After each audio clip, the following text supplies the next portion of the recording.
Hello, hello, beautiful people of the internet. Hello, Zumbas Laya, Genghis the Silent, Slice the Elder, the Chaucer, Master Maticus, George Rockland, Eagledub, Good Boy George 1, Squigs, Falsers, Cool Doge, Eagledub, and Rail Tracer. It's a good day, trip to the vinyl store into a slurgy stream while sipping on an adult beverage. Ooh, sounds pretty nice. That sounds very nice.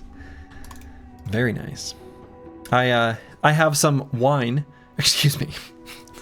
I have some grape juice that is not wine. Which, you know, that particular slip makes it sound like maybe I do have wine. It is actually just grape juice. Anyway. Master Maticus, thank you for the Prime sub. Very much appreciated. Hope you're doing well. Caw. Okay. So last we left off, we did a little bit of Komen of the Desert. We fought a pretty spicy fight against a couple nomad executioners and managed to still come out on top. The team is still in Tool jail, so our bros are currently unequipped. That's just our lot in life. That's just where we're at. Sure, Slurgy, we believe you. Yeah, I know, right? Fair enough. Our last event just procced. It was, it was like the one where the merchant gives you 25 crowns for doing something that you didn't even do, helping him shoo away a thief or something. Anyway, that is a town event that we are glad to have put on cooldown with the goal of getting a belly dancer. Now, what I would like to do, if we had more food, would be to comb the desert and just find, well, what's it even called? Tarwa, right? However, we're a little low on food. I don't really want to go through the desert right now with a bunch of food that's about to spoil in one day. And then, you know, some bread that, well, there's not that much of. So I'm not sure the best way to go about this, but what I'm kind of thinking is at least to follow the road and maybe raid a few caravans in this cross-section or intersection and then head back. But in any case, we can't stick around here and just event farm because we simply won't have enough food to do so. If the team were to run out of food, it would be okay, briefly. Did you set up a new streamer pedal to help up the events? No. It's just the same old one. So, you know, I'll have to make sure I engage it next time the event counter rolls around. But, you know, we've put a lot of things on cooldown. A lot of the intra-company events based on backgrounds, a lot of the ones that are based on just like specific backgrounds, like the Minstrel's got a bunch. Those are the ones we saw when we were looking for the deserter in the forest. So, yeah, we got like an okay chance. We got an okay chance. Pneumothorax Cutie, thank you for the Prime sub. Pneumothorax Cutie, that's a great name. Pneumothorax, isn't that like when your lung collapses? The Chowser says, catching a Slurgy stream and rapping presents, tis the season. Tis the season. Sir Kells, thank you for the Prime sub. Many Prime subs, very much appreciated. So yeah, I think the course of action, just to not run out of food, will be to follow the road back. It probably wouldn't be a problem to just continue on the road and fight nomads and stuff to stay afloat with the food they provide, but it's like a little bit risky, you know? Awesome, good luck with the stream, gotta run. Well, thank you, Meta Wrecker. Thanks for the luck. Hopefully, we won't need it. Okay, we have not re-equipped. Oh boy, oh boy, oh boy, oh boy, oh boy, oh boy, oh boy, oh boy, oh boy, oh boy, oh boy, oh boy. Okay. Hopefully we will be able to retreat here. I'm gonna have Mystic Nemo start moving back, just so we can see the terrain. Okay. This looks okay. Good lord. Yeah, let's get that 12th brother. Yeah, let's get the 12th brother and not No! The arrow to the knee?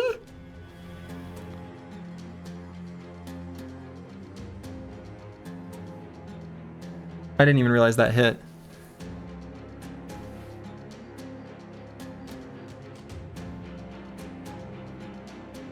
Sweet Jesus.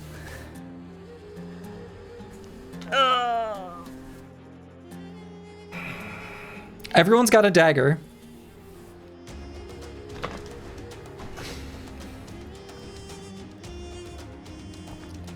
Shit.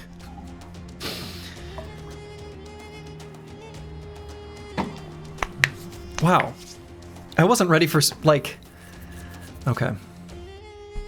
I believe in Squig's ability to punch. True, but you don't bring fists to a knife fight. Oh, I just hit my Windows key. Gee, good lord.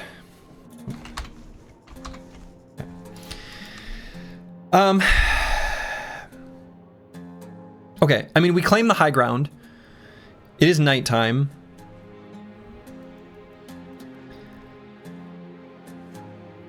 We may end up having to fight this with our knives.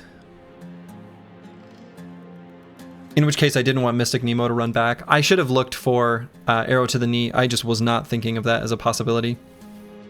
We've got Nimble on a bunch of brothers though. I mean, there's only 10 enemies here. Like, we can beat them with knives unless they've got like an executioner or something, which I highly doubt they do. Okay. So, I guess, based on the fact that they are going to get to not delusional, or be able to, we should at least be prepared to fight them. Why do we only have knives? The other equipment was unequipped. Yeah, we got jumped. We got jumped. We got jumped. I don't like these hills.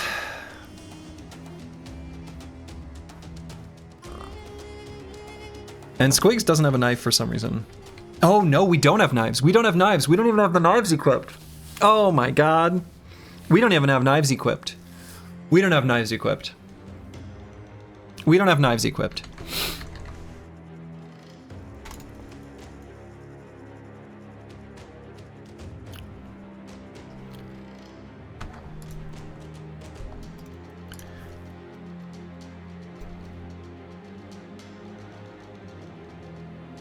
This really sucks. How fast is not delusional relative to them? Slower than them.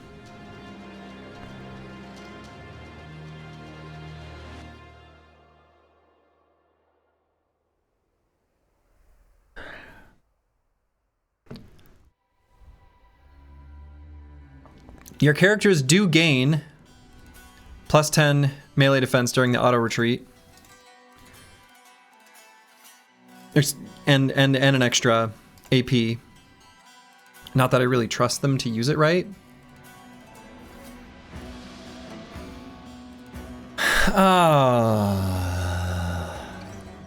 Yeah, without knives in our pocket, we're not going to win with fists, that's for sure.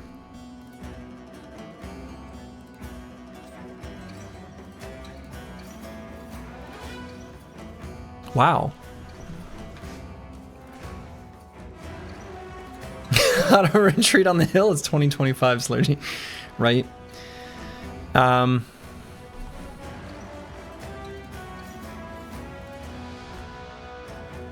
What's our vision for? You know what's crazy is, I do know that at least in vanilla, and I don't know if this was changed in Hardened, if you can't see the enemy, it's basically like they can't see you. So if you get out of vision range and then retreat, you're golden. I only know that because before the No Town, No Loss run, in my research stage, I was planning the Kraken fight, like very down to the itty bitty detail, and wanted to fully understand the retreat mechanics. So I engaged the code diving channel on the Battle Brothers Discord to consult the wizards, the oracles, to truly understand it. Anyway, that was the key detail I think I outlined in the run, but oh boy. I mean, I think so. Anyway, all that is to say, I think only these two cutthroats will be able to engage Not Delusional. And if he gets out of range of them, then we're good.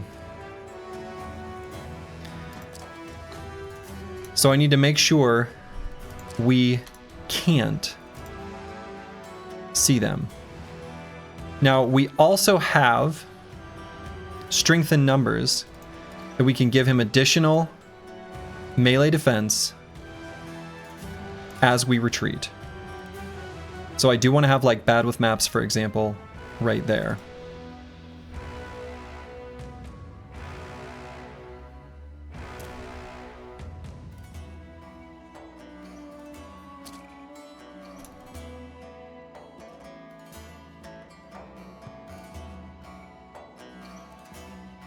They might not engage him while he's on the high ground, though they will have this hex available, so they might. What's the weird bacon icon above some bros? What? I don't actually even know what that means.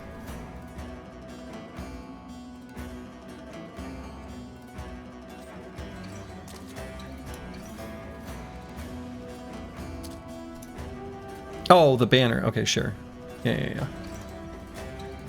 Actually, he doesn't have strength in number. Now that I look. Yeah, this is dumb. Oh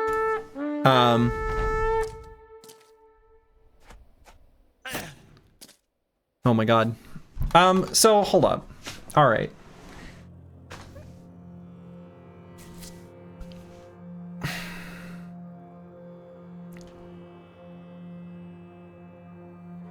There's now a tiny detail that I need to add, because Darkso informed me today that there was a bug in the version of Hardened that was released to go along with Reforged that is giving units with spears and swords additional hit chance. I have not patched to that latest version. And that is probably why that attack hit, or at least could have been. Yes, in fact it was. Right, chance of 50, rolled 47. They're getting additional hit chance that they shouldn't.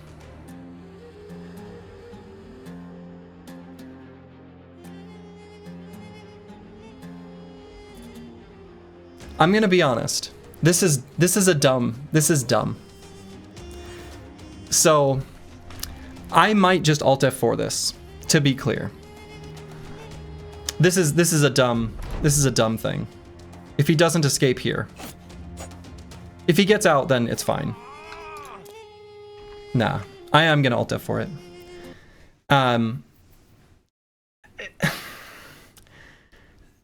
That's dumb. It's dumb. Yeah.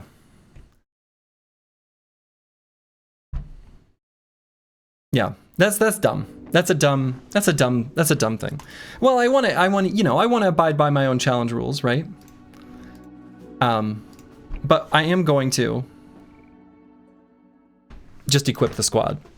But it is true. There is a bug that I have opted to just leave it as is. But anyway. Yeah. Save scumming, I see.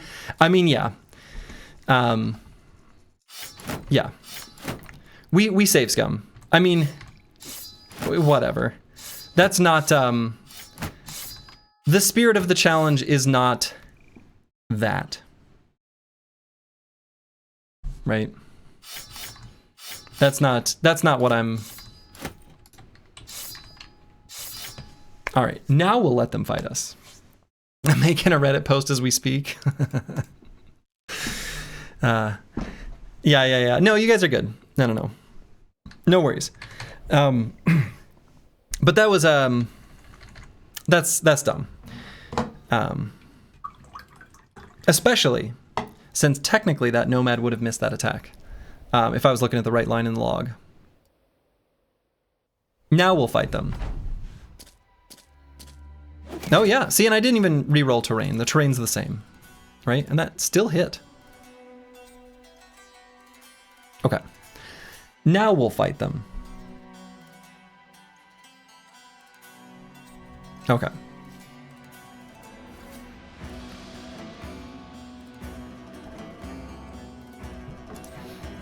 All right.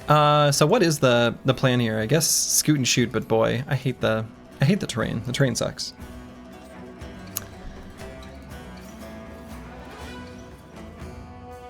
No one remembers the past 4 minutes. Oh yeah, I guess I could just slice those from the VOD. No, I'll yeah. Anyway, we're just gonna continue like nothing happened. So we've got 5 enemies here, 1 down here. What happened? So a combination of things. One, there was an ambush while our stuff was unequipped. So it's 1967 of us just started the second. Stream just started very quickly, yeah. Yeah, I mean, basically, there's a combination, and there is a bug.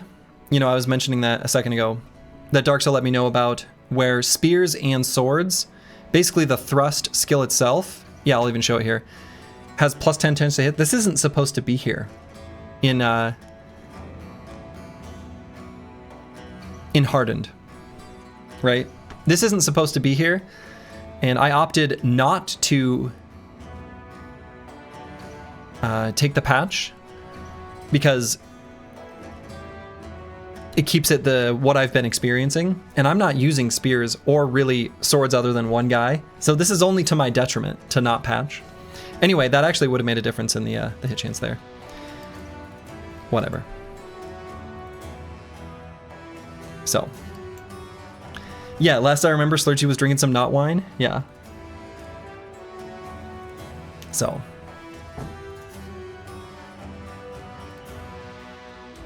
Okay. What a weird start to this fight, though. Slurgy could not accept the spear nerf patch. I can't. They're already bad enough. I think we're gonna grab like this ground here with these bros, and then up here we're just gonna grab high grounds.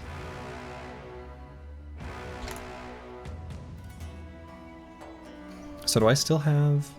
Do have entrenched? Okay.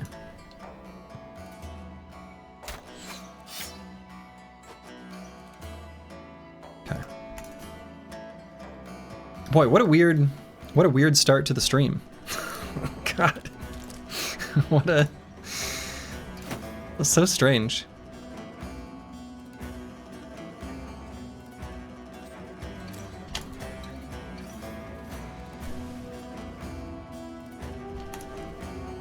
Okay, we're gonna leave Battle with Maps in his little hole, but that's all right. He's gonna chill there.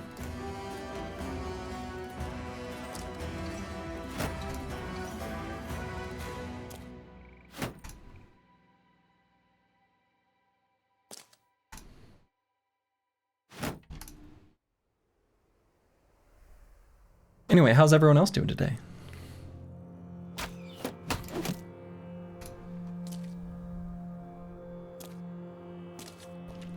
Good thing MetaWrecker gave you good luck with the stream before he left. Oh yeah, and didn't I say something snarky like I'm not gonna need it? Or I won't need it? Didn't I say something like that? That was dumb. Why would I say that? Why would I decline some good luck?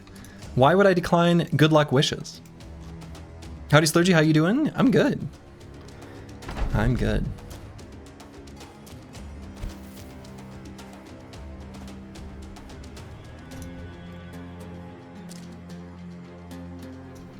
Don't even think I'm gonna net that guy. It was true you didn't need the luck? True.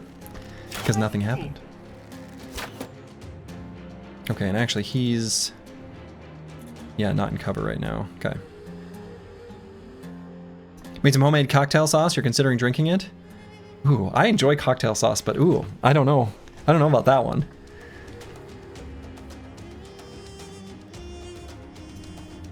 Didn't Curseword just get... Who got the injury? No Man 1220, okay.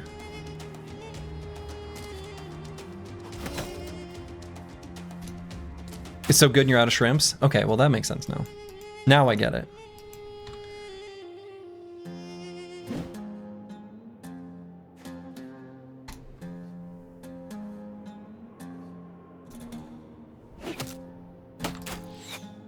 Okay, I did, I guess, incidentally get rid of Entrench there. I was hoping to just finish him. Nah, okay.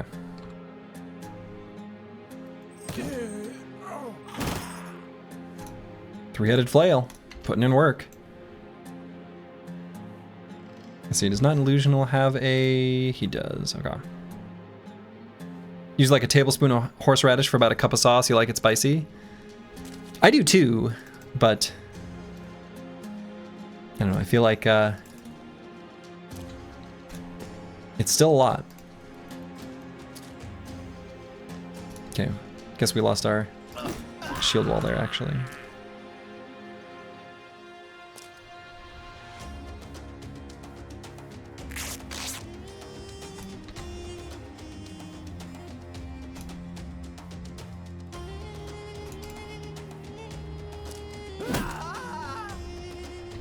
All right. Have you had St. Elmo's cocktail sauce? I'm not familiar. Sea Wave. Hello, hello. That's right. I think Intiwian's like 4 for 4 now with the big old bonk. Pretty sure he has not missed yet.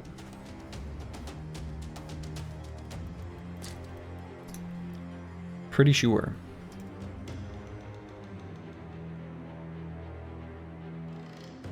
Alright, if these two both ended their turn, I can send out Delusional to there.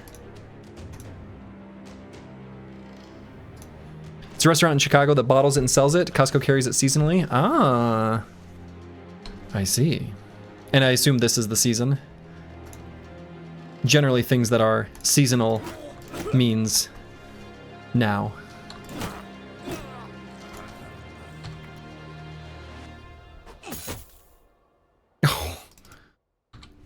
I didn't even see that icon. Boy, yeah, I guess it is there. All right.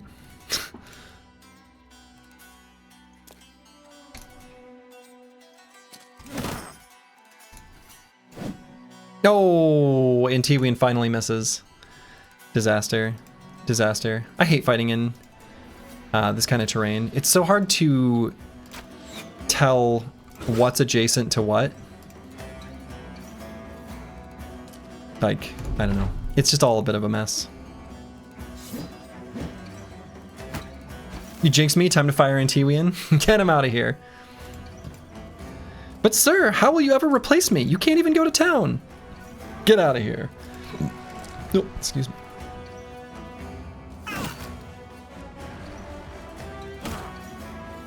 Ooh, full force. Gave him a broken leg.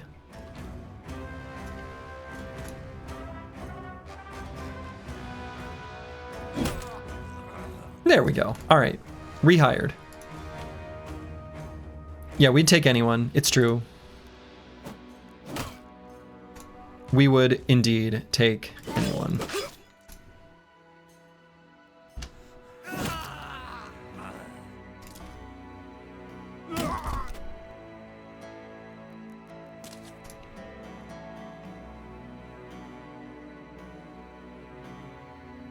So that's how we roll. Okay, I might have actually seen something 5 minutes ago. Never mind. Did I say Intiwian was fired? Intiwian's rehired.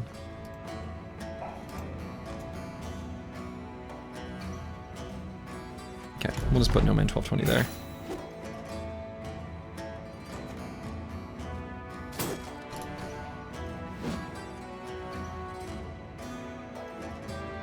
And let's rotate bros to get attacks.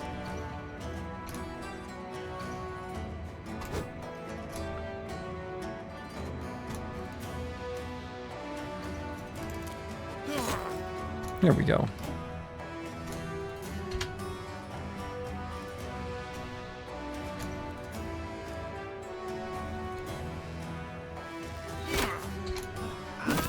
He's almost dead. There we go. All right. Yeah, can you hold a shield? Get in here. Exactly. It's exactly the kind of bro we need. Anyone who can breathe and hold a shield.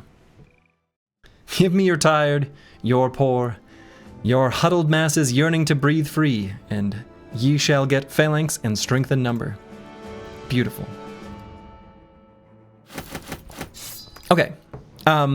So that was a really good fight for us, actually. The rewards here are very relevant. 2 Adargas, the composite bow, the Nomad Mace is actually pretty good as well. This is great. Okay. Yeah, and I should get the auto pause. I should find the other auto pause mod. Actually, that's probably good enough reason.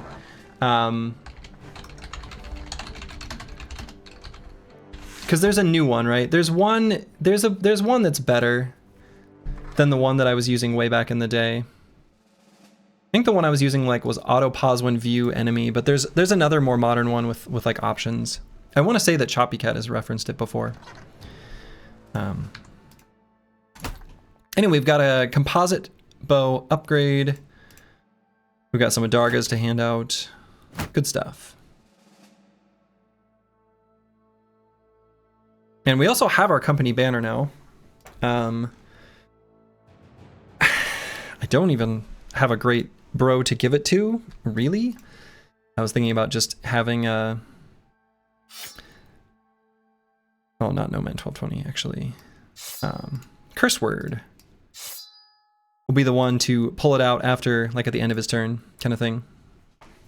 So, you live on the bayou. Horseradish and lemon juice is a 1-to-1 with ketchup for you. Raw oysters with crackers sounds so good right now. That does sound good. We also got some regular javelins. Now, right now, we have quite a lot of ammo. So I'm pretty happy to use the regular javelins instead of the crude jabs. Just because of the... well, now, hold on.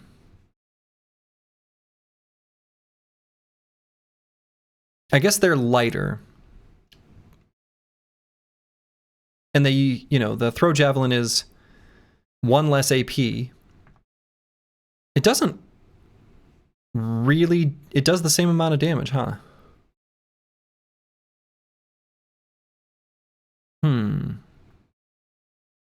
I might just keep using the crude jabs then. I feel like that's probably the way to go, actually. I kind of like the throwing axes better, generally. So. Okay. Alright, so let's unequip. And actually, does this armor... Yeah, let's replace this one. And we will use tools to repair it. Alright, that was the first time we did that fight. So that's kind of nice.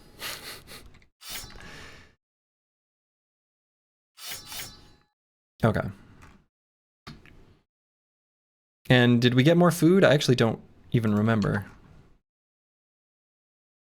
Could try to trace back where those footprints came from. It must have been that like a new camp was created. Unless it's like down here, just outside of vision range. That might be worth looking for. No, they came from up here. So they were like spawned road ambushers? Well, we'll just keep following along the road. Here past the land of the sun. Several serpents. No. Is it random crisis? True Surgiform? Yeah, random crisis. We've not seen any indication of pre-crisis events. It's only day 48. I don't expect we'll see those for a little bit still. These heavy footprints are probably a southern caravan, would be my guess.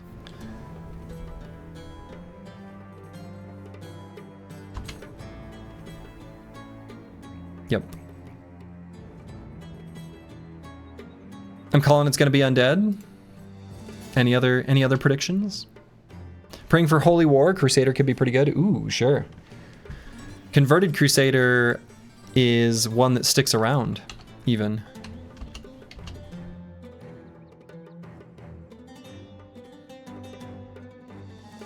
All right, so we're gonna look for some caravans. We're gonna look on some caravans just to get stocked back up on food.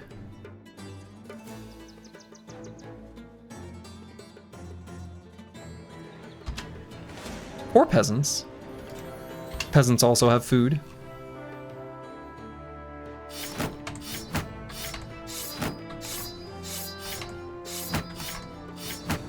Okay.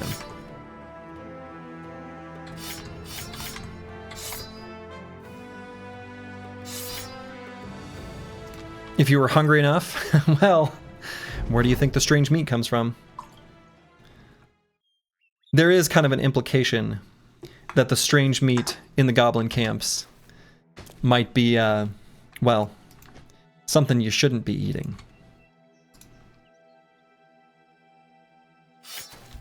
In your vanilla challenge run, you spent an ungodly amount of time trying to recruit the Crusader, and it was a colossal waste of time.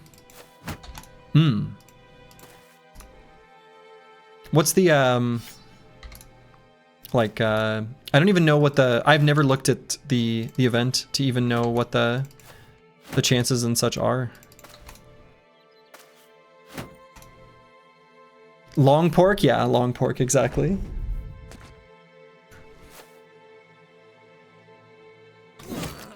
Got him. It's a really good bro, but I think the chances are too low. Well, we got the Orc Slayer and turned him into a fencer. God, what a legend. That's a pretty unexpected brother to acquire.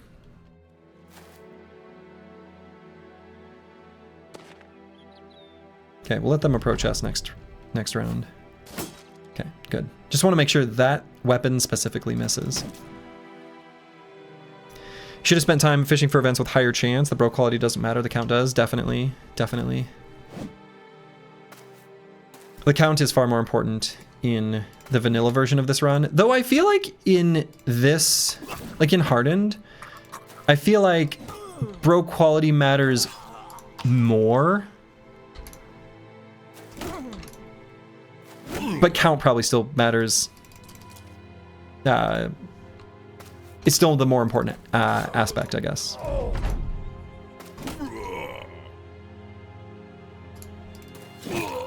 Okay. Good. We got some more food.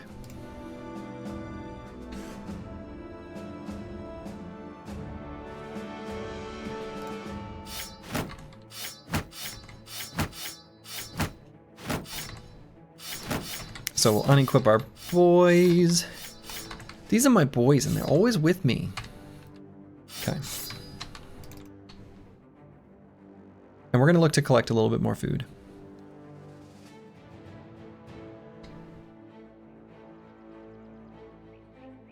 Follow these footprints that are going north. Probably just peasants based on how light they are. And would you look at that? Some more peasants. So, we'll re-equip.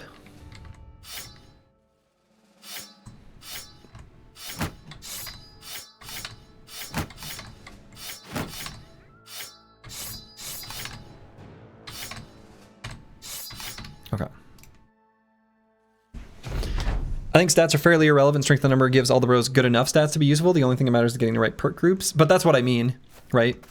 That's why I say that the bro quality probably matters a little bit more, is I'm really just referring to or thinking about perk groups.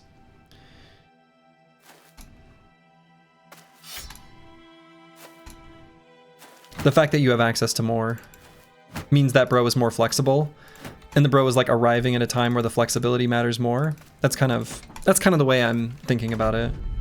Homewater, where art thou? You know, I mean, we could make our way towards there.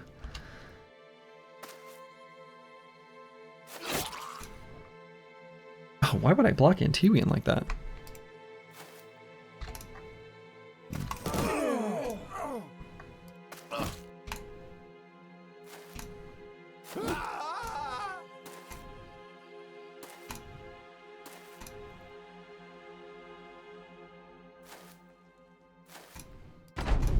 Yeah, no. I'm agreeing with you that quality is more important. I just think that how do I say this right? Just the sheer comparison of vanilla, this equivalent sort of challenge run idea with vanilla, the difference between quantity versus quality is more skewed towards quality when compared to vanilla, but quantity still trumps quality in both. Maybe that is a better way of phrasing it. That's what I'm trying to communicate anyway. Maybe that makes more sense. Maybe it's more confusing.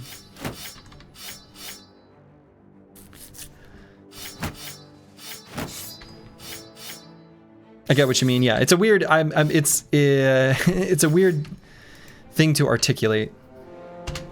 Supply caravan. We are stronger since the last time we did a fight similar to this.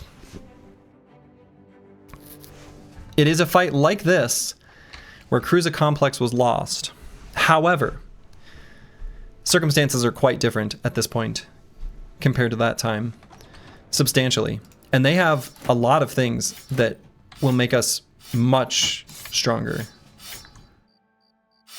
So I'm thinking this is a fight we take.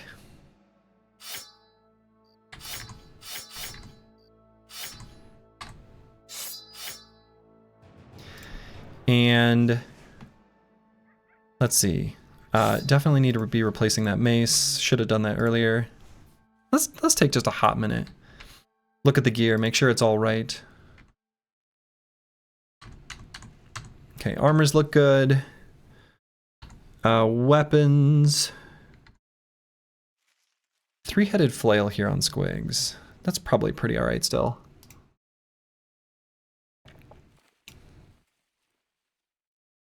Okay. No, I think I'm pleased with the weapons. Things getting spicy. Yeah, let's do a more difficult fight. That's a legit interesting fight. How about? Make sure everyone's got bandages and stuff. We did use one.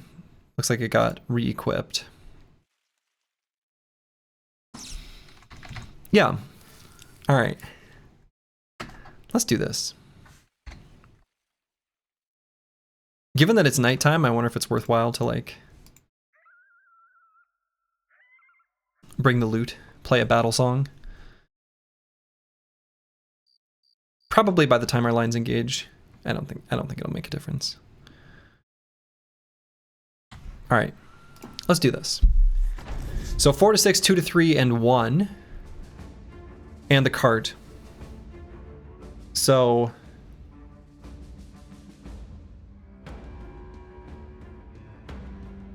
okay, so we got 2, right? Well, I guess we don't know. Well, we'll see. We'll see which one got the extra single unit. They will consider us to have ranged advantage, but they're guarding a cart, and we're not in range yet. Okay, here they come. All right.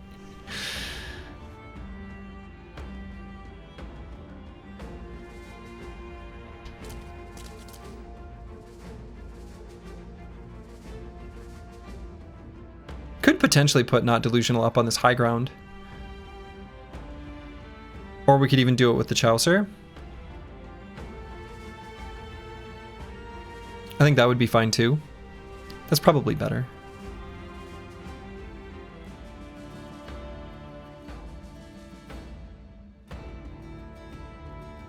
So we're at the top of the order. I think we retreat. I'm gonna keep the line solid.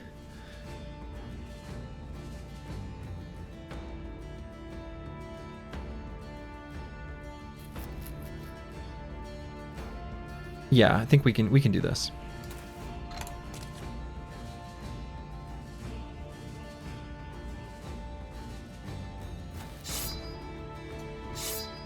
Okay, we'll pull out the banner.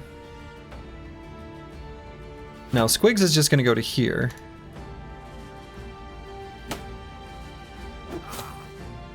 There we go. Send Not Delusional to there.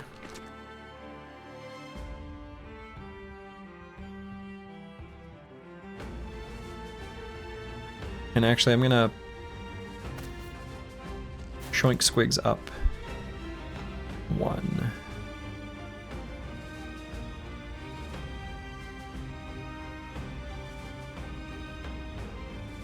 Yeah.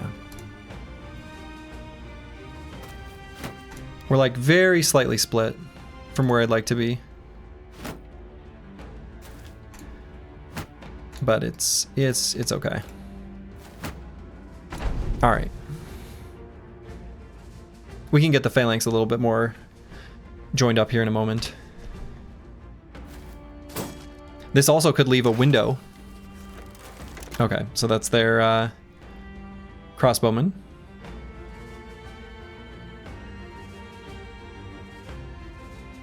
So he's got a vision of 5. He did just shoot and reload. So he'll be able to move up and shoot, but then not reload, assuming we back up. So we probably just will do that. What I'm thinking is Mystic Nemo can pull this footman in with the shoink net pull, and then we just beat the ever-living crap out of him. Feels like that's probably the way to go. We'll have the full surround here. So I'm going to pull not curse word up to here.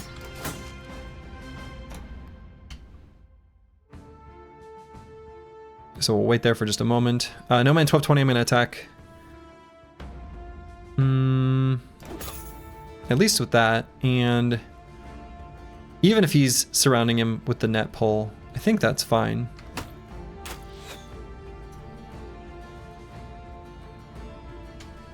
Okay, so these boys are all just going to hold. Including bad with maps, because we're going to get a surround here. Okay. So we'll go ahead and shrink. Pull that little guy in.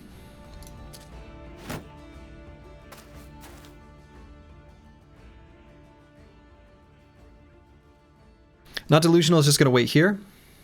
I could put him on the high ground. It doesn't really matter, though. We're not going to move to him. He can't take that. So I guess there's no point. We'll just stay here. Antiwian and the real Kirby are going to back up. Same with Dr. Vishnevsky.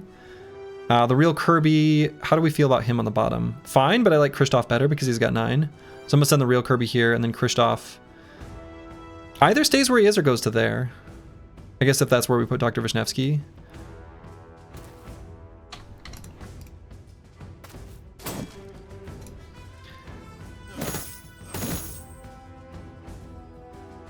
So yeah, the real Kirby here. And we could leave Kristoff right here. He does have the shield wall adjacency with the 2. But I think I'd rather prevent Antiwian from getting 2 enemies on him. I think he'd still be fine, but... Okay. So I think we're good. Alright, so Antiwian's gonna have to fully back up now. This guy, his crossbow is not loaded.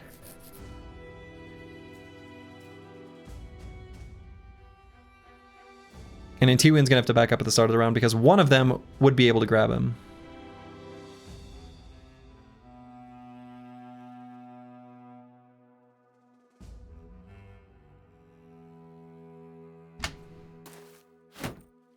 Okay, actually fine with that.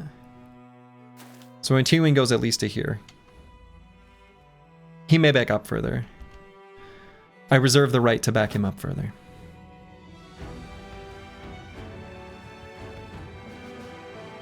And what I would like, ideally, perfect world, would be to get some of these armors, right? Like these 150 armors here.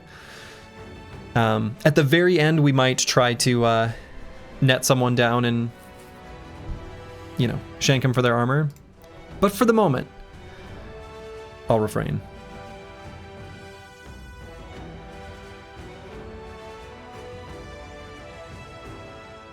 Alright, we can put the real Kirby here.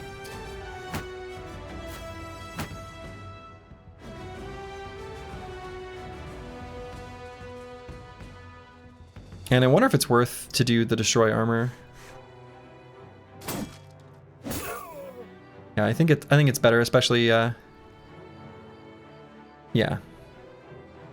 With him being still full. So we have to keep in mind their bill hooks have not showed up yet, right? They're back there. They're still ready, presumably. We want to have Dr. Vishnevsky ready to do rotation as necessary. Squigs is our other rotator, so it's those two. So I suppose if Squigs is on the edge, that means he could more easily get stammed out and struggle to rotate someone out, right? Because it's easier to use rotation to save than it is to bail yourself out. So I think I'd rather send him here.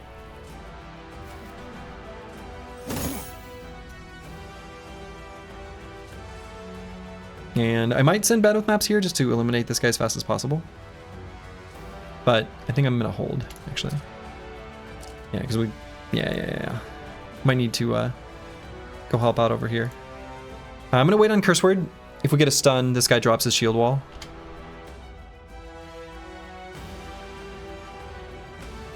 Most likely I'll put No Man 1220 here and then throw Jav. Can't imagine not doing that. This fight looks rough? Yes, I agree.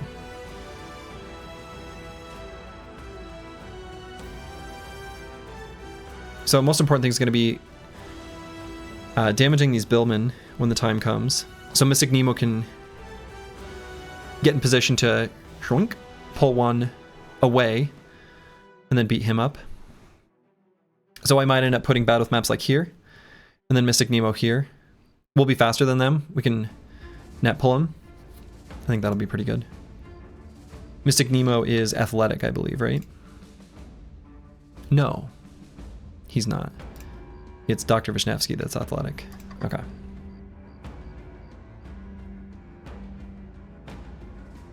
In any case, I think I feel good about that.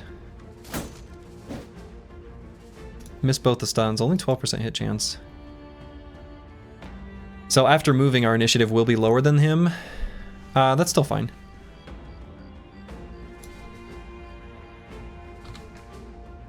So Kristoff is our one with full force. Full force. So Intuian can get shot one more time. We don't want that, obviously.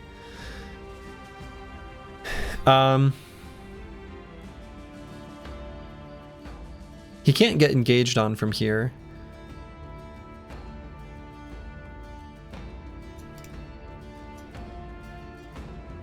I want to put him somewhere basically that he can like... He can take one full hit of anything.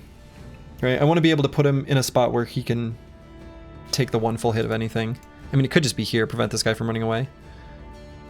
This guy could get an angle on him. Actually, no, he can't. Right? No, he does have crossbow and firearm mastery. Okay, so his reload is... I think this is a lie.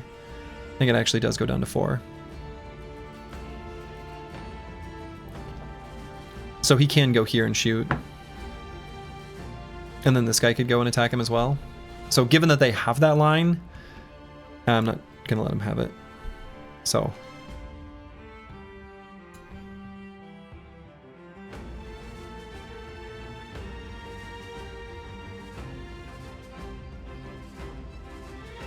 Alright, we can just go there.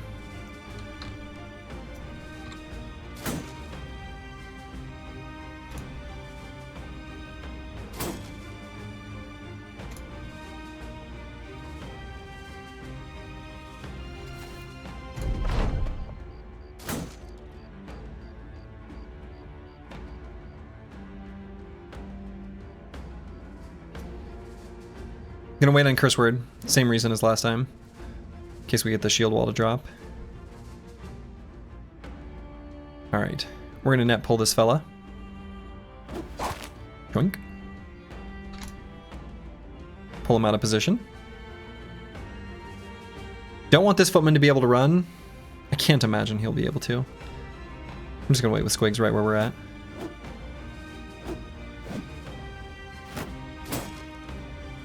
Okay, that was pretty good.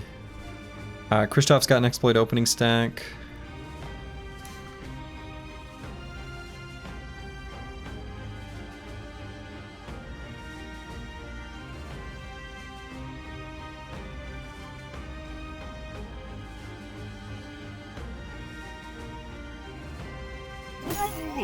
Full force. So now this could finish him off if we hit. Okay.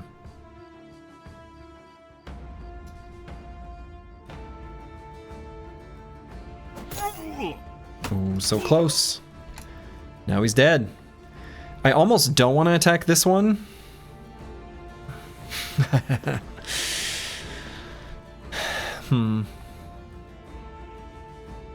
I don't know. I think it's a 130 armor. I mean, it would be better than anything we have, but not by that much. Okay, just attack him.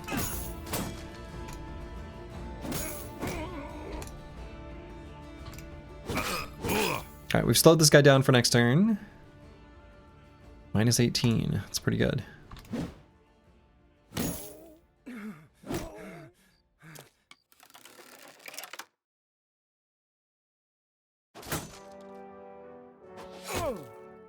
Wow, come on.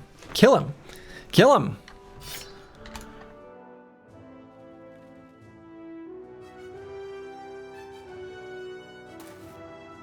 And probably just go for the kill here, finish this guy off.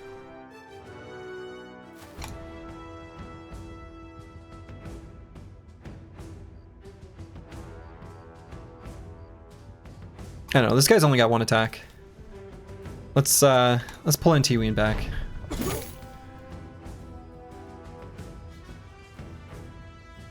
Squigs is bleeding. He's got 9, so he's got the cut artery and bleeds. So we can rotate him out with Dr. Vishnevsky. So he can still take a good amount of hits here. Probably the safe play would be still attack anyone that can attack him. So I can move Kristoff here and try to take this guy out to make sure he doesn't get the attack between these two and him. The footman will still get a chance to attack him, and that's just how it is. We'll get rid of a little bit of the adjacency bonus, but I think that's fine. What is that rotation? Is that what you wanted, crossbowman? Was that ideal? What? That's a choice.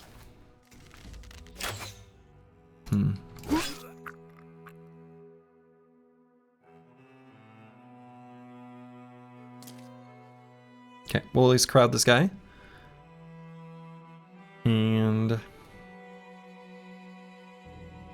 no need to riposte.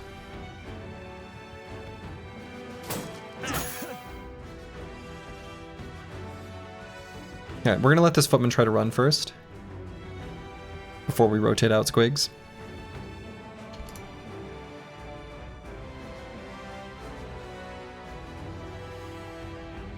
He'll die, right? So look at this face. I can see him making that play.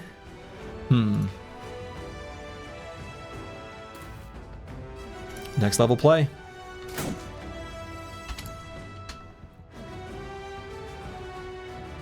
I guess Squigs could rotate himself out too. And then just receive a bandage from Dr. Vishnevsky instead. He is the doctor after all. Maybe that's better. Which means we rotate in curse word. I guess I don't like that. He can bandage himself after Dr. Vishnevsky rotates him.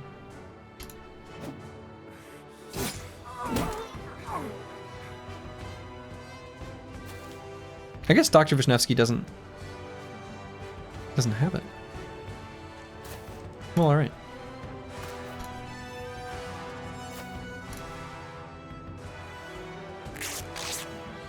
All right, cut artery is treated. And let's back him up.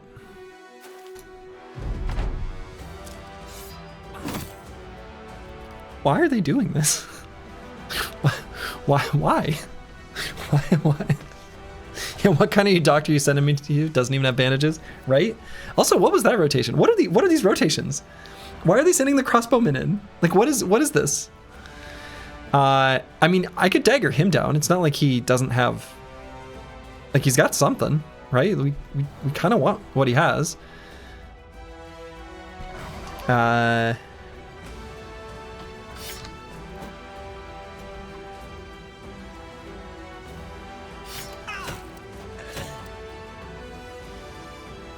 I'm gonna wait on battle maps. We'll let the Chaucer get in here, blow up this guy's armor. Butter knife made for the front lines? Apparently. I mean, I could try to butter knife down the billman. I mean, once we get him fully surrounded, his hit chance does collapse into nothing. Right, so as long as we make sure nobody can one-tap him. The crowded mechanic means that as soon as he's fully surrounded, he's,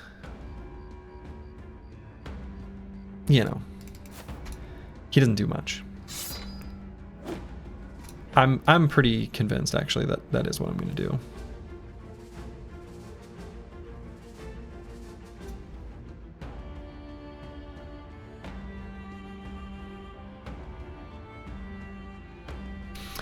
Well, I guess Mystic Nemo. I mean, we've still got one anticipation stack.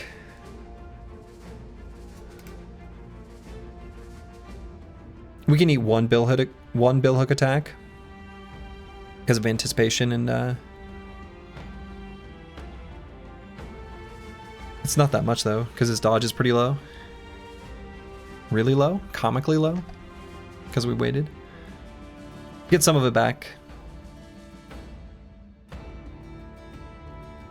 Yeah, we'll just back up. The Slurgith returneth. The Slurgith returneth. Hope you're doing well, Casario.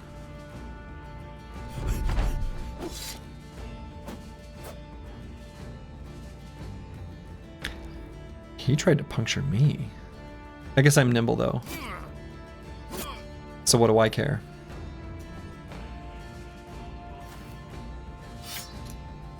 Also, using hook was unexpected.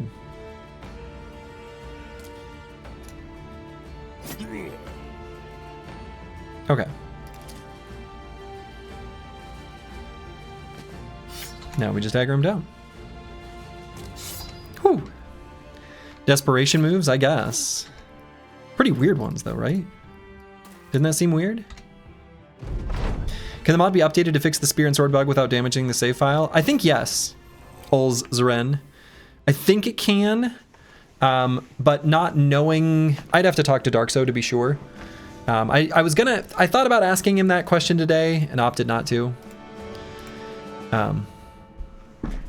My thought was, so interestingly, my thought was, this is the version I've been playing, and since it is not to my advantage, since I'm not using those weapons and don't plan to in a meaningful capacity, that I would just leave it. Also, look at this gear. Look at these helmets. This is so good. That I would just leave it. I don't know. It's a patch upgrade. You can update without risk. No updates come without risk. Please, this is the year 2025. We patch fast and loose here. There's no such thing as a no risk patch. No, they don't have plus 20 like they do in vanilla. It's actually plus 10. It's reforged values.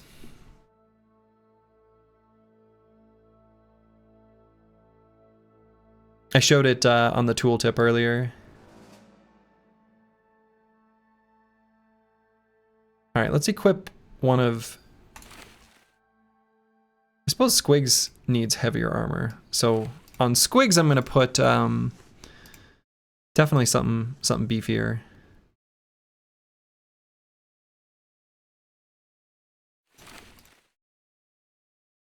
Maybe like on Squigs, we'll put this. Oh, Kristoff also. Maybe I want to wear something heavier. Yeah. Okay, that'll be better. Things can be broken in the patch, but there's no risk of breaking the save file. Probably very low risk of that, yeah. Yeah, low risk of that. So let's equip the kite shields instead of the Adargas. They are otherwise pretty equivalent, but the extra range defense is relevant. They're much heavier, right? So it's not like, it's not free, but I think especially like on Kristoff, since he's got full force, he definitely doesn't mind. That would make sense. It would just be a feels bad moment if it had a major impact on the run. You know, sometimes if it has a major impact, you get one free Alt F4. New amendment. Was anybody here? Wow, was that an hour ago now? No way. Have I really been streaming for an hour? It feels impossible. I feel like I just started. Mom, it can't be my sister's turn. I just got on the computer. Actually, don't I normally put it on 2? Put these on 2. I remember nothing. Same. Okay.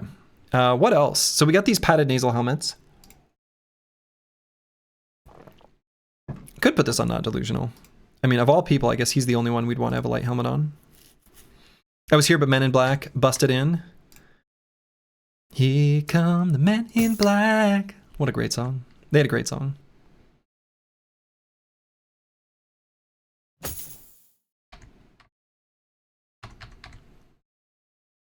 All right, so I think the helmets are optimized now.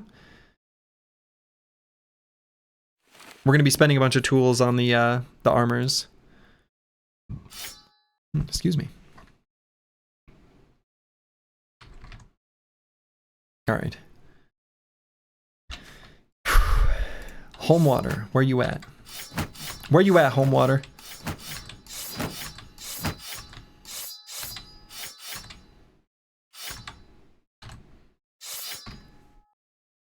Okay. Also, for the record, if there's a fight that goes poorly later, and it goes poorly because I chose a bad fight, then it goes without saying, but in those situations, whatever happens, happens. Just to be clear, to set future expectations properly. Stream started 53 minutes ago. I think it was only 60. You were forgetting the glitch in the Matrix. Ah, sure. Anyone else get deja vu?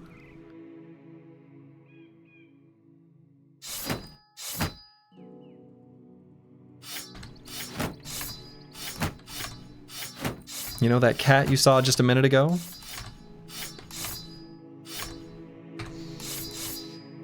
Okay. So we'll beat up on these peasants. We need their snacks, right? It's not exactly their lunch money that we're after. We're after their lunch. Which, you know, is like the cruelest thing of all. These peasants about to slap. Just the one. One of them is going to try to cleave. The other is going to bonk. This guy's going to try to slap. Will this peasant succeed? Now, he's got a great beard. But will that be enough?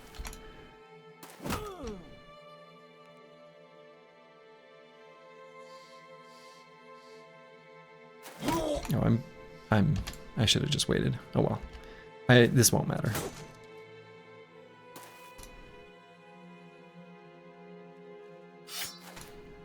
Yeah, that beard, I mean, it's a nice beard.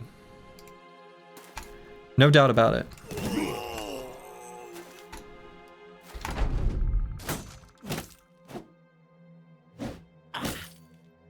Oh, got a stun. Stunning.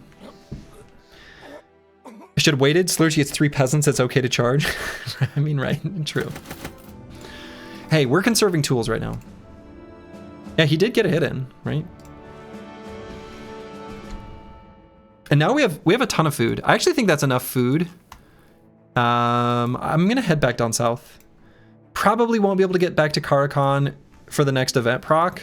Could try to still do Deserter in the Forest. It's only day 49, so we can probably make it back to here by like day 50, because it's about 3 days-ish between events.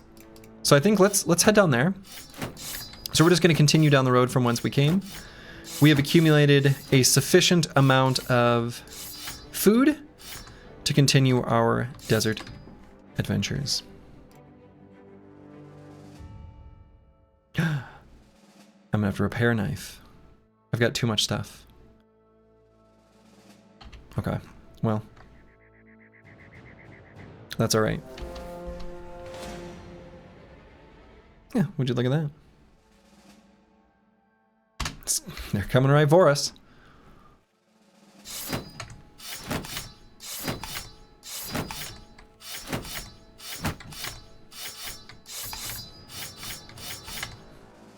My micro's off. A little bit of miss macro in there. Crazy there's still no mod to mark things as not to be repaired. I mean, how often realistically is it that someone wants to not repair what they have equipped? In regular Battle Brothers play, I guess the answer is not never, right? Because you still could be tools starved in a situation like this. I don't know. I guess maybe it does. I'm saying that, but I'm going to backpedal. I'm a little convinced. It could be relevant in a regular run, where you'd want to just like say, yeah, keep this equipped, but don't repair. Actually, definitely could be, right? There's tons of micro optimization for that. You absolutely could do. Now that I'm convinced. I've changed my mind.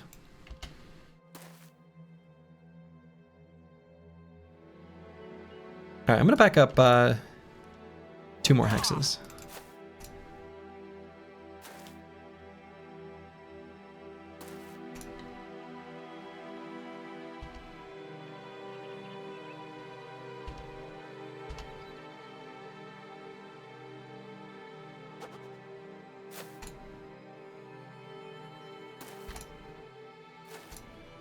Make them come to me.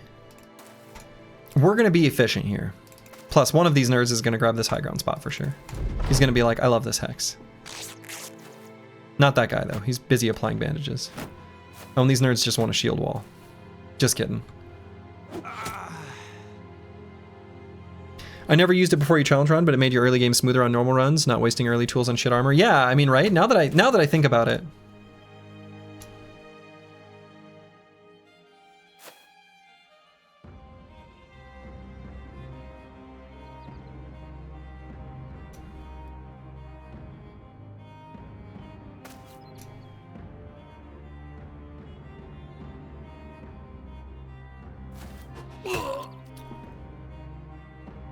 Got him in the head.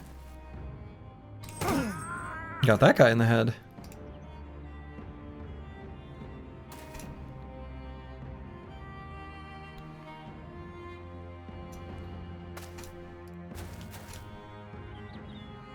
You know, I guess this guy basically has nothing on. His armor is so brave. That's so brave. I'm impressed.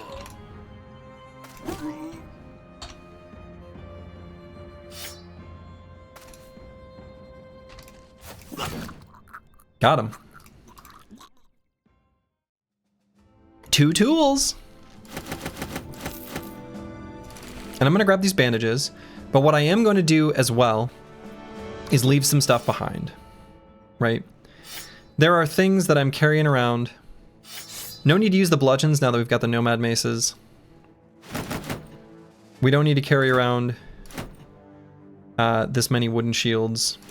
Maybe don't need to carry around any of them. We'll carry around 1. I don't need this light crossbow. I don't need this short bow anymore. We don't need the hooked blade. I'm never going to use these scythes. Never going to use this spear. Helmets that are damaged I'm not going to repair. Fully broken armors. See you later.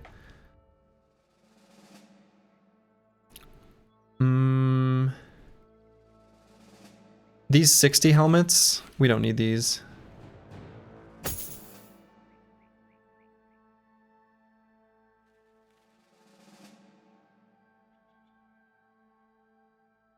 I might even get rid of these rusty mail coifs. I said that word weirdly. Coifs. Coifs. Coifs? How is that word pronounced? I don't even know. Anyway. Let's unequip. The funny thing about a lot of, like, words for things in video games is that they don't come up in casual conversation, right? So it's I'm just guessing on my pronunciation of basically everything.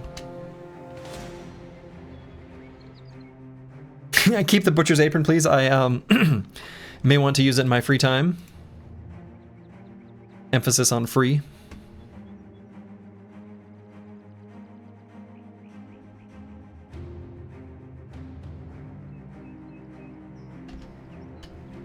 Okay.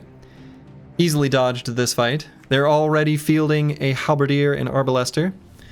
Pretty big army, actually.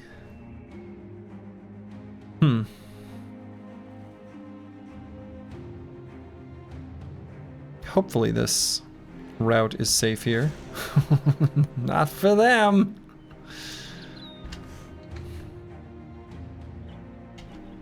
Ooh. Call an ambulance, but not for me.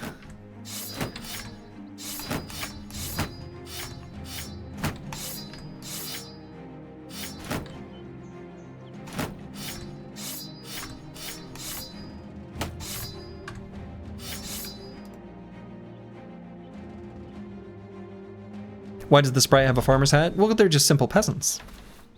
I mean, aggressive peasants. But just simple peasants.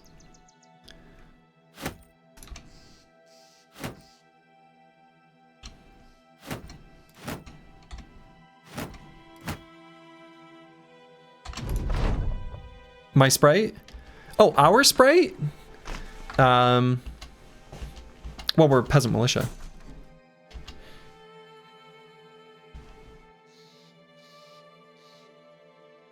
It's kind of it's in the name.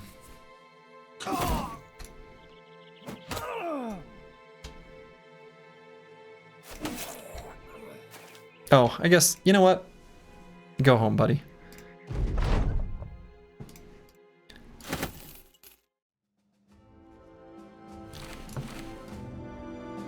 Get a butcher's apron. Got his armor. True, we did take that armor. All right, I'm gonna let these 3 tools ride.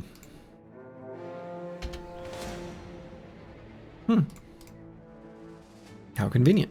How convenient. They've got a caravan guard. May be able to dagger him down. Let's see what kind of armor he's got. All right, deal. We'll take it.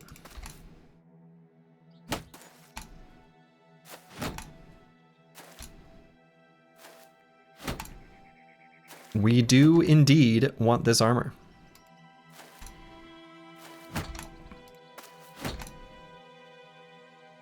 So let's get Mystic Nemo over there to the top side of the formation. It's peasants eat peasants world out there. You've gotten soft for letting people go. Well, would it make you feel any better if I said it was a complete accident and a fluke and I'll try not to let it happen again? Or has your faith already been shaken?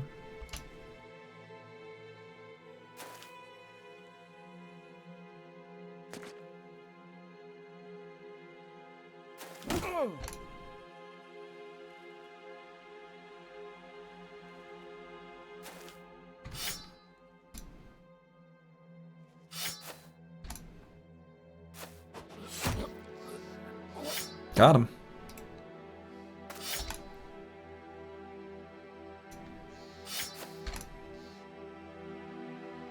Will you build Reforged, bros?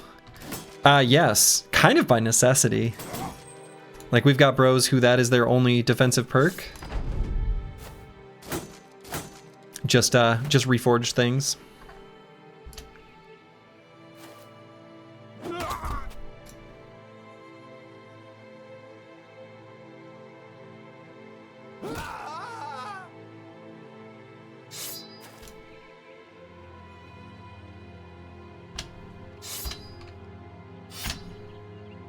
That's right, we're pulling out the shanks, buddy.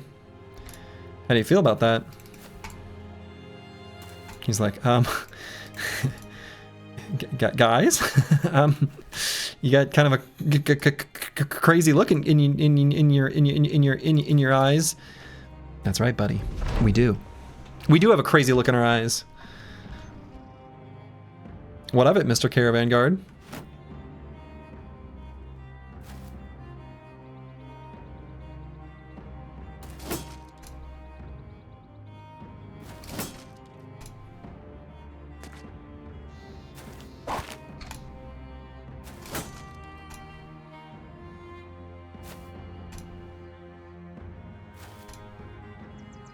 You want the donkey? You can have the donkey. So what's cool about this ability, by the way, even if he breaks out of the net, it go right back. Just put it right back on him. Pretty nice. Okay. How do you feel about peasants dropping 50 armors? You know, it's a pretty big power spike to be able to get such a good armor from peasants. It was really weird when I realized that was a thing. It was also weird for me, and I did not expect it. I was pretty surprised as well. I was pretty surprised.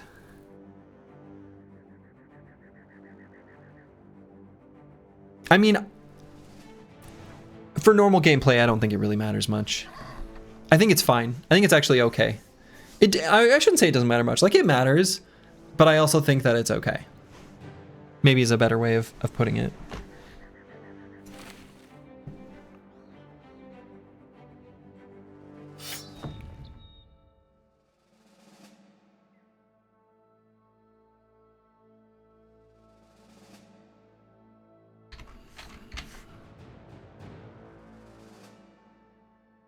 Okay, I'm gonna let those tools ride. I'm gonna let those tools ride. All of these weapons are fine to fix up. Excuse me. It does help with this type of challenge, yeah.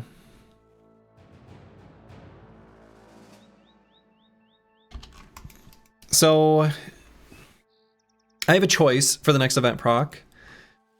I can either chill here and wait for day 50, go for Deserter in the Forest, or head down here to Karakon, look for Belly Dancer. I'm not sure. It'll be close whether we get back to Karakon or not. There are also technically road event bros. Let's pull up the slide. I love that. Oh, that's not what I meant to do. Ah. Oh yeah. We'll make judgment call in case of bugs or crashes. A judgment call was made. Anyway, let's go to... Yeah, there are a few more. Like, for example, Laborer and Horseman that you can get as road events, but they're limited to the top part of the map. However, this area... And it's actually bigger than you'd think. Oh, I have to show the map now. This area, which is actually bigger than you'd think, of Desert Hills is like... It's like this whole area in here, where we can get the ones that are 3 and 4 from the bottom, the Cannon Execution and Pirates. So, have you located / done any legendary? Have we done any legendary locations? Oh, Casario, you're so how delightful. No, we've seen one. Actually, we've seen 2. We've seen the Watermill and the Ancient Statue. Oh, and the Sunken Library. So we've seen them. We're definitely not going to do any legendary locations for a while. I mean, the Artifact Reliquary or whatever, we can probably do, but... What exactly counts as roads to the Desert Hills? It's like, it's really generous. It's like this whole area. These little hills are all you need. And there's not that many desert road events. You can like buy a handgun, but a lot of the other road events are like limited to the top half of the map. So your chance of getting the bros from this little stretch of road are actually like higher than you'd think, I think is a better way to put it. So the math works such that the aggregate of all the scores in certain conditions set, providing there are multiple like top 4/5 of the map, combine to create a higher score than a single score. So are 2 5 scores higher than a single 8 score, for example, providing the 5s have identical condition sets? For practical intents and purposes, yes. So that's a good point that Falsers brings up. Ideally, for example, and we did this during the previous hardcore version in vanilla, the run that showed us the way, we actually got the Kingsguard. And the condition for the Kingsguard most of the time are the same as the Barbarian. They're technically not like perfectly overlapping, right? But in the case where we got the Kingsguard, we were looking for both of those two. Actually, both of those two plus the Laborer plus the Horseman, right? So there are, and the Horseman is the Philly Fiddler. And the Melon, or excuse me, not the Melon Thief, but Melon Thief is Melon Mugger. Anyway, Laborer, Horseman, Barbarian, and Kingsguard were all in the pool at the time when we got the Kingsguard. So it wasn't like a terrible place for us to be farming for a bro in general, right? Because you can high roll the Kingsguard or you can just get anyone. And it's a pretty good place to farm for a bro. No, I think I understand your question really well, right? So we are going to be trying to farm for bros in situations where there are overlapping conditions. And we can think of 2 5 scores as a 10 in our head. So like there are 2 5 scores in here as a great example. I'm keen to just keep going down the road. Actually, we've got enough food and it's only day 49, right? There's a little bit of time probably before the next event. And yes, as Antiwian says, supply caravans are legendary locations. And Icy Cave is gonna happen soon enough. I don't know. I don't need to rush it, right? Icy Cave is like, it'll happen when it happens. I'm happy to wait. There's no reason to rush it. We don't have any idea where it is. We're not gonna go up there looking for it for a while. Like, we don't. It's whatever. It'll be a little ways away. Before we can do it safely, we'll probably want like a level 11 brother anyway. So like, so we could chill in this area. But I think I want to try to go down to Karakhan. This is still, this terrain is going to count as well. Because again, hills through desert road.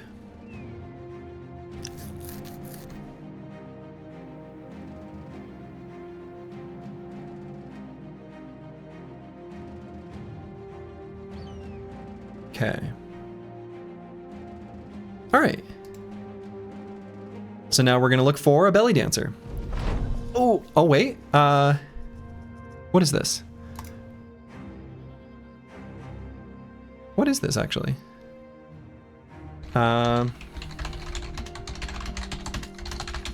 Is this Runaway Laborers?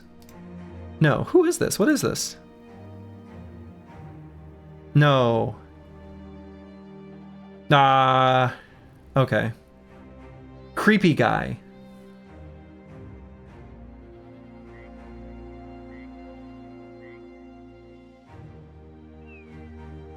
Okay. So what's nice about this event proccing though is that it's out of the pool. This one has a cooldown of 99999 days. So the Chaucer is grinning ear to ear. That's our minstrel. We gain 500 crowns. The minstrel gains a good mood, and we get 2 to 4 initiative on him. Okay. Isn't there a mod, not that you use it, which tells you which events are available on the tile you're on? Yeah, and I'm unashamed to use it. Actually, MetaWrecker made it. It just prints stuff out to the console. So it is information that, again, whatever. This is information that, like, technically you could derive, sort of like tracking potion chance in Slay the Spire. I could, know all the different events that could happen, tabulate the scores manually. Otherwise, I could use MetaWreckers mod, but realistically, none of that information is going to modify my behavior mid-run.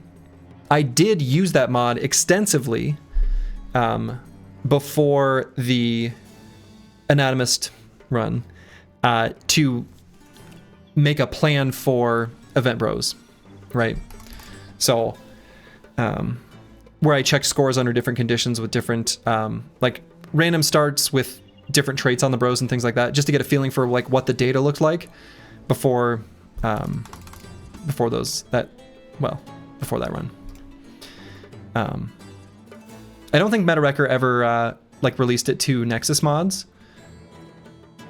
because it's pretty like jank. It was a button you would press and it would print it out to the console, or to the log.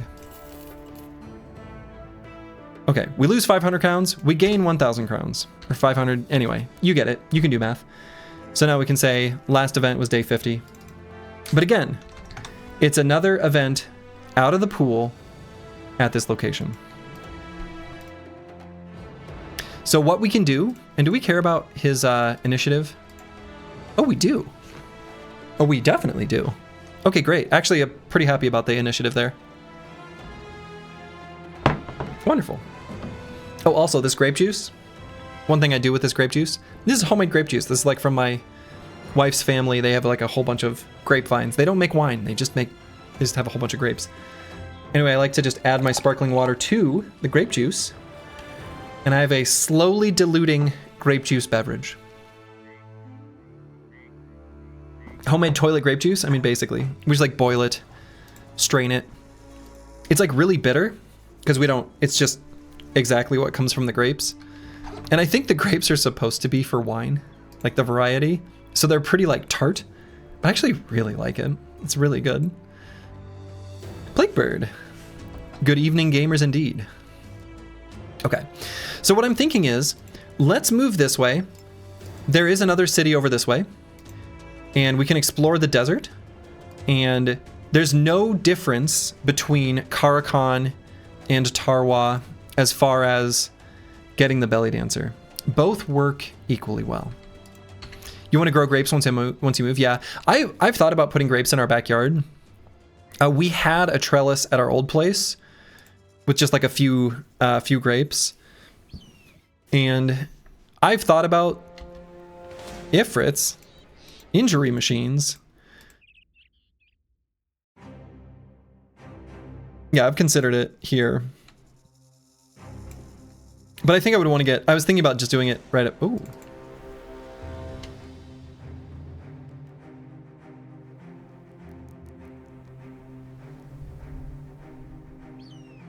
Convince me not to do this.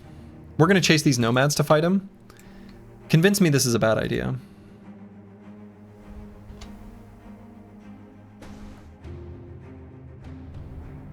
We've got a bunch of kite shields now.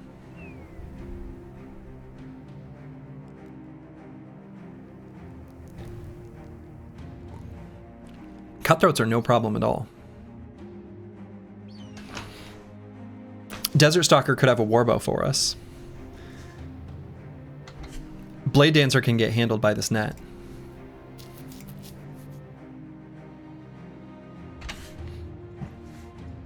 Team's armors are in perfect condition. We've got brothers with Nimbles and 9 lives. We have 2 sources of rotation.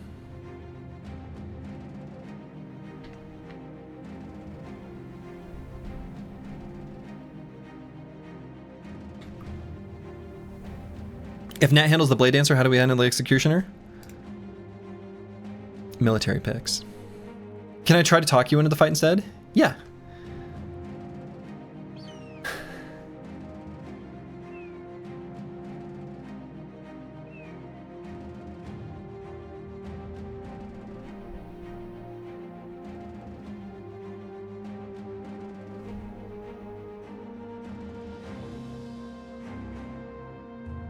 low-ish chance of fame.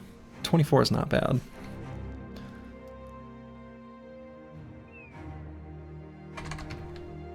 It's not that bad of a fight.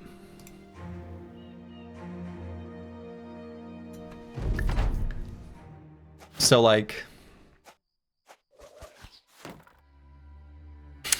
I don't know.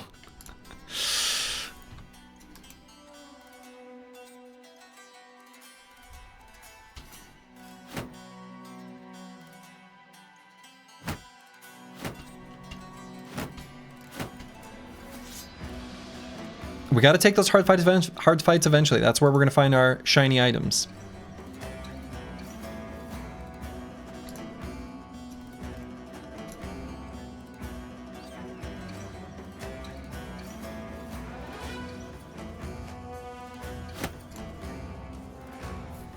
It's definitely very good loot and relatively soft spawn. The question is it worth a 5% risk of ruin? Do we believe it to be 5%?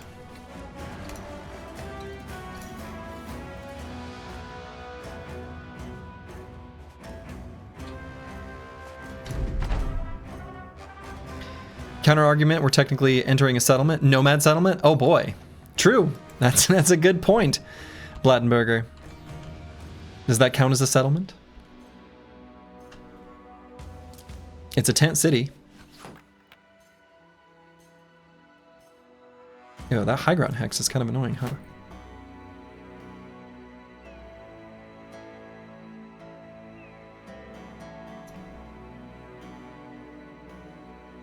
I might actually run forward now. I shouldn't have ended my turn on Mystic Nemo. That's fine. We'll be in cover.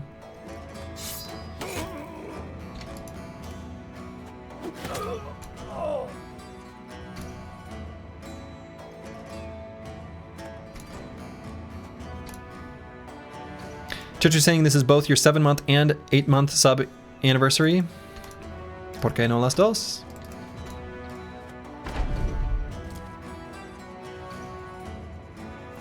%5 chance of ruin, 5% never hits in Battle Brothers. True. That's a good point. I was just waiting for one of those 5% to hit.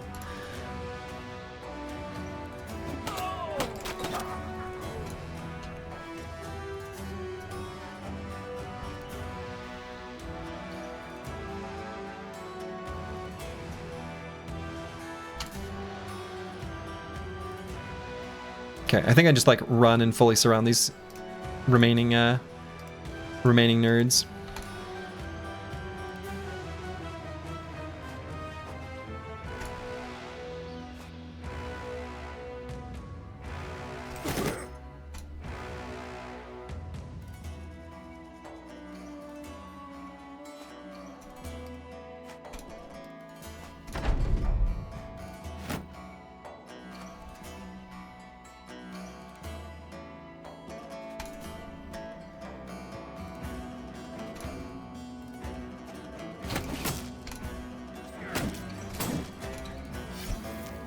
Pocket sand.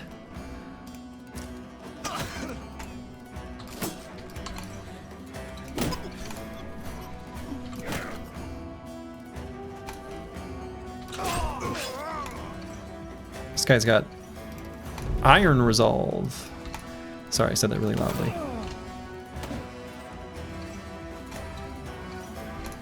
I suppose I do have a compressor, so hopefully when I say stuff really loud randomly, the compressor latches on as it's supposed to. I mean, we could beat up these nerds. They're from that camp, right? And if we can beat them up... How far are you from getting a second follower, and who will it be? Probably the scavenger. And we're not that far. We're not that far from the scavenger. What I'm thinking is, let's bring up the slides again. The order will probably be cartographer, scavenger, cook, surgeon, scout. I'm not sure. I haven't thought too much about it. because I figured it'd be better to assess in the moment. I'd be curious to know other people's thoughts on what they think. If you fight, can you open a bet? Good luck. Sure, I can.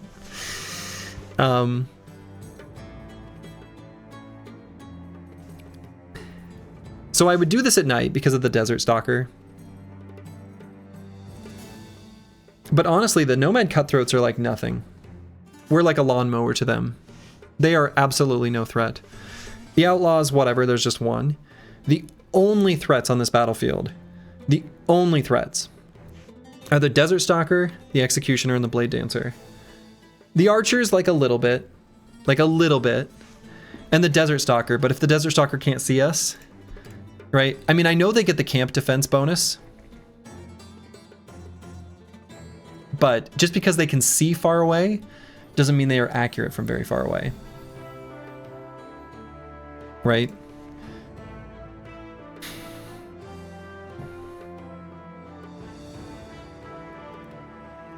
If we fight at night. And we would fight at night.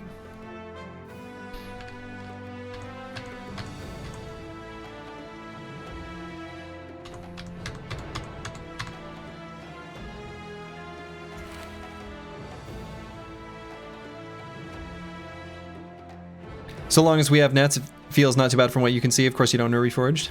PC Space Goon, hello, hello. Yeah, I mean, I think the assessment of the units is more or less the same as vanilla, like power strength wise, based on the unit names.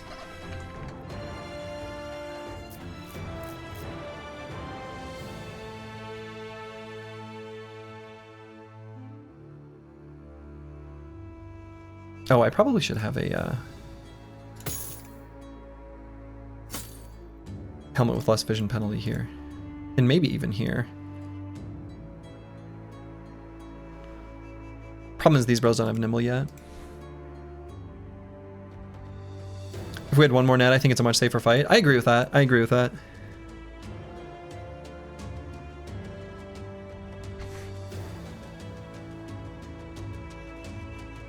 I wonder if it actually makes sense to put both nets on Mystic Nemo. Because sometimes he just wants to throw one and he'll just re-equip. I think that does make more sense than giving one to Dr. Vishnevsky. We have the Infinity Net. We do. But this brother doesn't have a defensive perk. So like, ooh.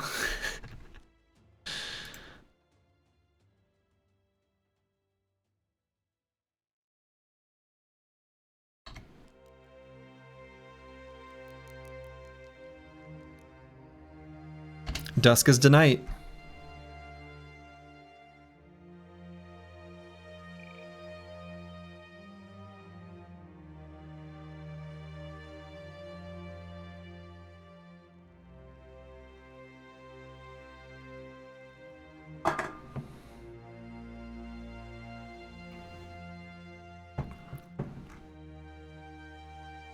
Could also put a fire pot on Mystic Nemo. Sling with the fire pot seems cool. That's also an option. I don't hate sling with the fire pot.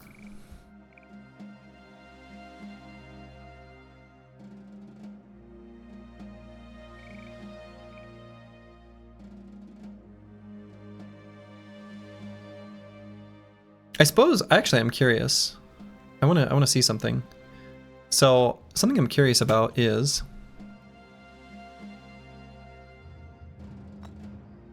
so Sling Fire Pod is 25 fatigue on this brother, and on this brother it is 25. Okay. I was curious if the mastery, throwing mastery, would decrease the throwing skill of that. It does not.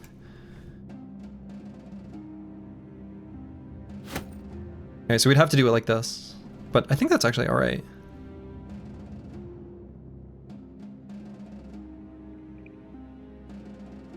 I'm kind of into that actually. And I think I want that set up here. And this setup here.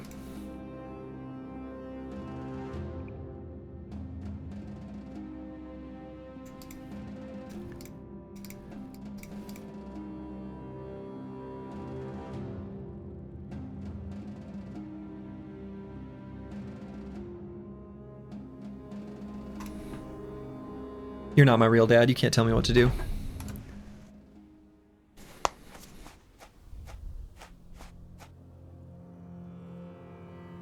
They just did a lot of shuffling. We're going to start with a scoot and shoot. We're going to back up, shield wall, see what happens. I don't know which way to go.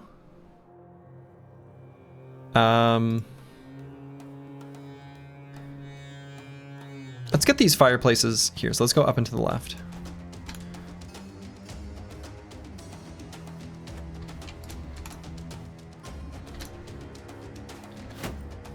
So we're gonna get the shield walls rocking and rolling. You get your Q join ready. Oh, who saw that coming? Not me.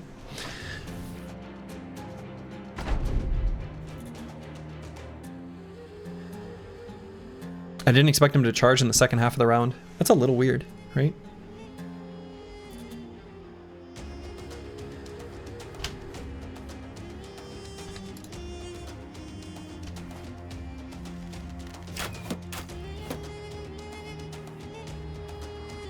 Okay, so he has combo, so he can do that. That seemed like cheating. His hit chance is still reasonably high. His vision is increased relative to ours because of the...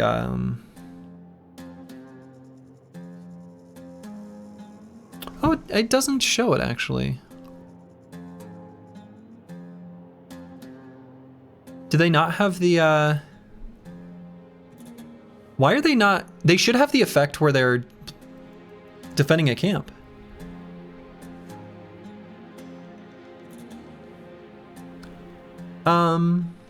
Why do they not have that perk?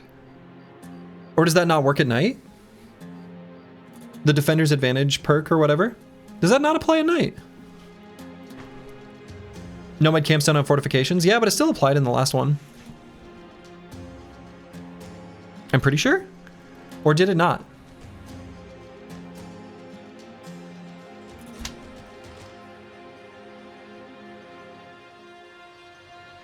So now, let's see what they do. If they're going to push forward, especially in a staggered way, I am happy to slowly back up just a little bit more. Backing up 2 hexes does let us gain just a bit more fatigue back, right? It is 12 fatigue, and we will we'll get back a little. We'll get back a little. We could also let the real Kirby and Bad with Maps swap positions, which will give the real Kirby just a little bit more range defense.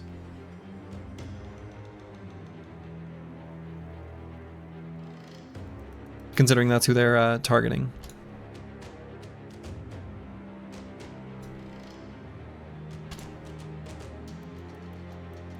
Yeah, let's just back up.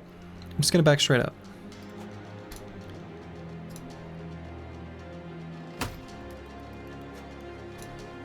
Could have thrown the fire pot there, but I didn't want to do that. Not yet.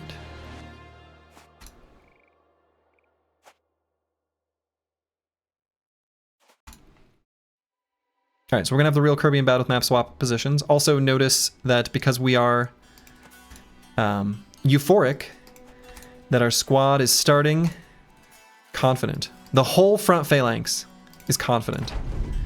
They believe in me. Why don't you?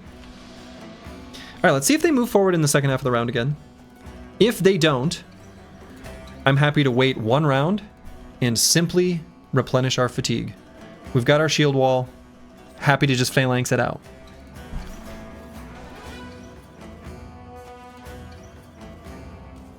All right, we got our free recover.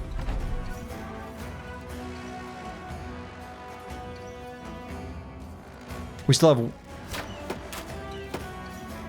Okay. Low hit chance though, 8 and 5. That's what I want to see.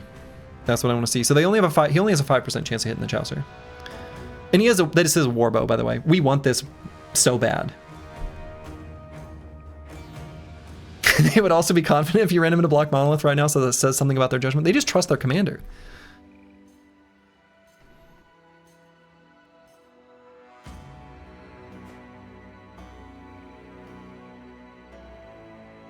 Okay, so Bad with Maps has like the tiniest smidge of fatigue.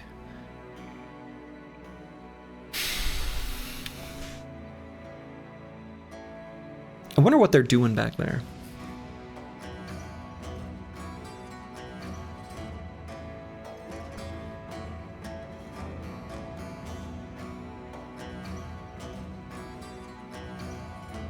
So would it be in my best interest to back up just one more time? Just one more time. Just a little baby backup. Just a little baby backup.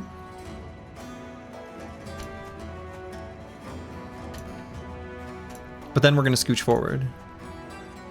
That's the spirit. Look at oh, this guy's so brave. Okay, and I don't think I want to rearrange anyone. I think I'm happy with everyone else.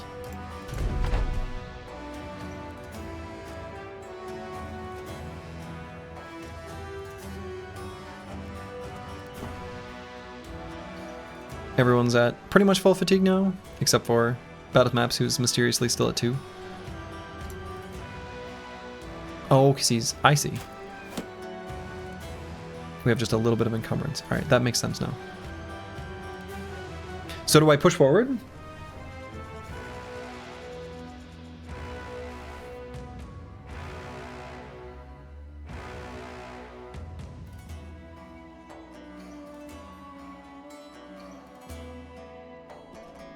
I don't think they're going to go further forward on us.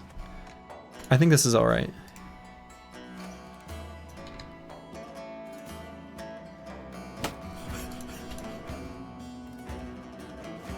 The only thing that could be bad is if they archers shoot these guys, but they're still not gonna. I guess no, we go before them. We go before them.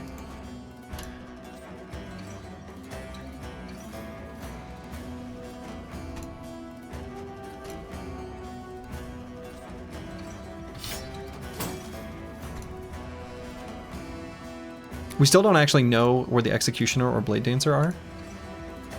So look at me, I'm a Blade Dancer. You know what's funny? Here's what's wrong with me. You know what my first thought when I saw this Blade Dancer was? My first thought. What was my first thought? What was my first thought? Any guess? Any guess as to what my first thought was looking at this Blade Dancer?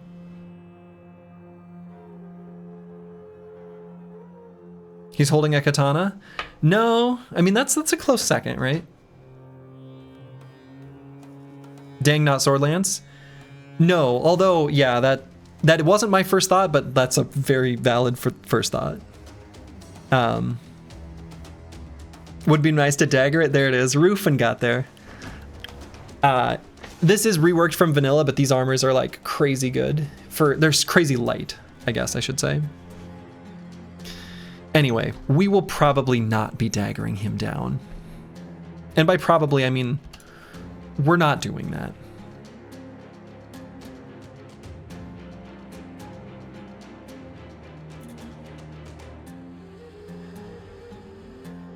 I could fling the fire pot now, right? And hit the Blade Dancer. I'm pretty tempted to just do that. Every time you come back, you hope to see that 11 up to 12. You'd hate for it to move the other way.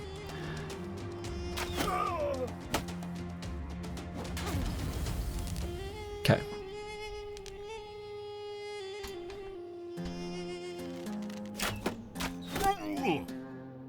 Holy shit. No man, 1220 is gonna have to back up. Just completely out of there. Probably won't even be able to bandage this up.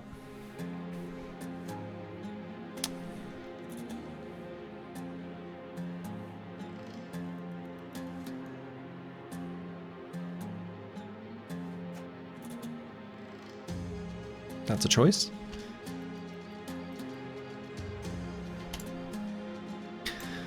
So,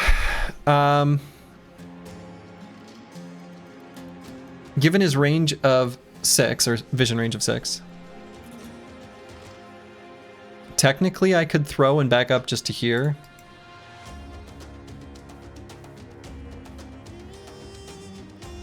No, actually I guess he could move and aim shot still. I don't think he will. But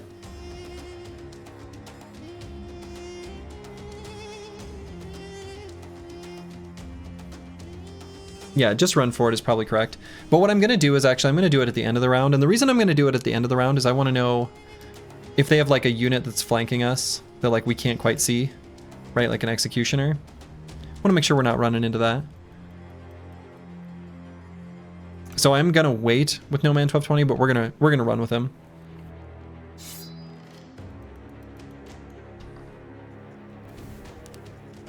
Yeah, if you just want to chill in the fire, that's fine with me.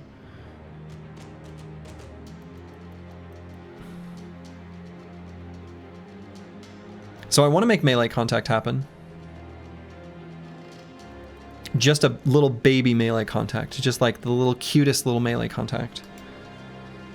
Just to get them charging forward. And it might be just bad with maps. Moves forward 1 and then riposts right there.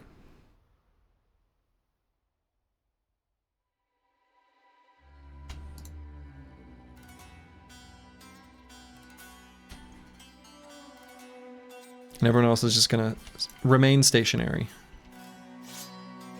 They're the ones standing in fires like idiots.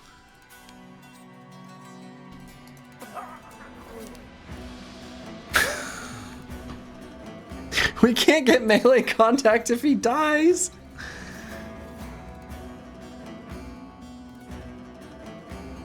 Unexpected.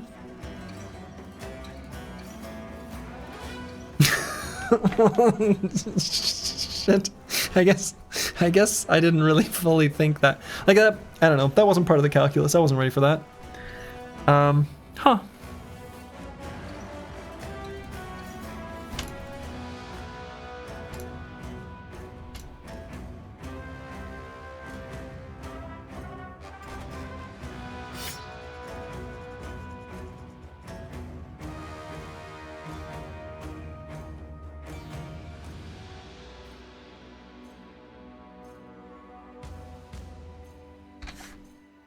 This is our night owl.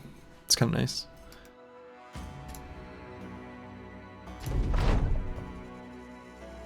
Yeah, how'd they decide the best choice was to stand there and burn to death? Good question.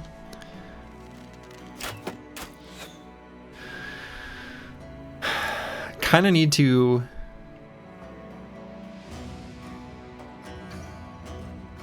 We can get melee contact by moving like Dr. Vishnevsky to here or something.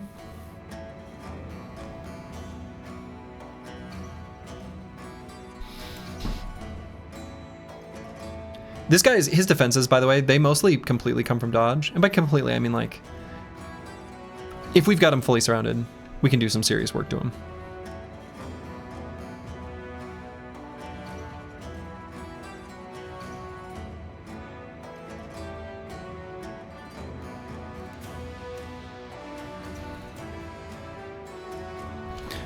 But I am going to move forward in the second half of the round.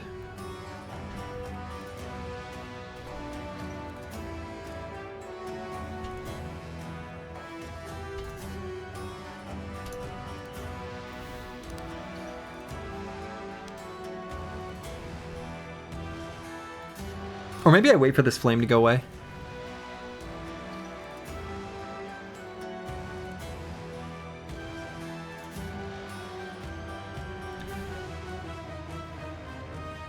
Desert Stalker's getting fairly fatigued.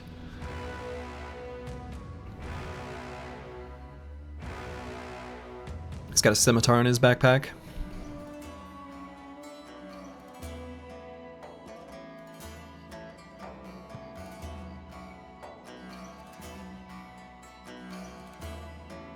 Any chance the Blade Dancer gets a burn injury? I don't think so. But that's a good question. I think it'll go away by next turn. No, I think I wait one more turn. I want to keep the, I don't want to break up the shield wall. I don't want to have us walk through the fire. I'm going to wait one more. So in that case, I guess I'll recover on Curse Word.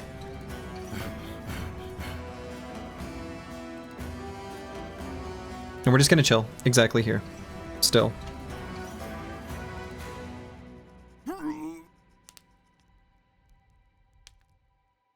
Okay, we couldn't quite see it, but someone else died there. Cool. And I guess No Man 1220 may as well recover back there. Oh, okay. All right. That kind of works. That was a cute little maneuver forward for that guy. So we could move Kristoff forward. Kristoff's got 9. So of all bros to have a little baby step forward, he's a pretty good one to do it. Squigs similarly, except Squigs doesn't have Nimble. Neither does Kristoff, actually. So maybe it's the Chaucer? Probably the Chaucer.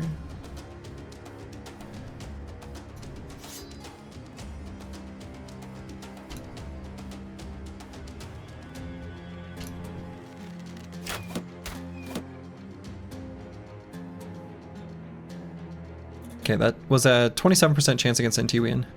He's gained some exploit opening, though.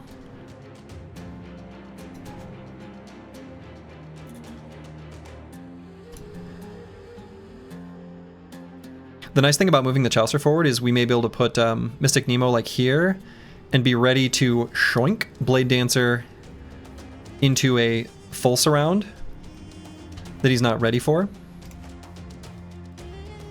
And I guess we may as well attack, right? While we're here.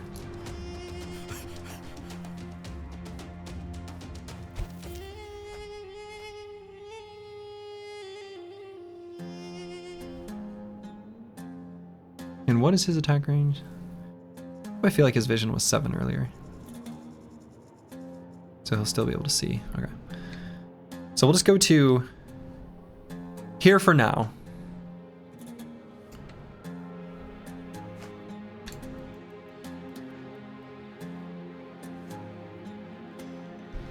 Yeah, not going to move on Dr. Vishnevsky. Curse Word may as well attack this guy, right?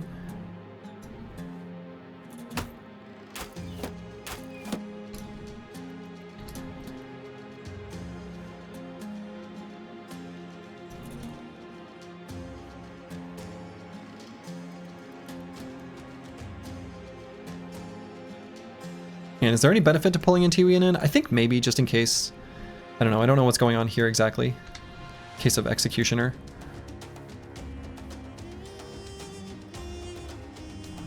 Could move Kristoff forward. But I might hold. Right, because he doesn't have Nimble.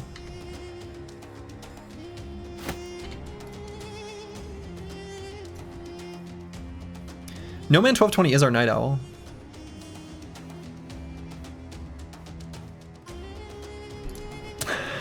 Can't quite move forward. He puts himself into a surround. He puts himself into a surround. He does it to himself.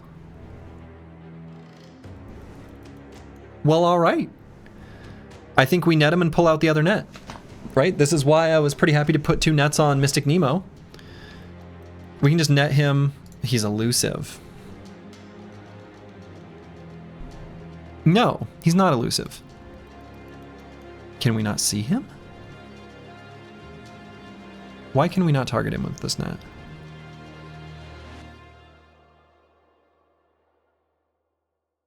Why can we not target him with this net? 2 tiles of vision.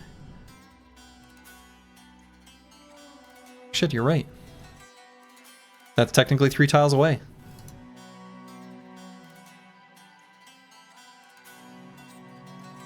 In any case, we take a step up when we throw him in and we throw a net on him. Like,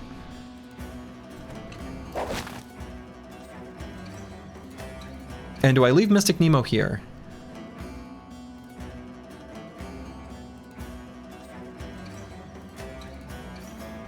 And I am faster than him, but if I wait, I won't be. Do I want to be faster than him? Not really, because if he breaks out of the net, I'd rather reapply it. Which he would do in the first half of the round. So I'm actually going to wait, because I want to go later than him. Dr. Vishnevsky's not going to be able to get over there, so we wait. Real Kirby, same deal. Not delusional, same. Battle maps, big same. All right, Squigs attacks. Now, unfortunately, because of distracted, we're going to do a little bit less damage. What I'm thinking of doing is attacking and then rotating in Antiwian. He's got the 2 exploit opening stacks. It's a somewhat dangerous hex for Antiwian, right? Because he doesn't have a shield. However, sure seems worth it to me.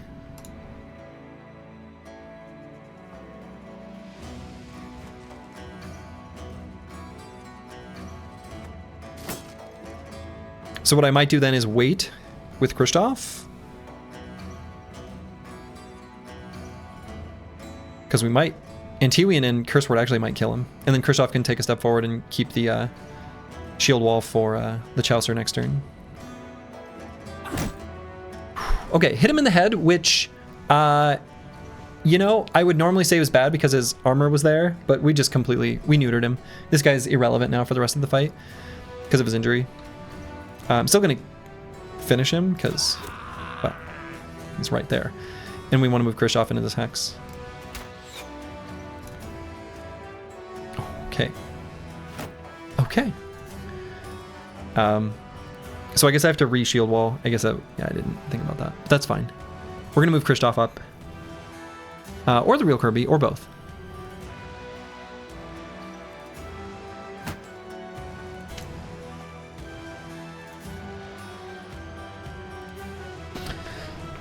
So is Mystic Nemo okay here?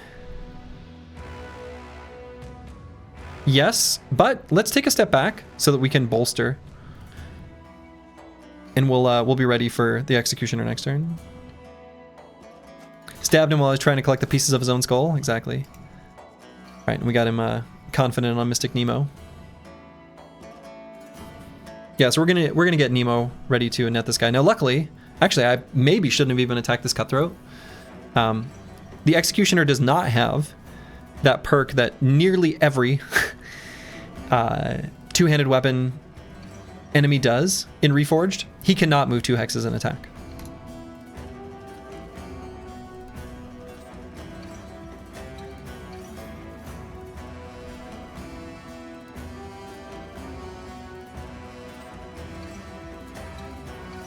And I'm not too worried about the Nimble Brothers against this this flail, to be honest. Like I don't think it's all that threatening. Yeah, let's move the real Kirby to here. We're gonna give a window for Mystic Nemo to maybe net next turn.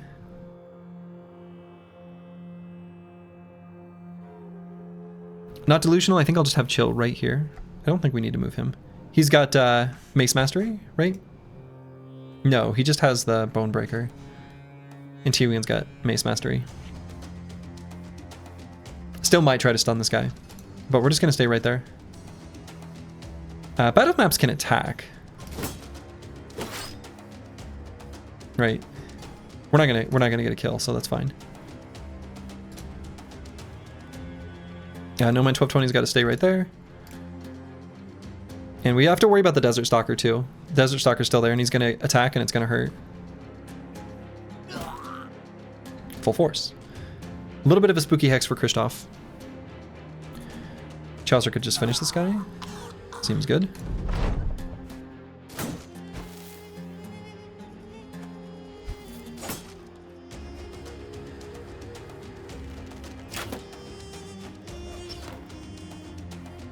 Okay. We daggering the Executioner? Unlikely. Unlikely. Mostly because that Desert Stalker is still here. We may end up rotating, like using Squigs to go here and then rotate Antiwian in. It's possible. Unlikely, but possible. Is the Desert Stalker armor something you'd want? Maybe. I don't remember what it was. I should. Let's take a step forward with Curse Word. I guess this guy, well, I don't know. I think it's okay. I don't want to, I want to be in cover, right? Okay.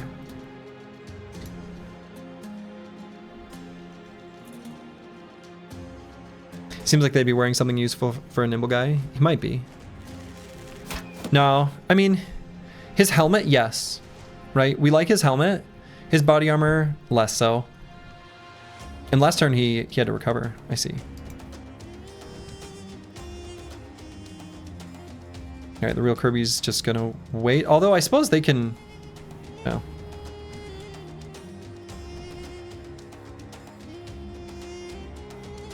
If I end turn, I guess we get rid of Distracted, huh? I'm still gonna wait.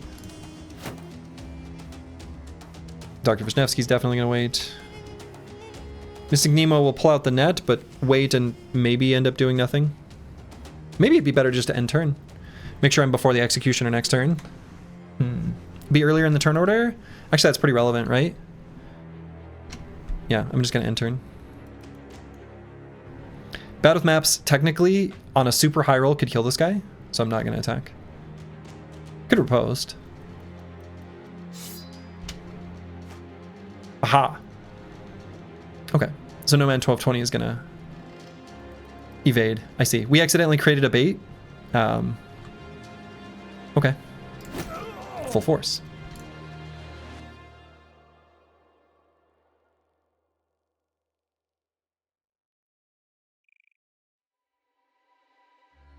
So Squigs here and shield wall is fine.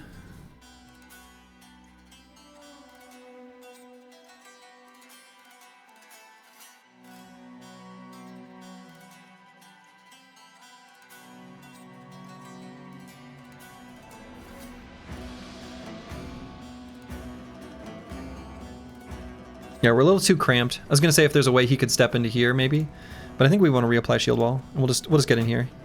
He's fairly durable, right?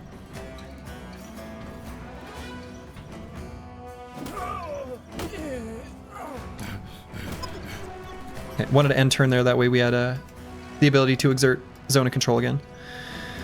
Okay, so I'm gonna run with No Man 1220, but we have to make sure that he's able to run and still not get caught by this outlaw. So, No Man 1220 has to not get caught by the outlaw, not get caught, or excuse me, not be caught by the executioner, not get caught by this outlaw, and not be in range of this desert stalker.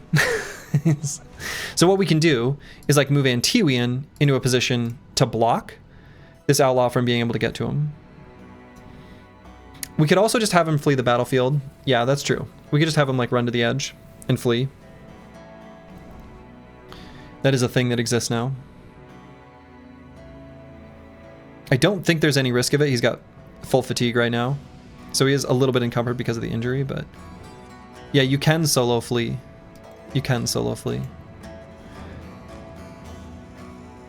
Even moving Antiwian into this hex is like, actually, honestly, probably fine.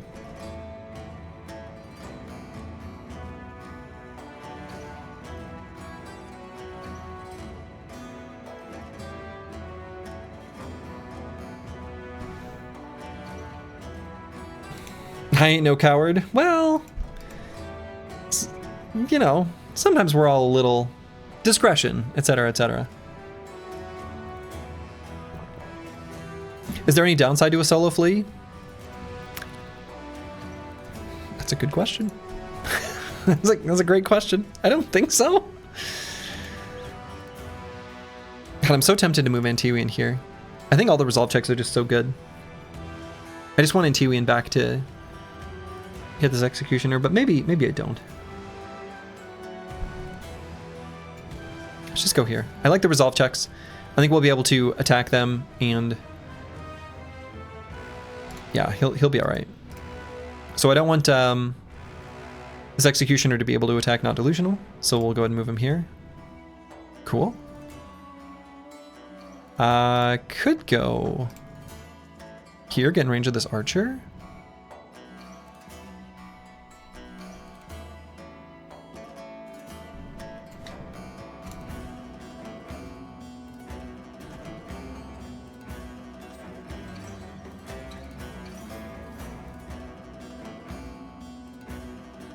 Could just simply move No Man 1220 to this spot exactly.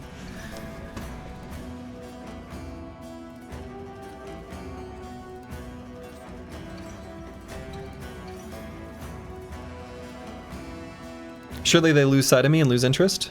Maybe. Luckily, this is our night owl, so we can actually like see kind of far. Let's just go to there.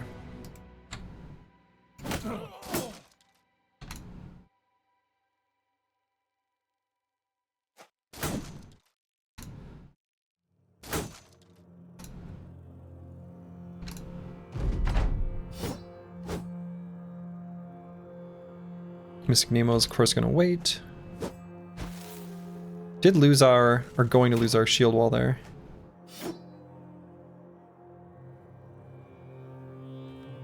Okay, this guy jumping on curse word is not too surprising. Full force? And actually he doesn't have a melee weapon at all.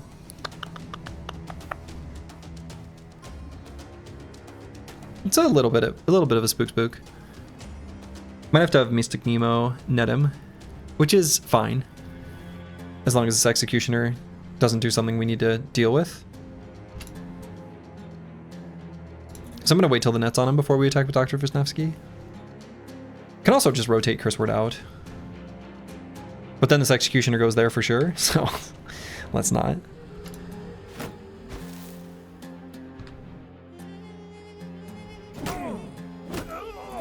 Okay.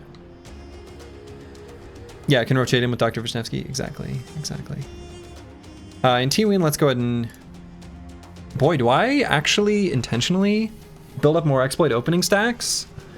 Do I let Dr. Wisniewski, or excuse me, in T-Wing get attacked on purpose by this Nomad Slinger with 40 melee skill and just a little dagger, just to build up exploit opening stacks to be able to run back and 2-turn stun this Executioner? And by 2-turn stun, I mean 1.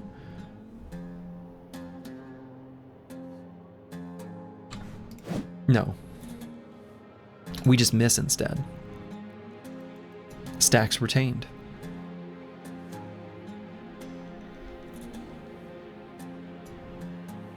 Let's just hold on, not delusional. Hold on, Nomad 1220. Hold on, bad with maps. Okay, fine. The Chaucer will probably attack this guy, so let's just wait for Mystic Nemo. Gain more exploit opening stacks. All part of the plan. More enemies fleeing. Unfortunately, the distraction means that guy is going to be able to... This guy's going to be able to run. Let's get more surround on this outlaw.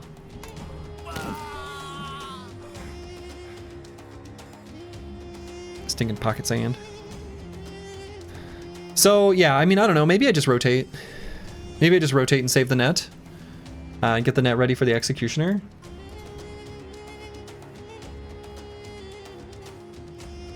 I mean, I would love to get this armor. And I realize that this is an insane amount of greed, but it's not totally ridiculous greed.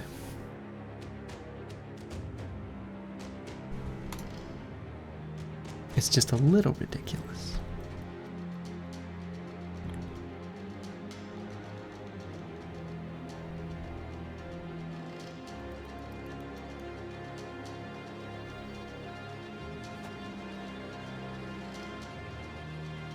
Maybe don't even need to net this guy. Maybe we save the fatigue. Keep it ready for this Executioner. Probably wrong.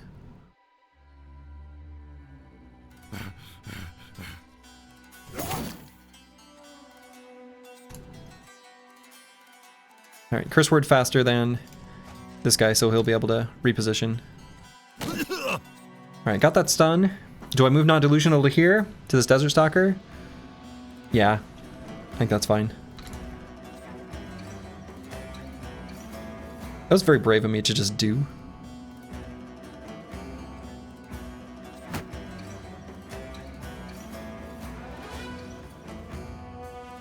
So I'm going to attempt to move to this hex. And if we succeed, then cool, we move 2. If we fail... No, I guess we don't, because we can't... Actually, I guess we kind of can't, because we can't let this cutthroat get to curse word. I guess we have another rotation.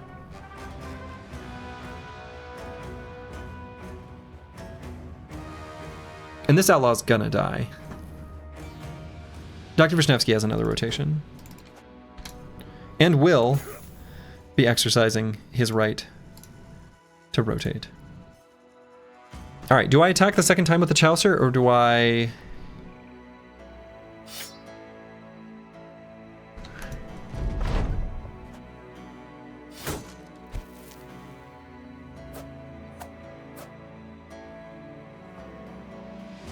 Okay, we're gonna let a lot of these fellas flee after the Executioner moves into range.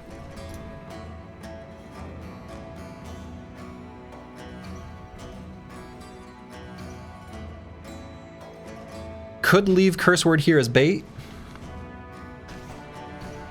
And Dr. Vishnevsky will pull the switcheroo. And I'm 100% sure he can't attack me, right? Guess I better make sure. Yeah, I'm pretty sure.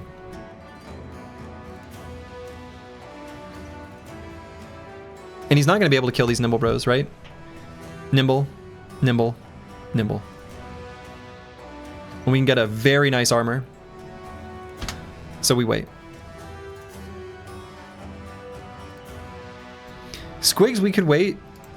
Or we could go here to make sure this guy doesn't get away. Right now it's only Kristoff attacking him. Maybe just go to just here. I guess... Yeah.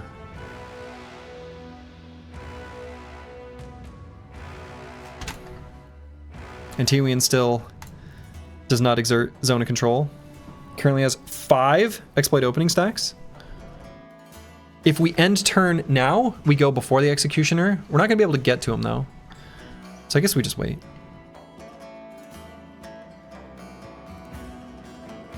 Or we move here and attack the Desert Stalker. Through zone of control, 31% chance to be hit. Okay. Okay, Dr. Vishnevsky obviously has to hold on to his rotation. Excuse me? Oh, I don't really like that. Whoa.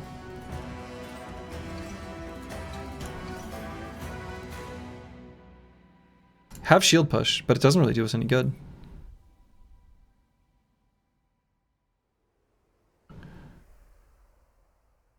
Our rotations are all down here. I did not see that coming.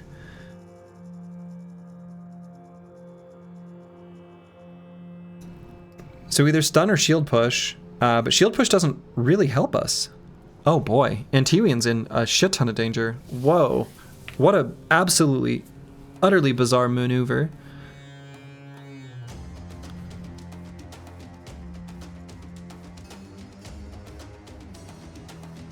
Has nimble, right? So it's not like he's, I mean, still, this is a big spooky boy and a big spooky weapon.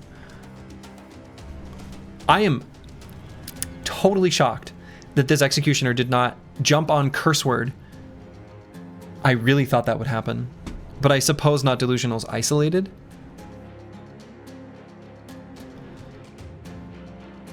Yeah, wait till flees and reassess, I think is probably going to be what's going to happen. I think Apples and Fruits is right. And yeah, Executioners move differently from almost all enemy units. They have weird targeting rules. Yeah, it's really hard to predict what they'll do. Same with Berserkers.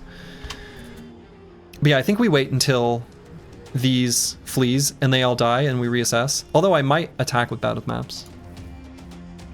Right, I actually might kill this archer. Or get him fleeing. Or just kill him. Open up this hex, right? Maybe the real Kirby goes there. Maybe he doesn't.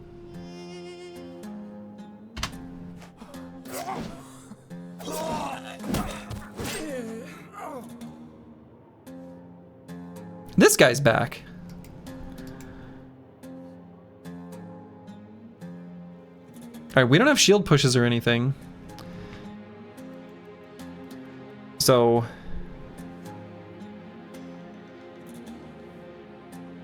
Kristoff goes here and I guess just attacks the Desert Stalker. Is there a different line I like better? Do I like moving him here? No? I don't know, the real Kirby can go there, right?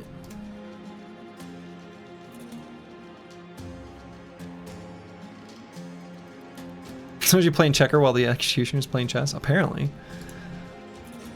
Same deal with his cutthroat here. I want to make sure Mystic Nemo can get through. He can only get to here. This guy's so awkward. The hell? No, I think we go here to get an attack. Really cool if you had a shield sergeant.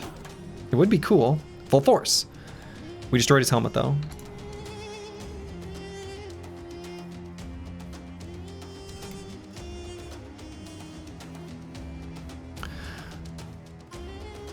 I guess we could open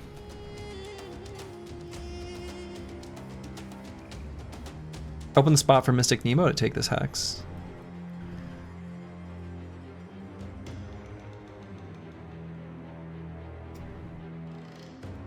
Here's basically just as good though.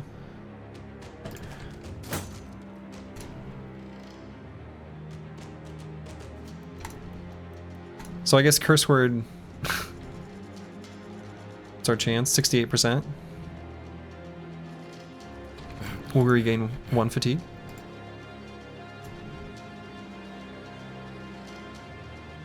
I really want to try that silly move where they all copy the move and then the shield push randomly all over the place. Yeah, I want to see it happen. And I suppose we move Dr. Wisniewski to here and then attack here. Or I guess we attack first. Slightly higher hit chance. No mind 1220. Let's bring the banner in range of not delusional.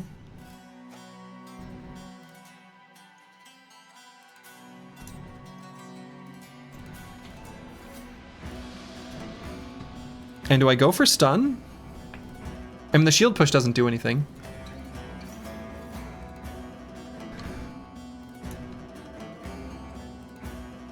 We only have 1 stun.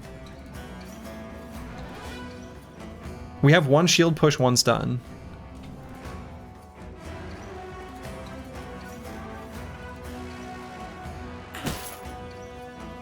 Easy. Probably just save fatigue, actually. Might want a second stun next turn. So let's ensure that.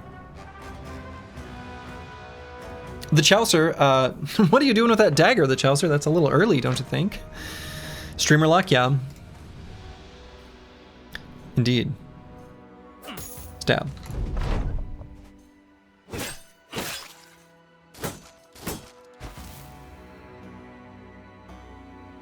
could shield push the archer and reduce this round by 1? Yeah, I could, but I think the saving fatigue is more important. I guess he, I don't know, I guess well, I don't know. Maybe I should have mathed it out, depending on whether he got hit or not. He's not going to have enough for a stun, but it's because he got hit. But if he gets hit, that's when we want it. Instead of the stun? Yeah. I mean, true, but... hit chance for the stun was, like, low, but not abysmal. Alright, let's move Mystic Nemo to here. And we will have the real Kirby attack this cutthroat twice. Mystic Nemo will probably also just attack him.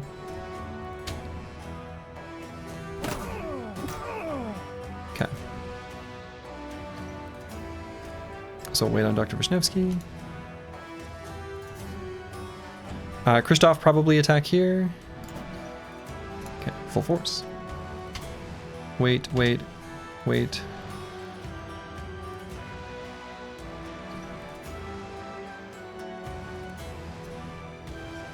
wait.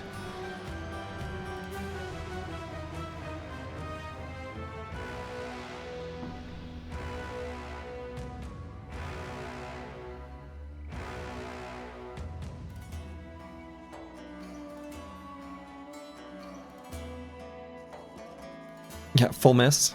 Full miss. Might swap to the military pick and just hit this Desert Stalker. Okay.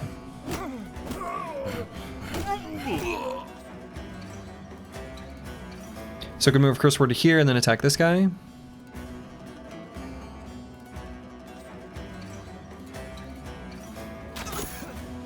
Okay.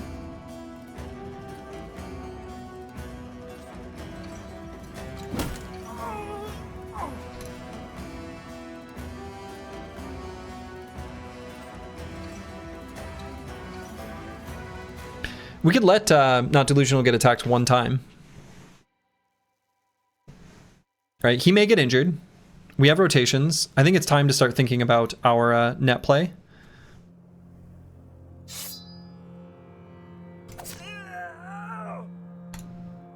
Right now, we're not exerting zone of control, notably.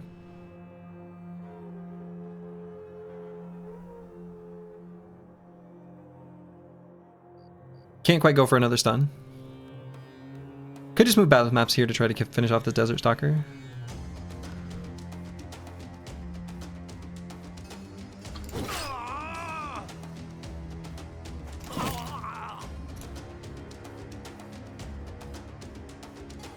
And company banner just to here. Now, what's the chance of us needing to rotate with Squigs? It's not 0, but Dr. Vishnevsky also has rotate.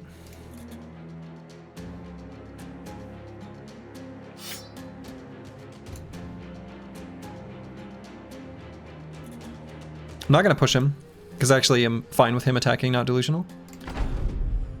Maybe fine is not quite the right way to say it. Acceptable, perhaps.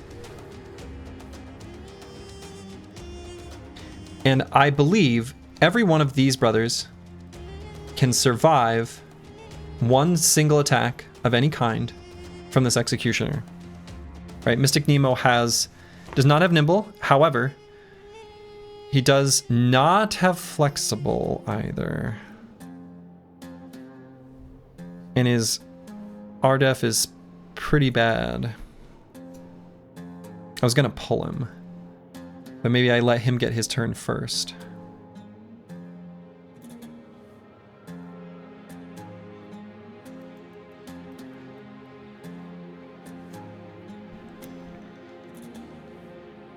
But I would be pulling him into a very high likelihood stun with 2 attempts by Not Delusional.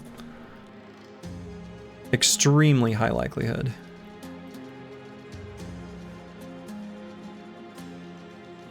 We have a surround of 5 because of Dr. Vishnevsky.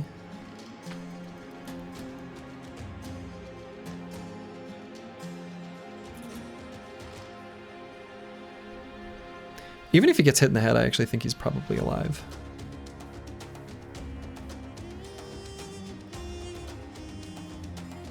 Just enough defense from this.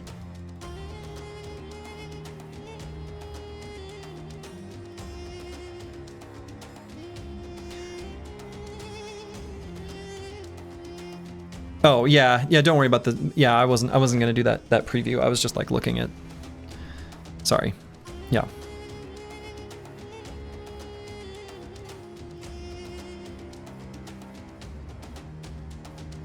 Oh yeah, so I was considering that as part of the surround though. Yeah. So just surround of 4. Now we let Not Delusional just eat 1. Because we know that's free. Right? We know he will live. So we just accept that that happens for one of them.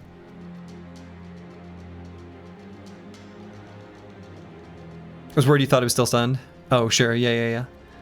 And we can still go for the stun from Not Delusional. So let's just wait, and we're not going to pull with Mystic Nemo. Mystic Nemo really needs we really need to get him flexible.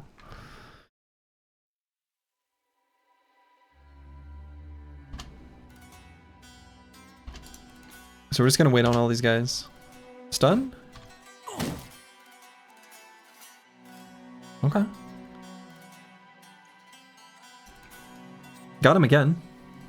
So we put only bros who can definitely survive a round swing in range of him.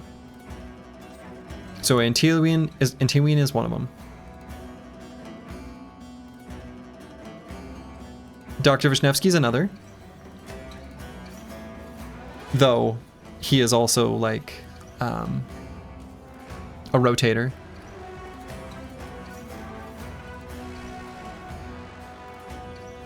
You can release the foot pedal now? No, it's still there. The real downside is just like Mystic Nemo.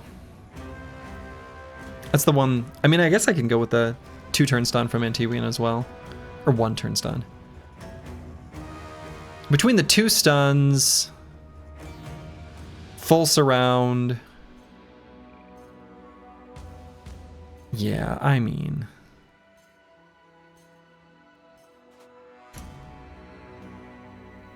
The Chaucer can definitely survive one. Would I rather it be Kristoff? Yeah, the Chaucer's got higher melee skill.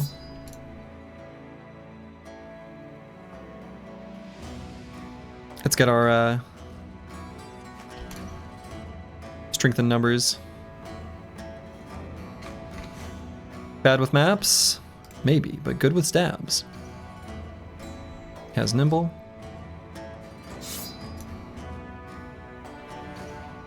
Squigs will move around the side for rotation purposes, potentially.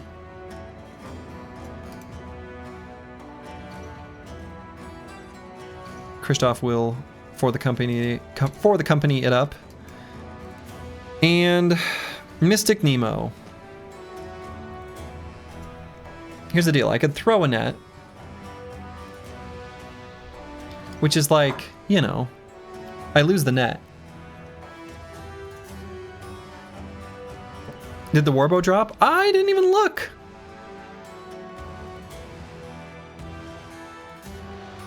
Oh, it did. No, I mean, technically, I think he can barely get one shot. I think it's true. I think he can barely get one shot. I think if he does pound and it hits in the head, it ignore additional armor from what it says. Like, I think that actually probably can kill him. So we don't.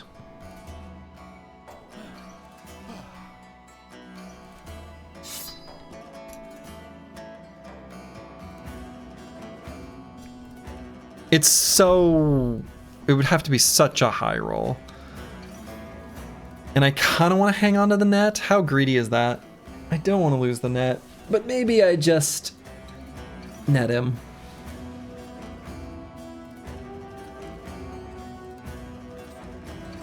No, we use the other net. So we would be no netted. We'd be netless. But wouldn't a round swing here really hurt? Wouldn't a round swing really, really hurt, right? If he does Thresh, I think I don't need to use the net, but I think I'm going to. And it hurts.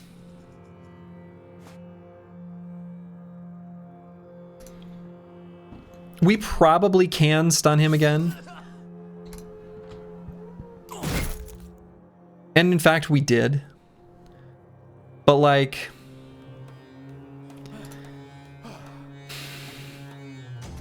I don't know, my dudes. It was spooky. I was spooked.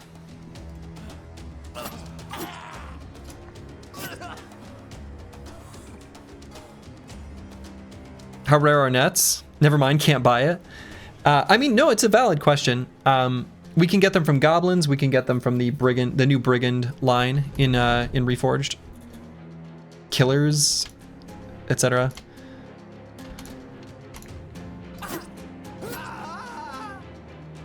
All right.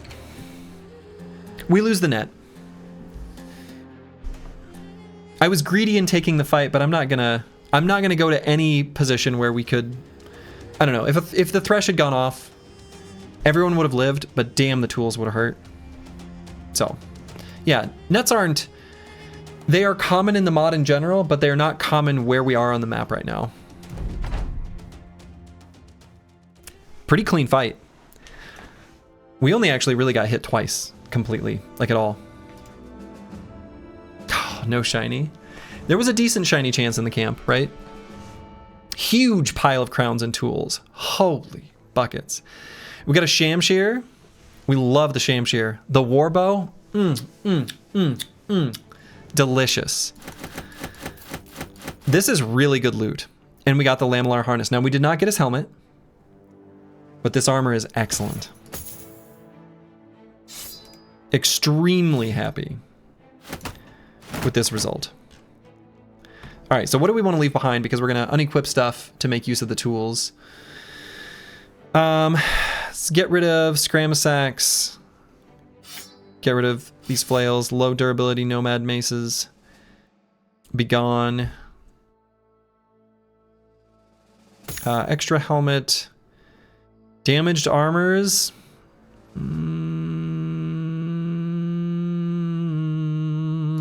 Get out of here.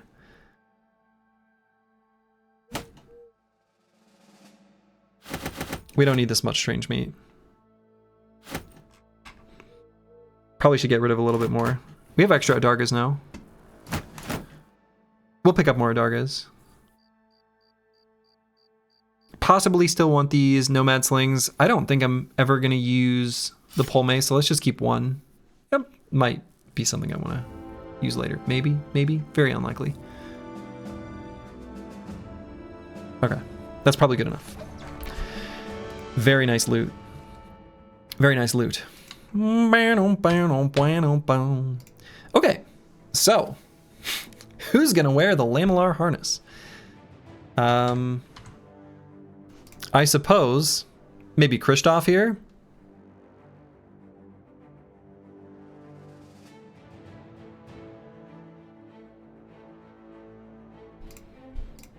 He's got a ton of fatigue. He's the one who's slated to get battle forged.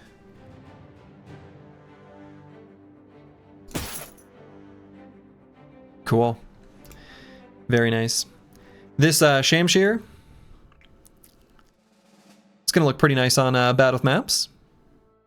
We won't get riposte, right? So that's a downside. We won't have riposte, but like that's fine. It just does extra damage, right? And we might use the Gash, right? Gash will make an extra resolve check happen, just because of the bleed stacks. So that's kind of cool. Like it's cute. I think it's good. Surprised this isn't a sword cleaver. What else?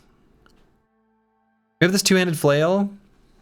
Unfortunately, we don't have a bro set up to use that.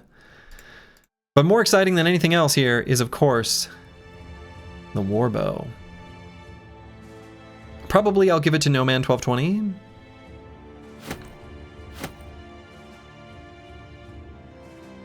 Well, I don't know. Maybe now that he's got this pierce chest, since weapon skills cost additional fatigue. Just for the moment, I think I'll actually do it this way. And I'm going to swap the banner around. And then we'll give this guy a pocket weapon of some kind. Maybe this scimitar. 200 flail could be for the other archer. I mean, that's true too. Pull a surprise Chuck Testa. You're trapped here with me.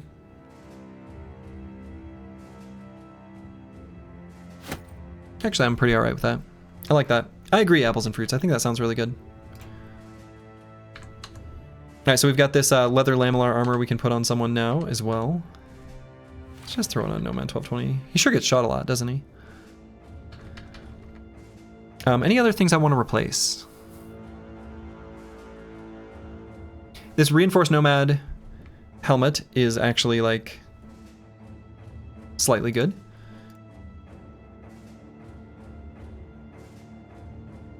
We can put this on someone.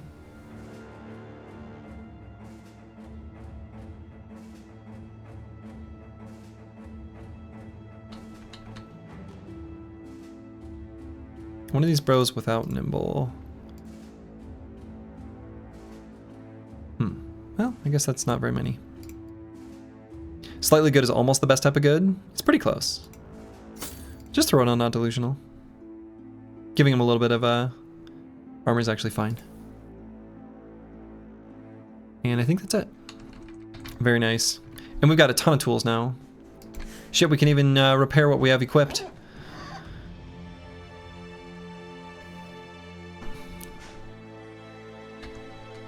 But we're still going to conserve the tools. I'm going to replace this shield. Very nice.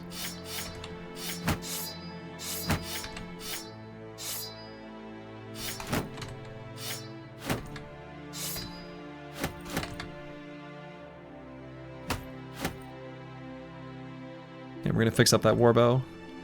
And may as well fix up the, well, no. We'll swap it back to the crew jevs.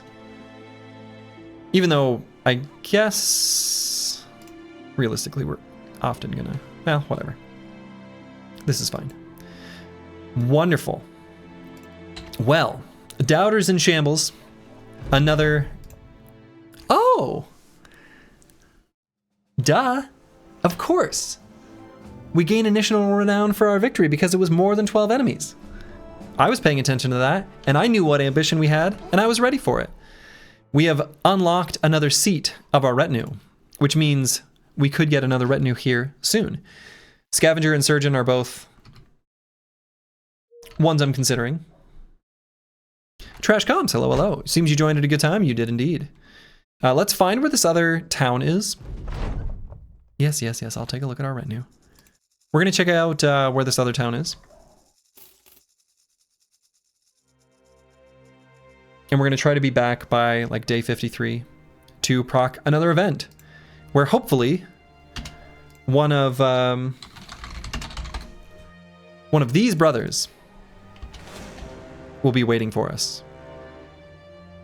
Which one is the plus tools from fights? That is the Scavenger. And specifically, the way it works in vanilla, and I'm fairly sure is unchanged, is... I want to make sure we don't have an ally. Okay. If you fully destroy an armor, that's what you get. Oh no, did I press the sort button? No, I didn't. I didn't. Okay. Moment of panic. Crisis averted.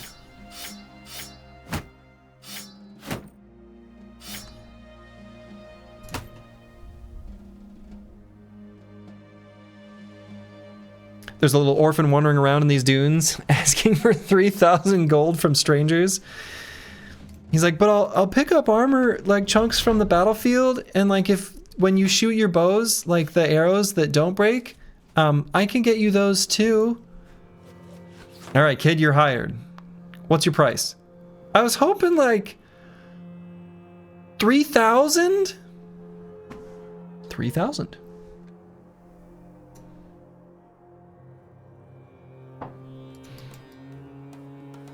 Wow, our hit chance here is terrible.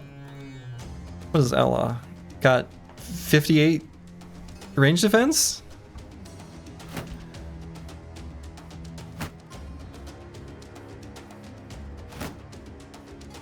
All right, we're gonna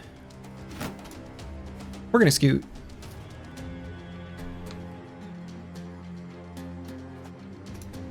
Yeah, I tried offering him 2,500, but he was on the fence. Greedy kid.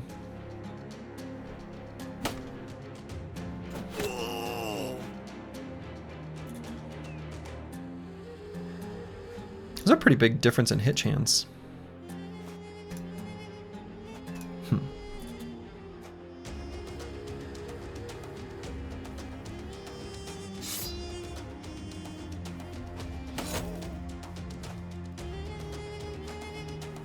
Nintendos are expensive nowadays. They are. They are.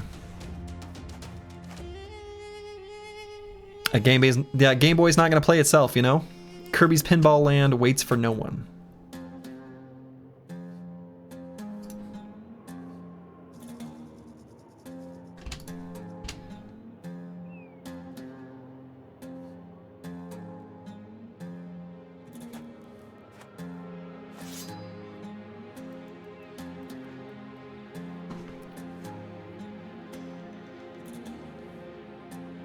I'm gonna scoot and shoot again.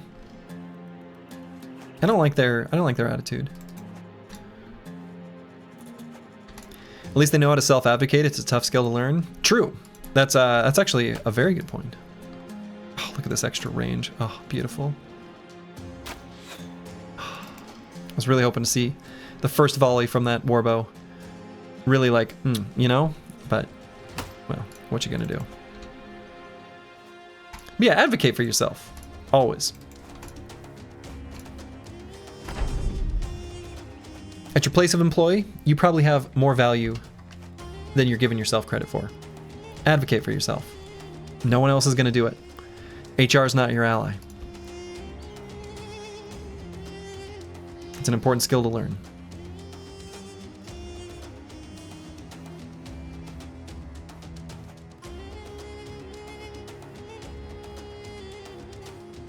First shots just to try out. Yeah, let's scoot and shoot. We'll do one more shot of this warbow.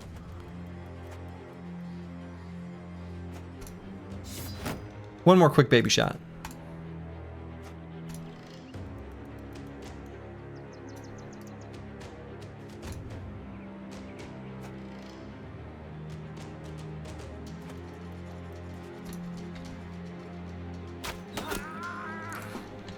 There it is. Bullseye. I mean, do they see what's going on here? The writing's on the wall, my dudes.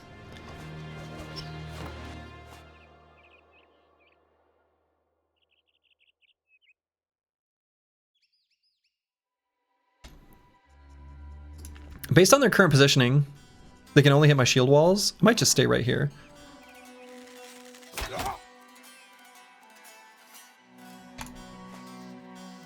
Nope. What's this guy doing?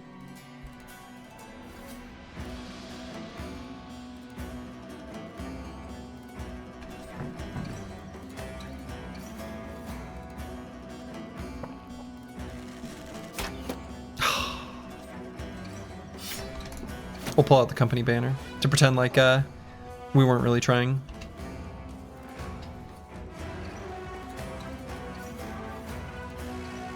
Right now they're only in range to attack our phalanx wall. This guy could throw and I was wrong. Hold up. Oh yeah, he is bow mastery, right? I guess I actually knew that. Yeah, let's kill this guy.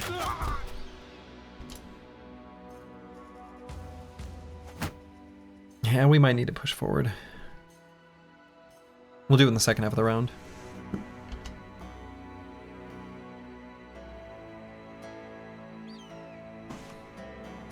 It's now the second half of the round.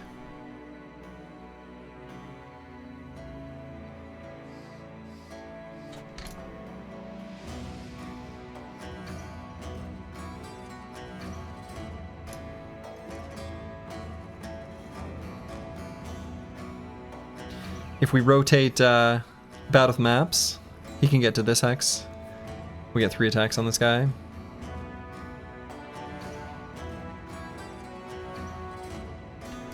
I think I like that. It's worth doing.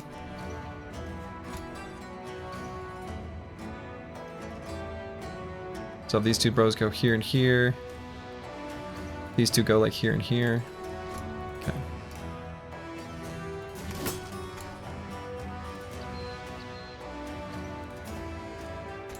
Offensive rotation, best rotation. It really is. It's very satisfying, turns out.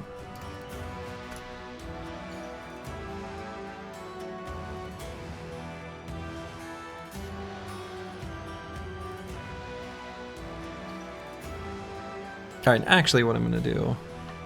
So I have a chain of cover. Make him a little bit less likely to be hit.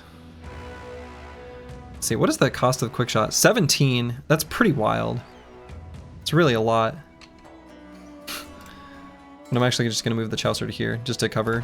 Chain of cover.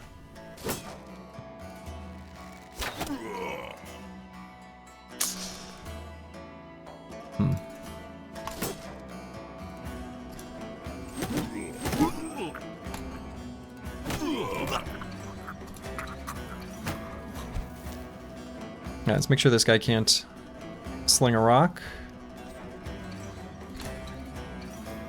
Same deal with this guy. Went for the stun, didn't get it.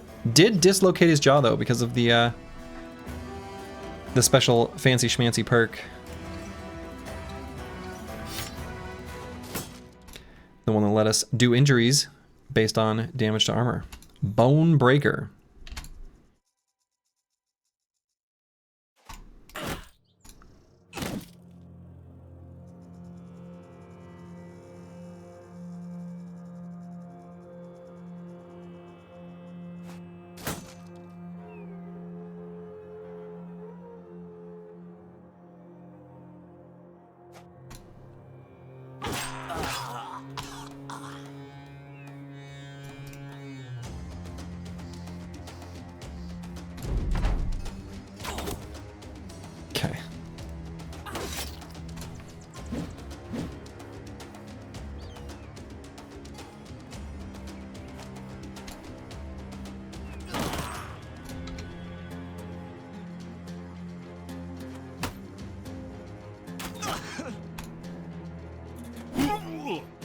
You're not exactly sure yet how to evaluate Bonebreaker? Me either.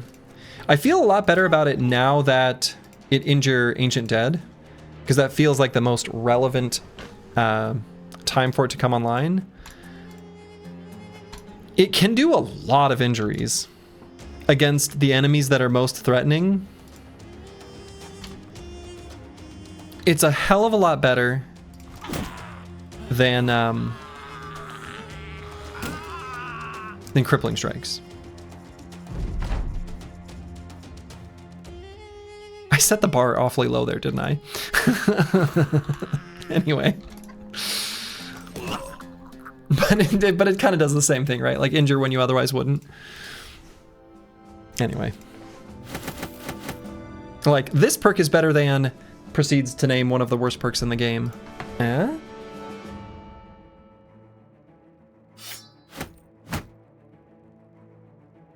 Okay, I don't think I want any of the rest of this.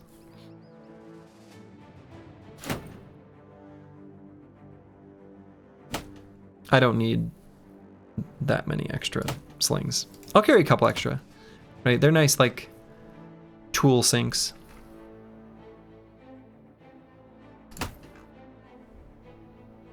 Or like, if I run out of ammo, I can use tools instead. That's what I meant to say.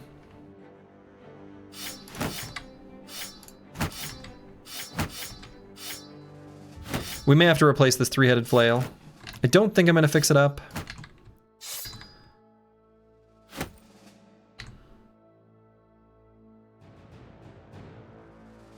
I may as well fix this two-handed flange mace. We're gonna use that for a while.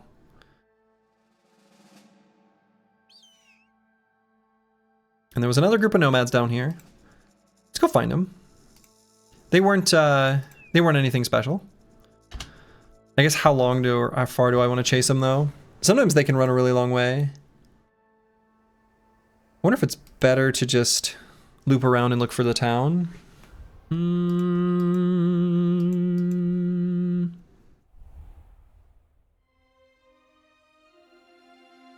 Yeah. I'm not gonna chase those footprints. If they're dead set on moving away, they're actually like reasonably far by then. Hey, all right. Would you look at that? Must have been what spawned them. The hidden tents! Found you.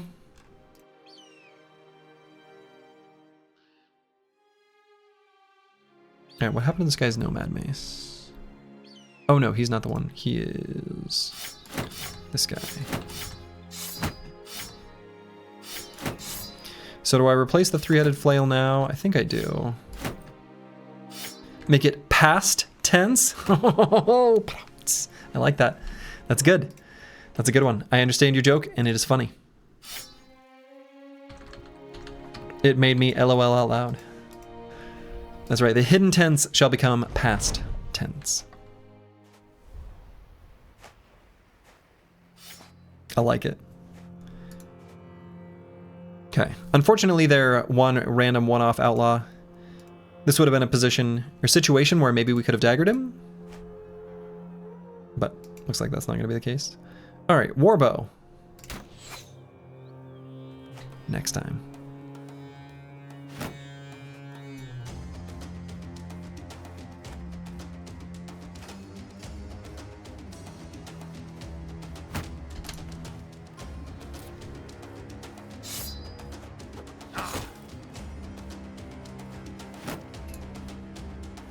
Yeah, LOLOL. LOL out loud. Laughing out loudly laughing. We do all the things.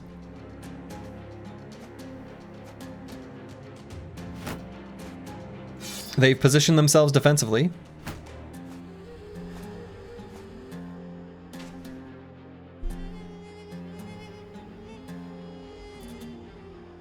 Well, let's see who has ranged advantage, shall we? Curse word, come on. We're trying to prove a point here with this warbow. I want you to one-tap this cutthroat. Okay? I know you're drunk, all right? But you can do this.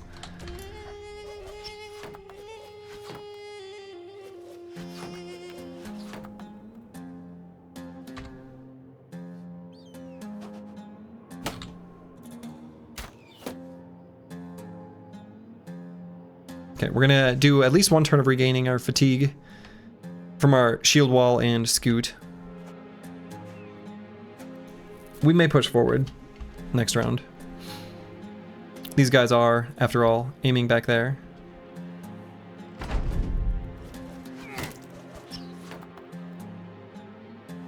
And the way I know that is, in the log it's saying the shot goes astray.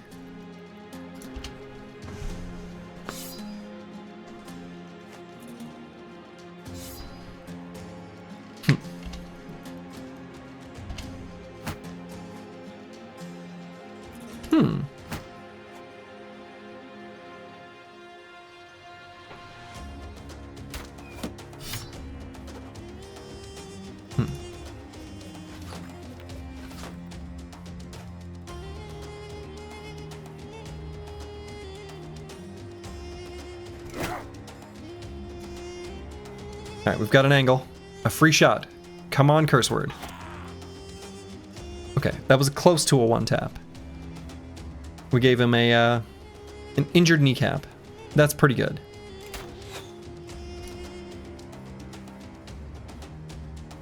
Alright, there's melee contact now, so they will push forward.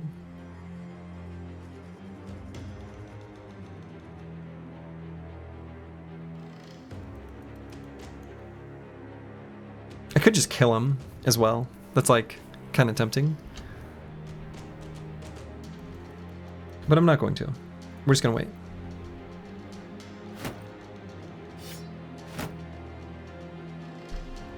So I'm actually not going to attack Dr. Vishnevsky on purpose, if you can believe it. But we're going to get him ready to deal with this outlaw.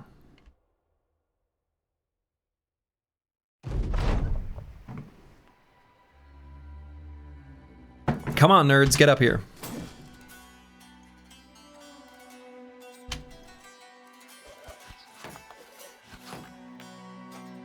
That's the spirit. I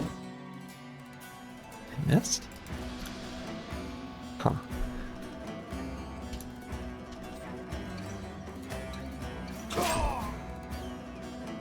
That's more like it. Okay, actually probably gonna have to have curse word back off.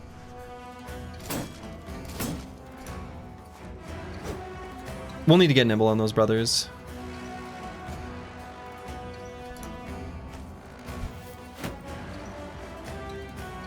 So can't move forward on the Chaucer yet. Okay. Full force. Alright, so curse word. He's got to just skedaddle.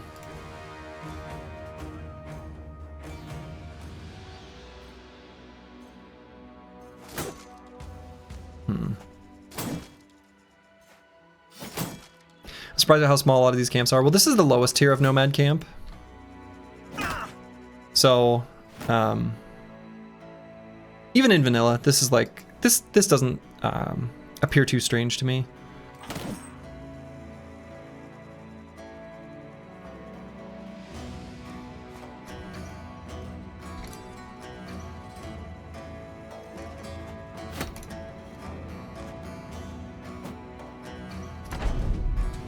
You'll still see these.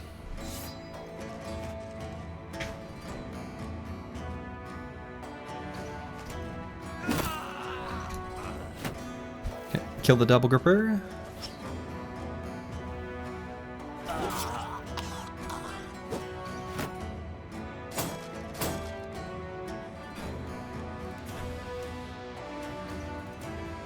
For some reason I thought it was a tier 2. Nah, it's the tier 1.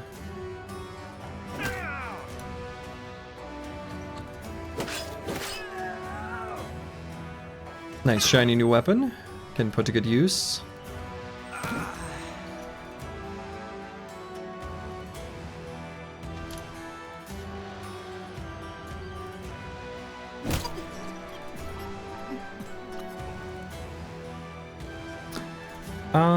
Should I move N2 in here? I guess not. The Chaucer can go here though, but maybe. No, yeah. Chaucer can go there.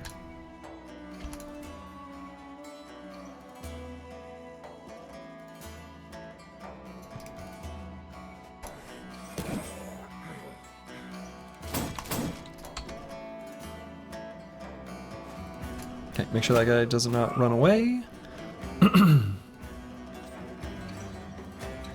Curse word will just recover back there.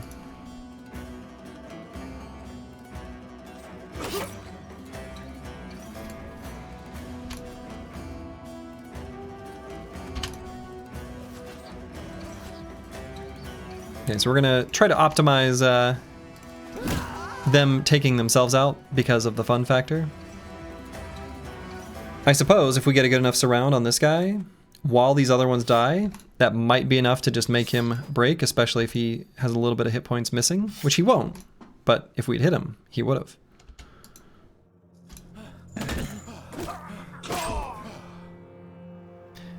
Nerves of Steel. Still probably just gonna dagger him down though.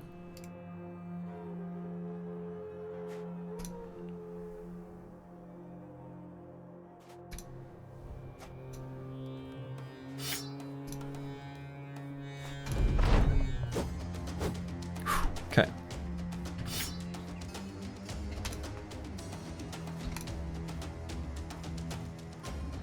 Got plenty of our adjacency bonuses. Strength in numbers. There it is. There it is. There it is. Okay. Armor's coming damaged.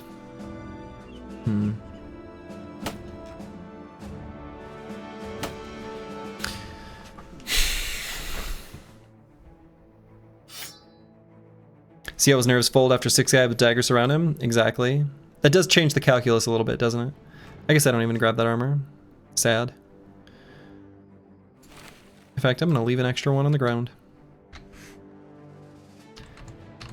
So, one thing I might actually do, maybe I give Squigs the, one of these scimitars. I don't know, I guess 3-headed flail's fine.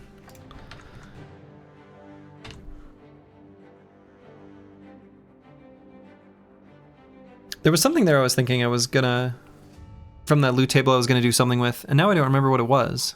Was it just the scimitar? Maybe it was. Oh, yeah, I was gonna do something about Curse Word's armor.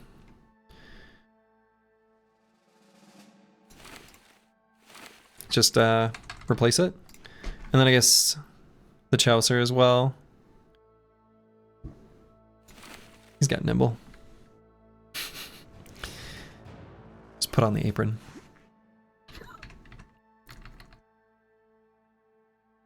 All these armors that we don't need to use tools on. Okay, I'm gonna use the restroom, and then we're gonna maybe find a new bro.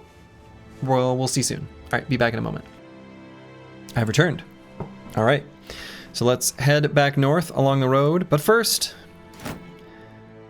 as per usual, we unequip stuff. It's sad. It's unfortunate. It's annoying. I wish we didn't have to do it. But yet, here we are. Leaving some stuff equipped, right? So that's kind of nice. I want to at least see where the town is, even though we're still a couple days away from an event proc. Wow. It's gonna appear in my vision range, cutthroats.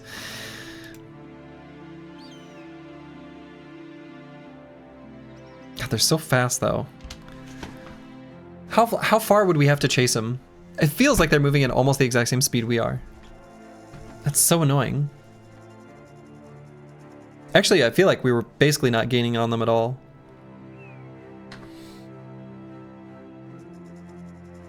Not having the scout sucks. And the scout is reworked, by the way, in this mod. So it no longer gives you the base increased movement speed. It's only on certain terrains.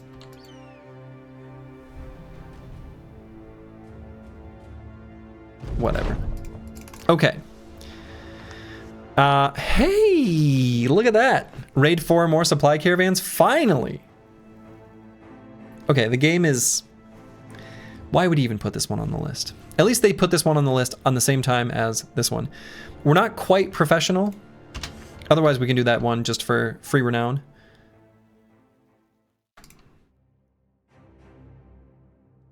All right, so here's Tarwa. Make sure not to click on the town accidentally.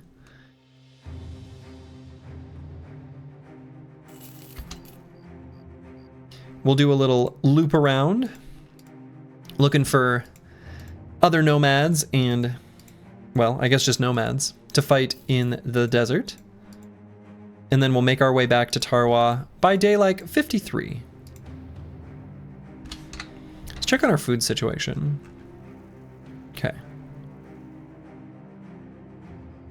Food will go, you know, faster than we'd like.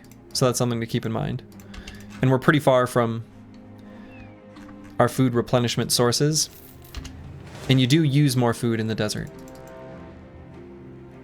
Okay, so sand-covered remnants. This, I think we want to take a look at. This is either nomads or ancient dead. So we need to be equipped to deal with either.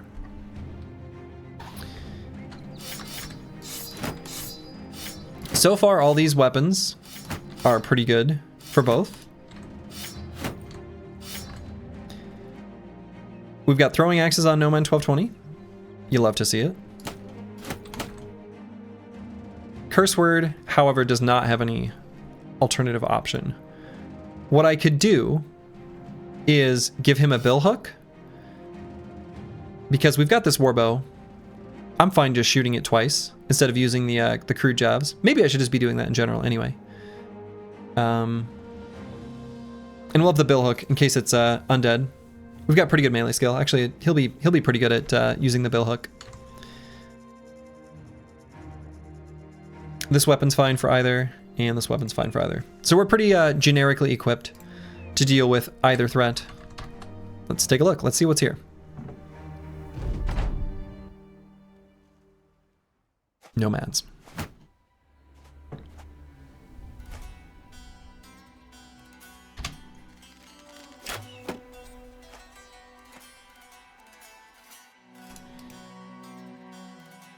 Okay, we're gonna scooch and shoot. Could do an aim shot and back up one. I don't hate that. That way we actually get an attack in.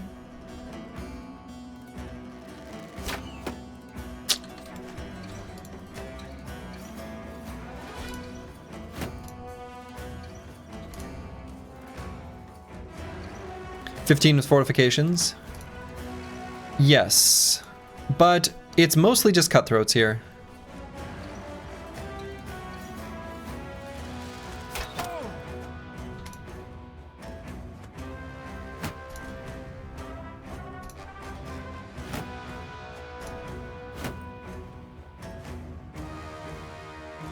I do see this outlaw and a couple archers.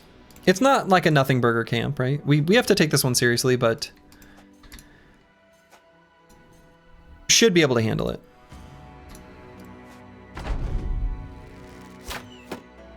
All right, so right now they can only shoot our front line. Hit chance of 11. At least on the Chaucer. Whoa. Don't go there. Would you recommend this game? Nick3369, the answer is a resounding yes. This is has become my favorite game of all time. And I've played some bangers. There's some real good games out there.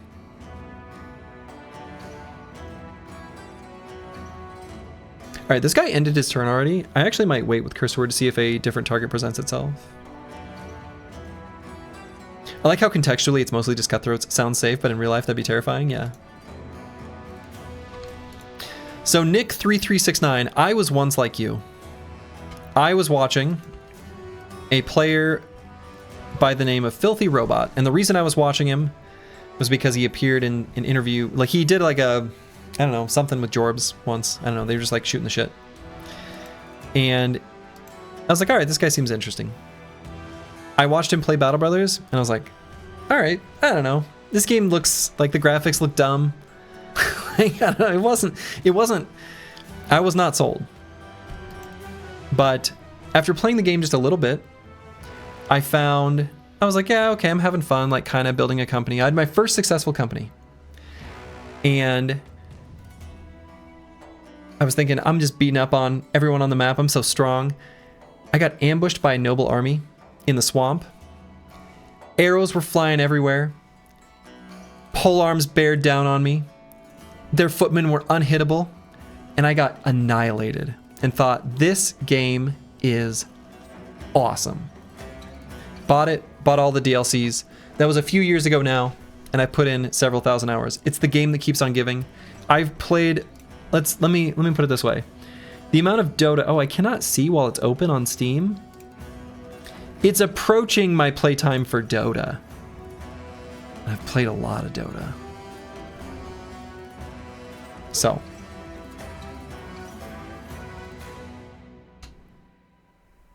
But yeah, Filthy I think was my first exposure to this game. I'm pretty sure. The Filthy part is, I'm pretty sure is correct. So it's got replayability. Do I need the DLCs? No, you can just get the base game. You can totally just get the base game. Yeah, for a single player game to provide, yeah, exactly. That's the notable thing about this. A single player game rarely provides this level of replayability.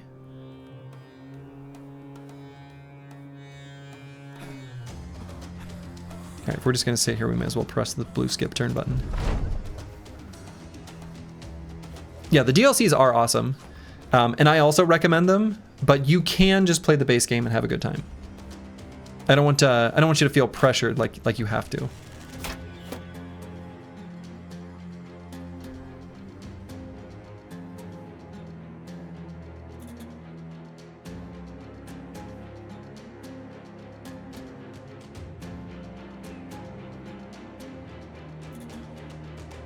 Yeah, this fight's from the DLC, right? All right, we may have to push up with our phalanx wall. They have ranged advantage and they're right in their assessment. Deep strategy, no run is the same ever. Lots of different paths. Then there's the modding community, which like other games just adds even more layers and options. Absolutely. You're kind of looking at this game in War Tales. Let me put it this way: I don't want to rag on War Tales because I've never played it, but based on the opinions of people who also have a like-minded view of this game to me, this game wins hands down, I guess.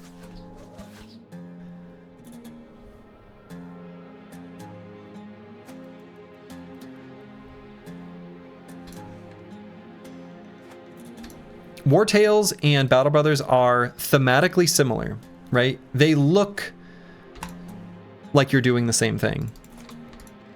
But I think in practice, this game has a interesting strategic depth that War Tales, based on my understanding, does not have. Yeah, way more build variety, much more difficulty. Right, exactly. It's just an inbred cousin, yeah. Yeah, War Tales might be fun. I don't want to, you know what I mean? Like, but I feel like War Tales is probably just going to scratch a different itch.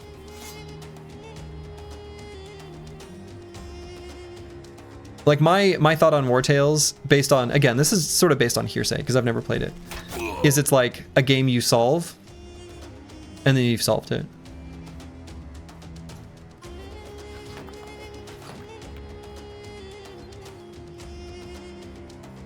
Man, we really need to get nimble on these brothers. There's like a risk each fight to Curse Word's life.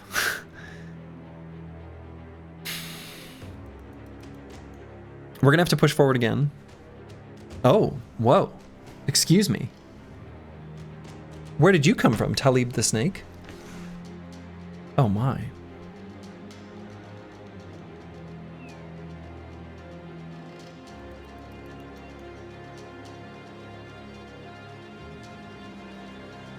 There's a lot of I love the first time chatters. As soon as like a controversial topic comes up, like comparing one game to another, my OBS, or maybe it's coming from Twitch, it tells me when someone's a first time chatter.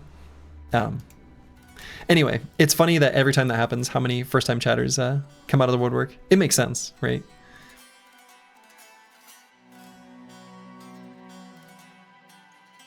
But it's very funny to me. All right, I'm gonna move curse word back, I guess 3 hexes. Probably should just be 2, but I'm gonna do 3. Looking for months, but first time, yeah, right? Hello, CMilo27. Yeah, no one's ever like, if you don't have anything you want to say, you can just hang out. That's. I often watch streams without saying anything myself, so.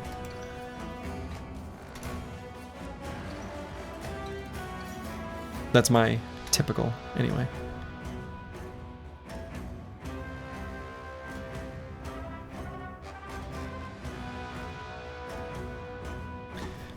You don't want to trash talk War Tales. It's also fun. It just doesn't last. Yeah. Exactly. Like, I don't want to trash a game that I've literally never played. That would be dumb.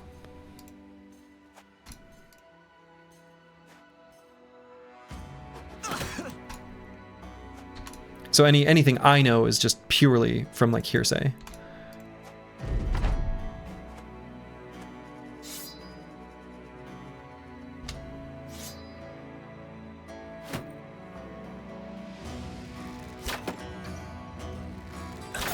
Okay, so I want to get melee contact to update their AI pattern to be more aggressive. We can do it by doing a cute little rotation with Dr. Vishnevsky, or just simply stepping him up, making a gap, pulling battle with maps up to here. Might just do that.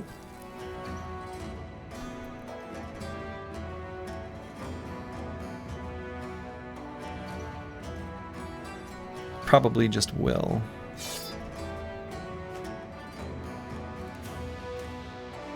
Okay.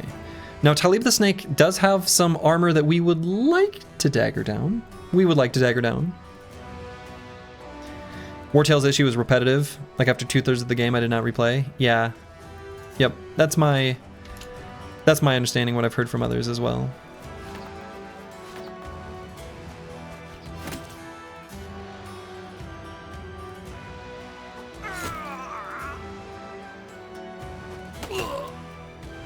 Cool. So I could put Kristoff here, and then that would let me move in Tiwi into here, where and Tiwi can just like one-on-one this guy. No one can interrupt him. I think you're a very rare case where you don't play Dota at all, but you watch and enjoy competitive Dota. It's the much healthier. That's a much healthier lifestyle. That's right. Did I just refer to Dota as a lifestyle? Uh-oh.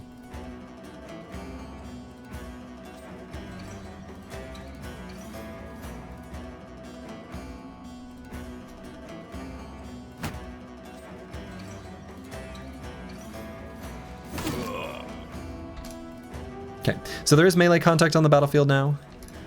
Enemy AI is going to be pushing forward more aggressively.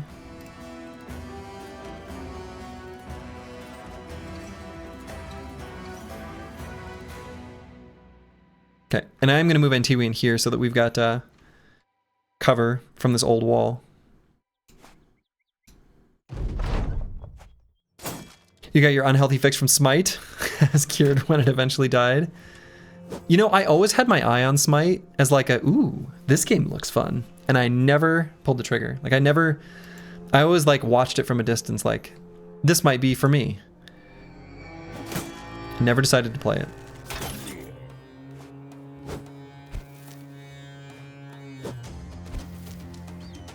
Okay, may need to back up on No Man 1220 here.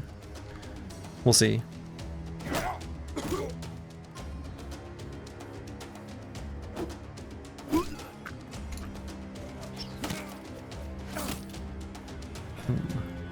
You've exclusively only watched competitive Dota the last 5+ years. I don't miss it playing it at all. That's pretty much what I've done too. When was my last game of Dota?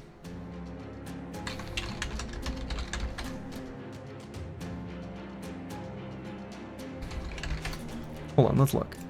Technically 2024, December of 2024. However. Oh wow, did I really play like a few games in 2024? Oh, I kind of did. Okay, I kind of did. But basically quit February 12th, 2020. I think that's when I started playing Valheim. Oh, what a great game.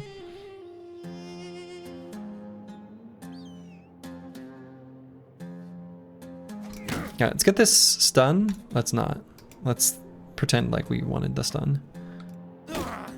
Full force.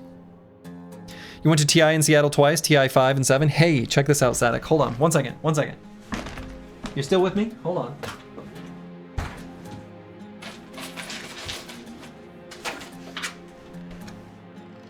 Me too. Let's see, which TI was this? 2014? It just lists the date. 2014. I think it might have been the first year it was at Key Arena. Really fun. Had a great time. Went with some buddies. We stayed at a really sketchy area of town. I don't know, it wasn't, I don't know. Maybe I'm overstating. It wasn't that sketchy, but it was the cheapest hotel I could find though, that's for sure. That'll tell you enough.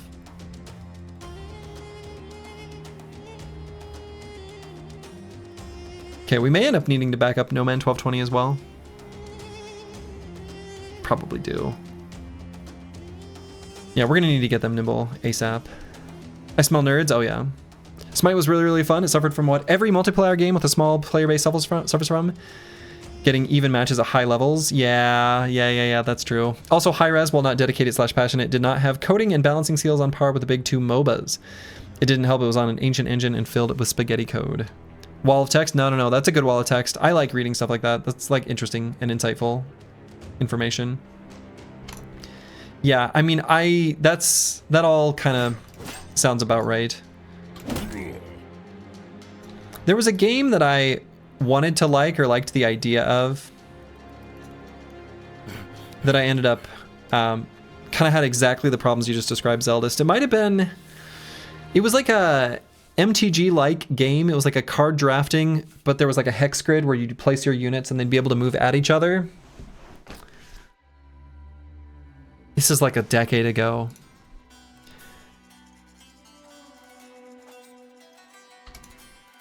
But I found like a few pretty broken card / team comps that I just felt like I was never gonna lose, and then it just wasn't fun anymore. What was the name of that game? Ooh, all right. Squig's getting hit by this Nomad Outlaw is not so good.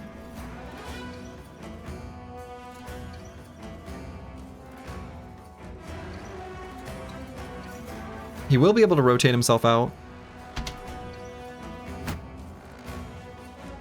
He will rotate himself out.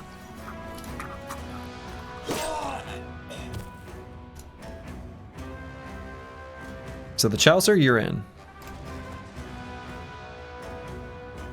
And then let's move here just so we're in cover from the archers. I know what you're talking about, Slurgy. You just woke some. Yeah, it was like oh, it's in my Steam library still, I think. I'd have to look through it. If you can figure it out, Falsers, please let me know. I gotta know. I gotta know.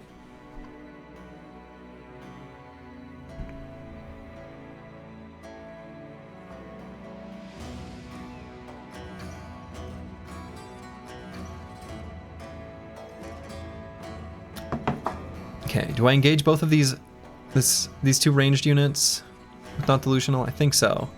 I want to try to dagger this guy down. It'll be pretty spooky with his weapon, so might not be an option for us.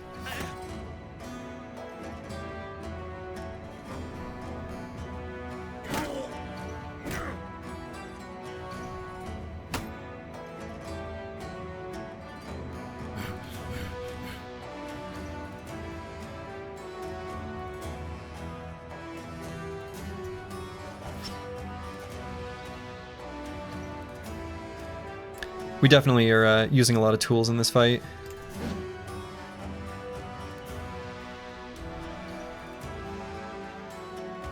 Oh, I took an arrow to the knee. Okay.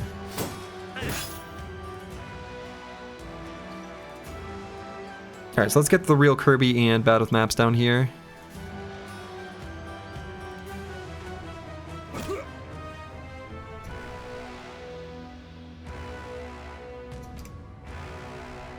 Unfortunately, not having a net means getting this guy is going to be tricky, but he is, you know, his resolve is faltering.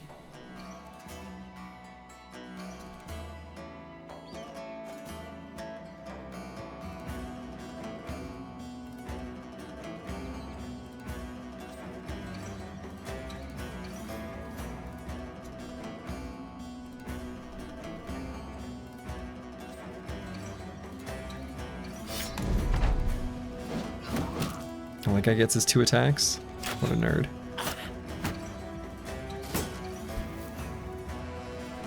Slurgy, any interest is playing / learning at DCSS? Was that Dungeon Crawler Stone Soup and competing in a tournament? Potentially. I know that there's a lot of overlap, so obviously there's something there of like player bases and such.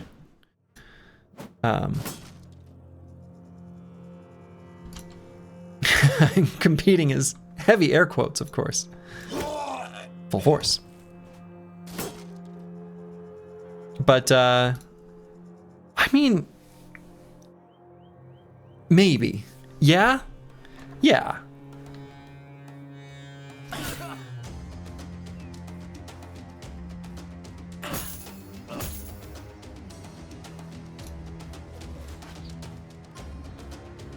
Competing in quotes because there should be no expectation to finish at the top level, well, obviously.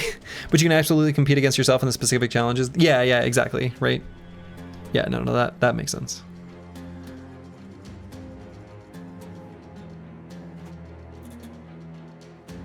DCSS is the only roguelike you ever need to learn, really. It's that good. That's what I've heard. And I do like those types of games.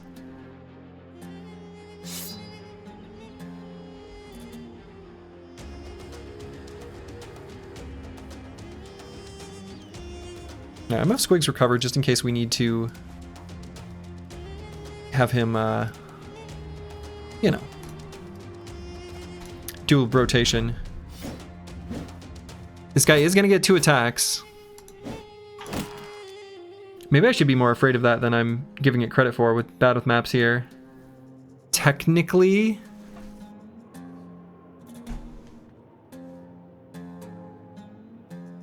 could get hit twice and die. I think that'll damage him sufficiently through Nimble. It'll be close. It'd be unlikely for him to hit him, especially twice. I think the best move is actually to try to get a kill on this guy to break his resolve. Okay. I think the tournaments are actually a great place for beginners to start. The banners give you very achievable focused targets to aim for without requiring a win or deep game knowledge.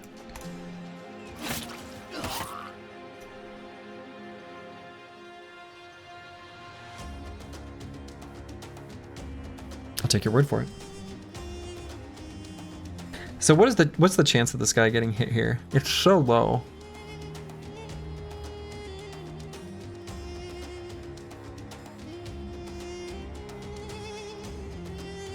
Especially twice.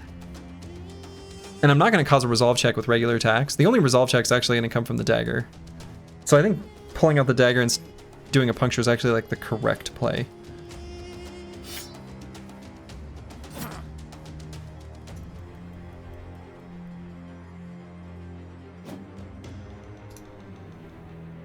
We try to just kill, cause resolve check. Kristoff has 9, he can get in there. Whoa. That's not what I expected him to do, but I'm happy with it.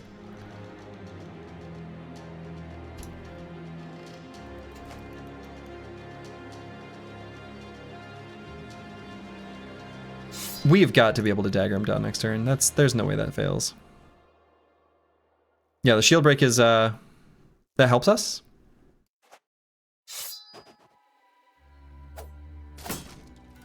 We're actually very happy with that.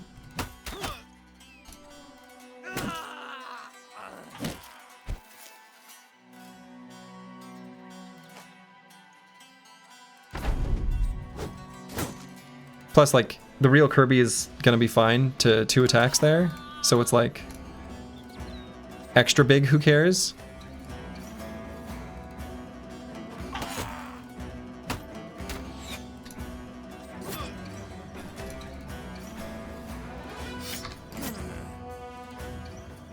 Got balls of steel on this guy. Break or die. Okay. Well, we daggered him down. He made it spooky. When enemies break shields, it reminds me of when fighters in movies aim for each other's swords instead of their opponent. Yeah, exactly. Let's hit swords!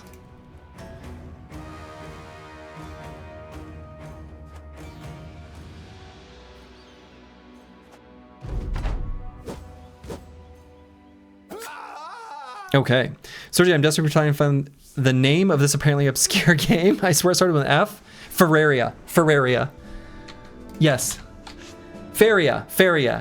F-A-E-R-I-A. That's it. Faria. Thank you. That's all we needed. That's it.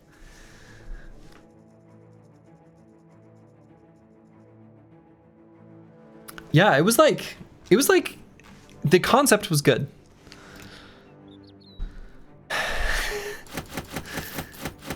Thank you for remembering that it started with an F.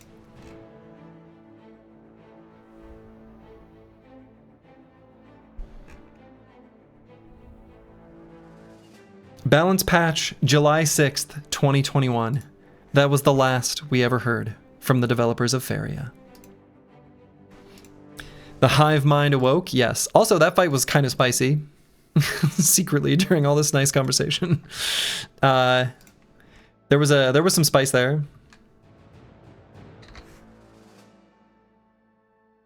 It was like Thai spicy, you know? Alright, Squigs can get a real armor. Squigs and Kristoff. Squigs, we're gonna need to give him, yeah, brawny / more fatigue.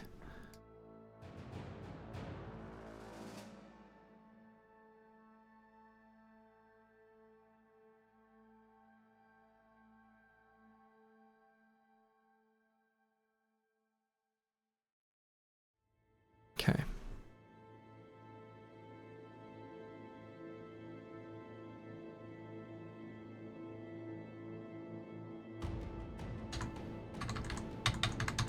Okay, and we're gonna be able to get nimble on these archers. That's gonna make me feel so much better about the all the arrows and injuries. Yeah, that's gonna be just a lot nicer. Also, when we do get up to 70 melee skill, which is gonna happen on No Man's level up here, we will magically just gain plus 10 range defense, which is gonna be very nice for this brother. So, oh, he gets 2 perks. He gets 2 perks. 2 perks for the price of 1 because we took student earlier. Also, I remembered a bunch of early 2000s multiplayer games you haven't thought of in ages. Infantry by SOE was very fun. Shattered Galaxy was also cool. I never played any of those. What is SOE? What company is that? Have you found archers as broken as Rufin did / does? Yeah, I do. I would have built more than 2 ranged bros in this run for sure if we had the ranged combat perk group available on More Brothers, but unfortunately it just wasn't Sony Online Entertainment. Oh, okay. But yeah, I think the ranged bros in this are like really, they're too strong. They're too strong. I think I'm gonna take a juicy +4 melee defense. Honestly, could even grab 4 range defense. I don't hate that.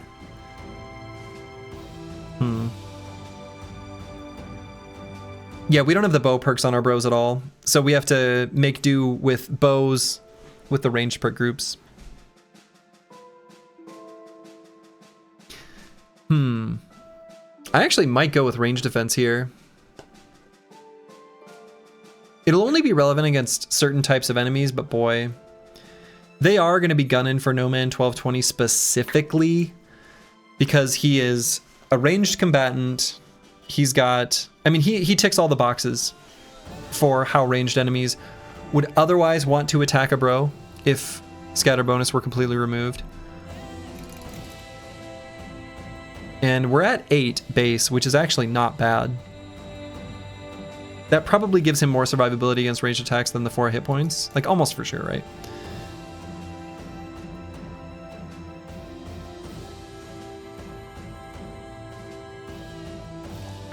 And we, you know, we'll just have to go with like heavier armors when the situation calls for it. They'll target Banner Archer first, right? Well, so the aspect of the banner that makes them attack it is actually just having the Rally the Troops perk taken, which I'm assuming is still going to be the case in Hardened. And we don't have that available on anyone, so none of our bros will be able to rally the troops ever. Which hopefully that doesn't come to bite us. Anyway, given that, you know, even if they pull out the banner, it's not the banner itself that makes them attack that unit. Okay. Anyway, on this brother, I think I'm just gonna grab marksmanship. This perk's gonna be really good. When no enemy is within 2 tiles of range, deal plus 10 damage. That's really good. It makes our measly 40 to 55 become 50 to 65. That's pretty good.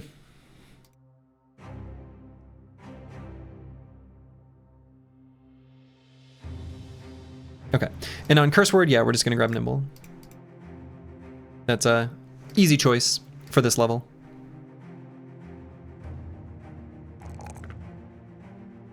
Very nice level up here. And honestly, this brother could also grab 4 range defense. Nothing wrong with that.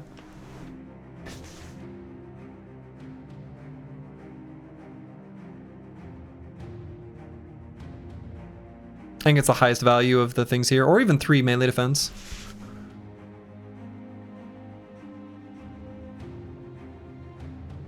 He has a bleeder. I'll go with range defense. And then on the real Kirby,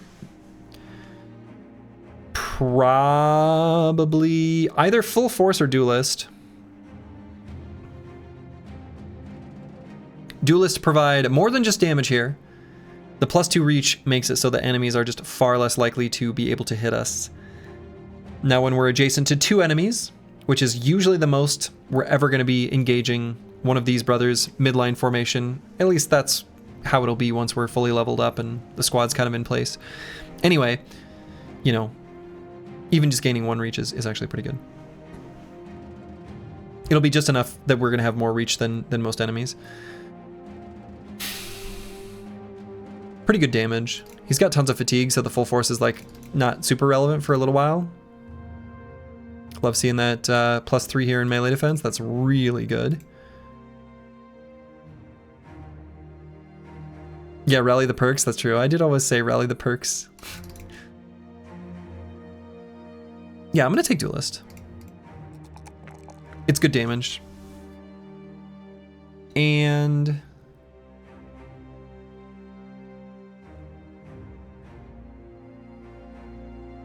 I could even kind of be convinced to grab 4 range defense, but I think it'll be relevant against few enough enemies.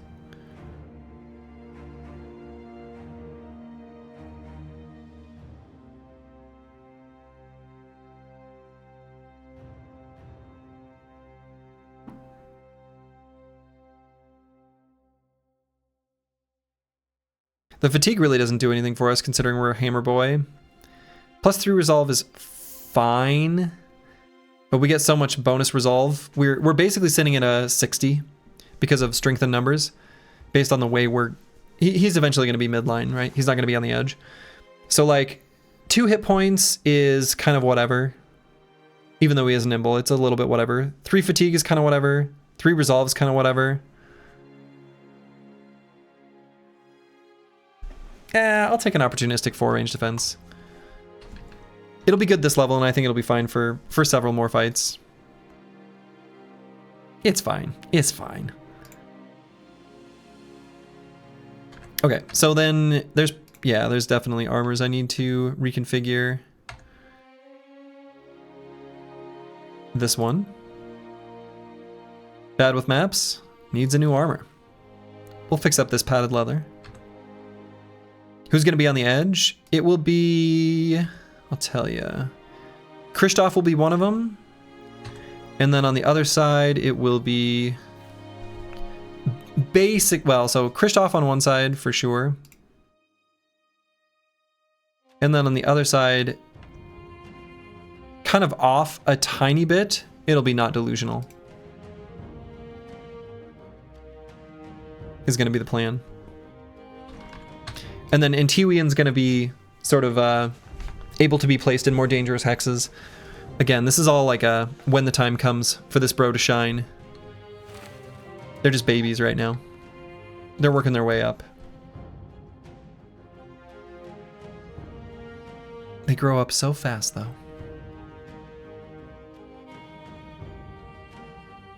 Armor situation is not great right now.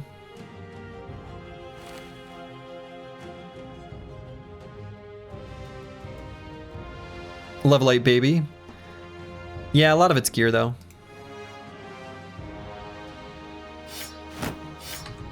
Tanks really are babies until... Even this is true of vanilla as well. I feel like tanks kind of are babies until level 11. I'm going to fix up that military pick.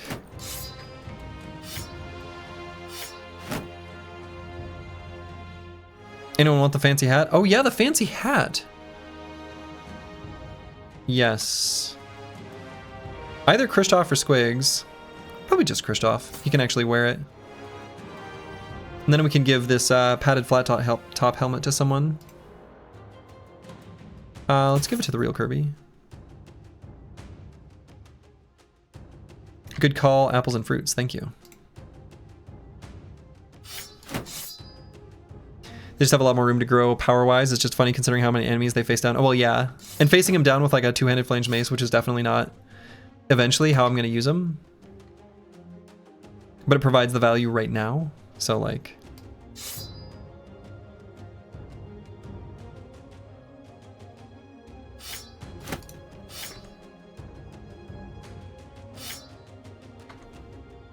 Okay. So I want to be back by day 53, so we can explore out here a little bit. Not too far.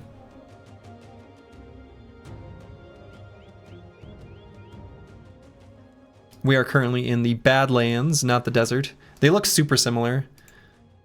Like if you were to squint your eyes, this looks the same color as this.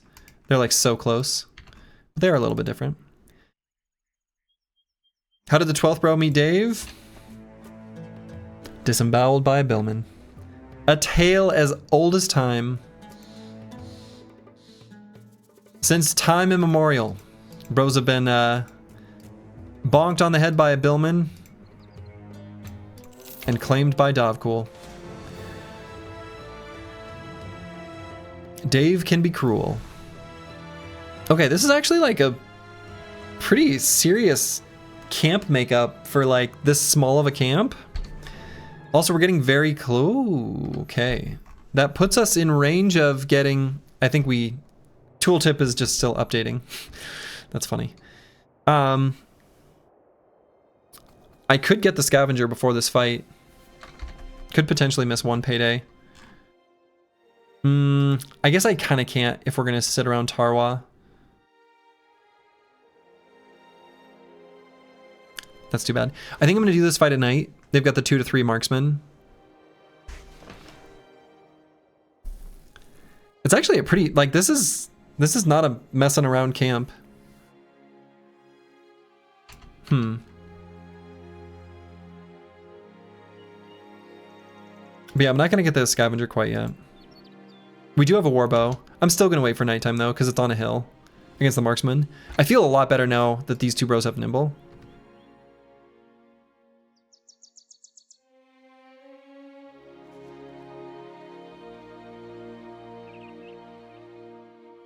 Nah, I think I still wait for nighttime. Well, I don't know. They get the defender's advantage, right? They can still see really well. No, that's true. I forget about that. They have that defender's advantage nonsense, so actually we fight during the day. We fight during the day.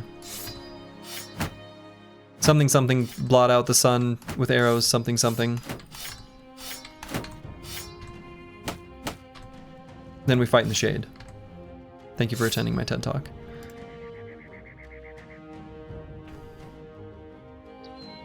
I wonder if we put in a Dargon on Mystic Nemo. I think I do. And we give him a scimitar. None of this Scramus Axe nonsense. Should have done that a while ago, actually. Alright.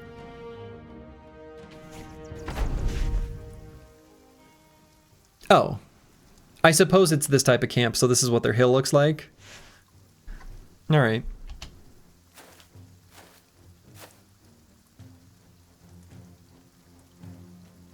Cool. We're gonna scoot and shoot.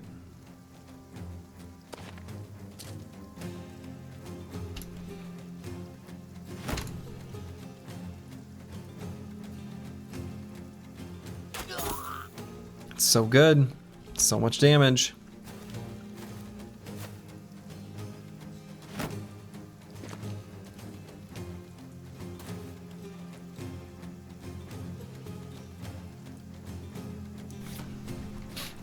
Muted my mic in time to sneeze.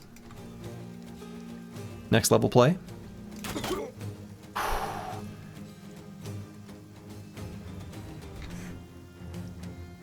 Imagine if Curse Word had marksmanship, that would have been one shot, one kill.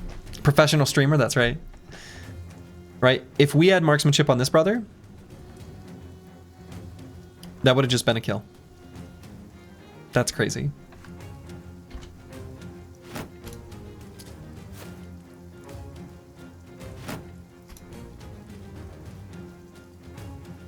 I guess I can even... Nah, I don't do it on Mystic Nemo. Okay, and which direction do I retreat? Down into the left? Sure. And by retreat, I mean reposition. We're just scooting. We already did our shooting. We're not retreating. This is a reposition. Don't get it twisted. All right, this actually looks pretty all right. This fight seems good. Maybe we'll be able to get like some of these armors back here. We'll see. So the Feria thing made another latent memory stick out, and I finally found the game. It was also a hexagonal movement turn-based card collector game. Did you ever play Pox Nora? No. But that name is vaguely familiar to me.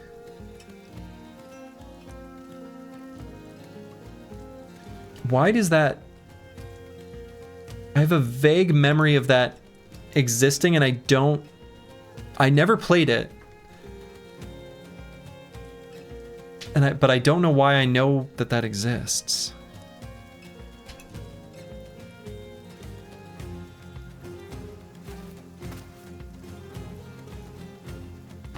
I think I push Antiwian up and we just give this guy a bonk. Seems good.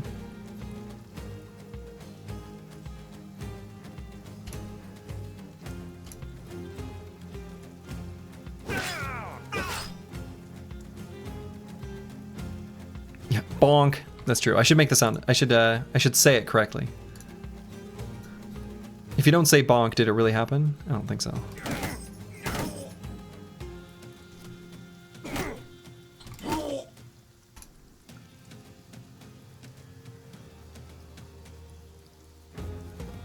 I'm gonna stand here and shield wall just so that Antiwian's not exposed. I don't think that's who they would attack anyway. They're gonna attack the ranged bros.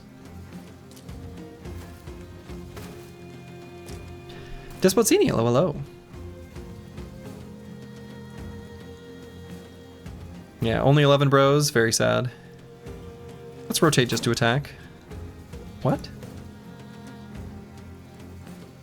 How did that happen? I don't understand.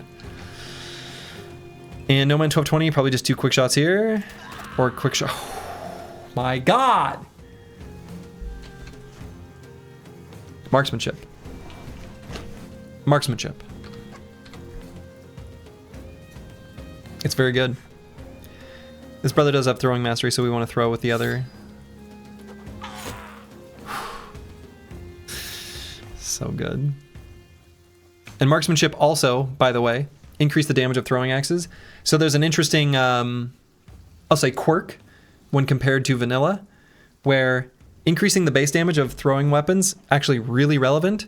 So the fact that we're able to get both bullseye and marksmanship, but only if we're attacking like at reasonably, I mean, far for a throwing weapon, right? We do a lot of damage. All those bleeds. What are you, a vampire?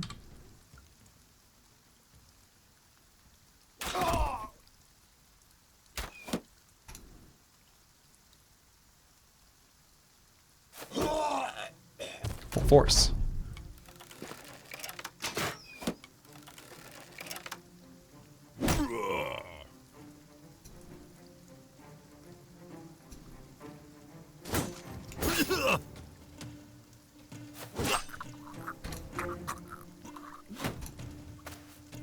Did cause that guy to drop his shield. I kind of forgot about the full force on Christoph, actually, initially.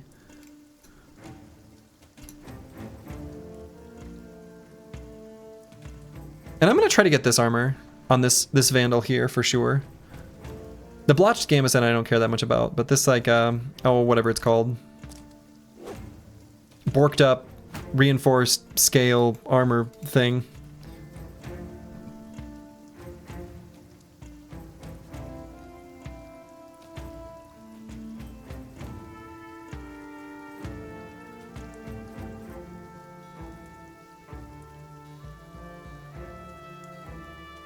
Alright, I might send the Chaucer and Squigs after Pajama Man and Pajama Buddy back here.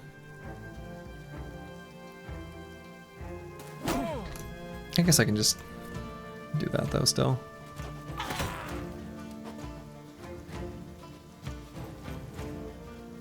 Rusty chainmail shirt, is that what it's called? Okay, thank you.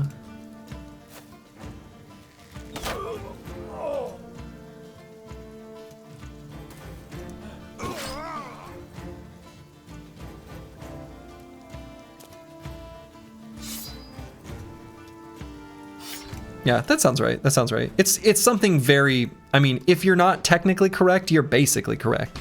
Even though technically correct is the best kind of correct. Not going to be able to get in range of this guy to prevent him from potentially rallying.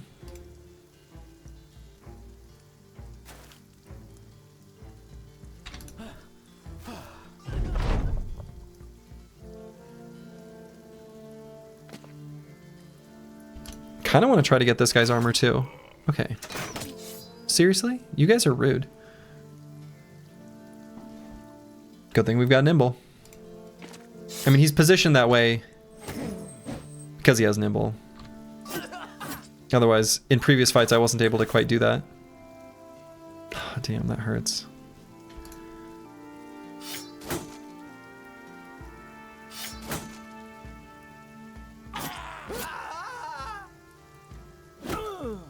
Full force.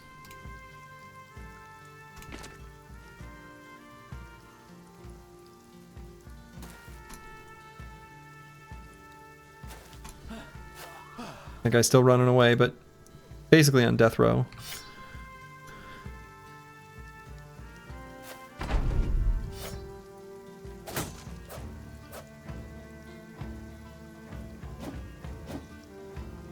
Oh, come on.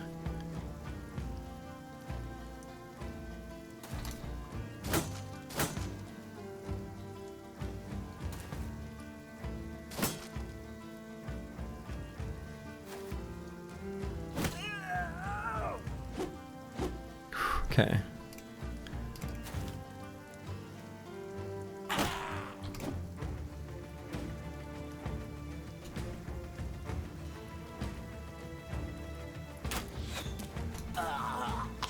Okay.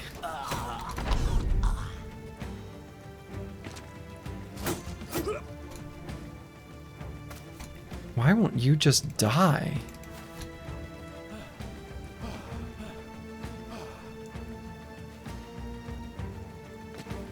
Okay, or run. Running is also fine. Good lord. Ugh.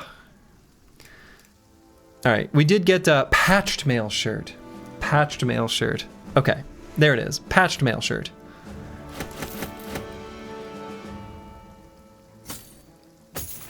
They're not all coming to us at full durability. Yeah. Let's leave behind our, like, broken stuff. Yeah, I'm not going to spend the tools to fix those up. Just not going to do it. I refuse. I refuse. We can get rid of a 5% dagger. Might even be able to get rid of the 20% dagger, but we'll see if we can just replace some ones that we've got equipped at the moment. Was that tools positive with the new armor acquisitions? Well, I'm not sure. We at least can equip better stuff, like the fact that the thick nomad robe is the armor that got damaged is pretty alright. Same deal with the padded surcoat. So I suppose if we're like trading up, that's pretty good.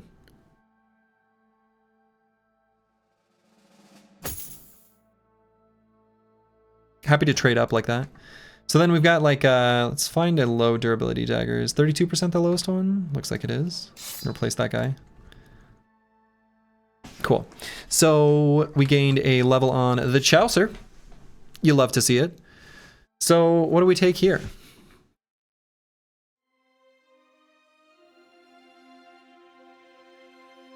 Duelist? Probably just Duelist. Duelist and offensive and defensive perk all in one, as previously described. Have 9 lives and nimble, so this brother is pretty durable. Not really going to need additional fatigue, so unfortunate that that rolled the +4 here.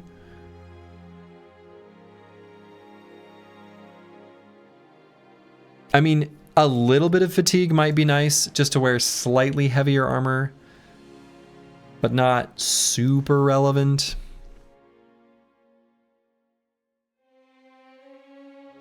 We'll also have to keep in mind that we'll be able to wear slightly heavier armor than this eventually, and with a slightly heavier weapon in the Warhammer compared to the military pick, so something to keep in mind.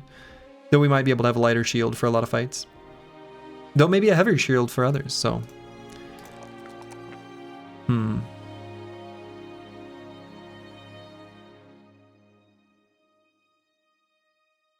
We also maybe would want some initiative just to be able to actually get calculated strikes against some enemies, but damn. The fact that this is... initiative is reduced by 20% of base, like, really sucks. Could also just grab Resolve. It's gonna be a midline brother. I guess we do have Fearless and Death Wish, so that's probably not correct as well. Damn. Unfortunately, the stats we want to take are the ones that low rolled. I could even be convinced to grab a +4 range defense if that were on offer, but it's not. Sort of sucks.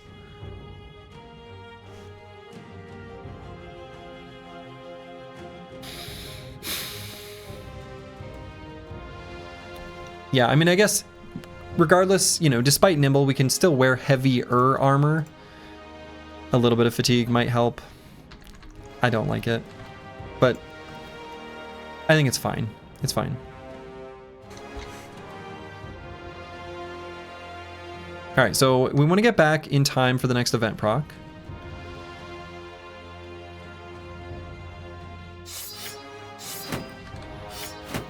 So maybe we'll like walk around this little mountain.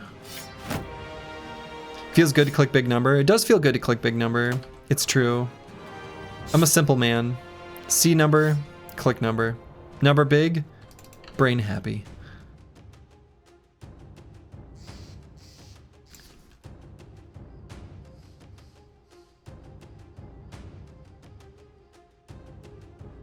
So we'll just circle around here.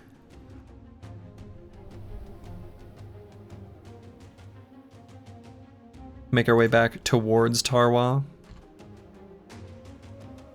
Okay. I was a little worried the mountains might have kind of kept going. And that we would get like stuck in a mountain during the next event proc. That would be sad.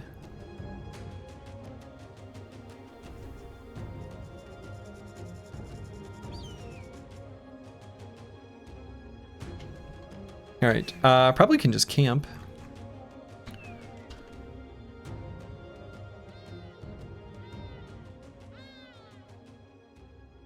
Things are fixed up now.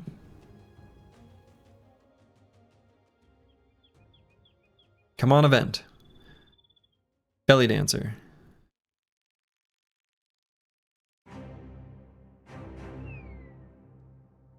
Event? Event, please. Event, please and thank you. Can belly dancer still proc at night? Shit.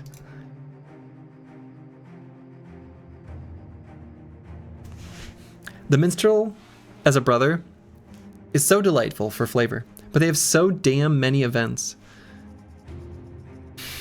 While throwing dirt into the fire, the chouser the minstrel begins to speak, to whom nobody can be sure.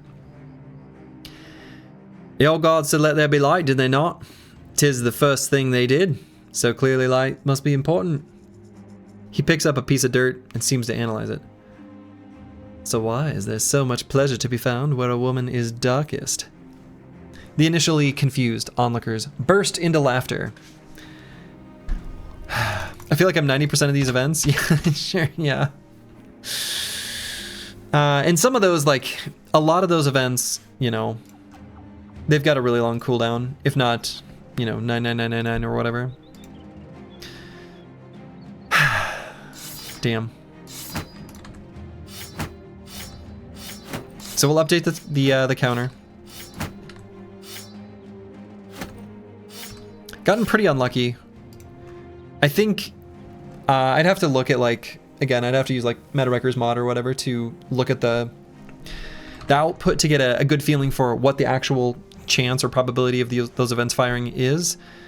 And my intuition says that the number of times we've procced it, we've gotten certainly we've low rolled.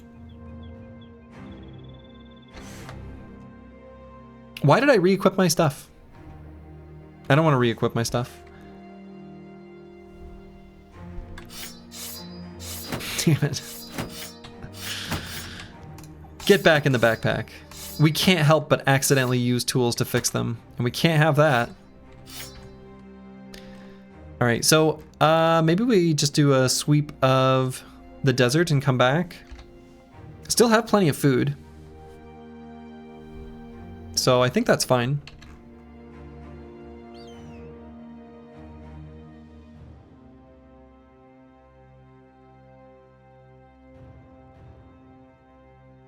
So we're going to sweep around looking for nomads to fight. If we find them, we fight them. When we fight them, we beat them. And after we beat them, we celebrate. After we celebrate, we return to Tarwa and we find a belly dancer. How's that for a game plan?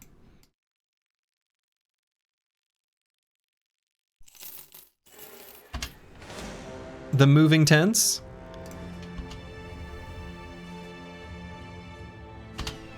Not for much longer.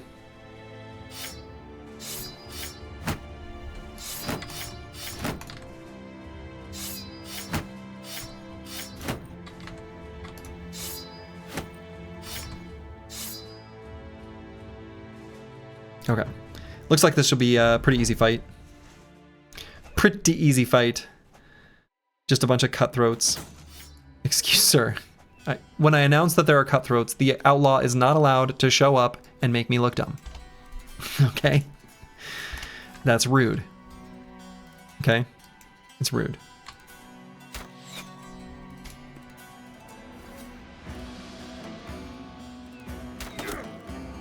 Good. See? That's what happens to people who are rude. They get shot. That sounds like, well.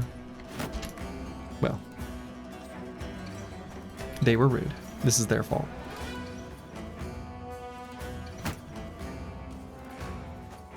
Yeah, I'm just gonna back up 2 hexes straight away.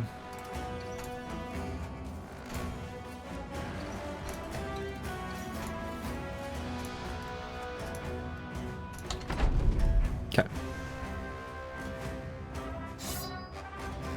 Oh, they're gonna play their waiting game.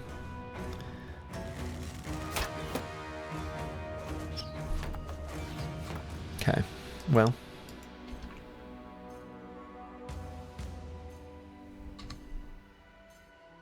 If only I had bow mastery. I don't know why I keep reaching for this, it's empty. Now we got a cute little line of fire here, so I kind of want to shoot this guy. Felt cute.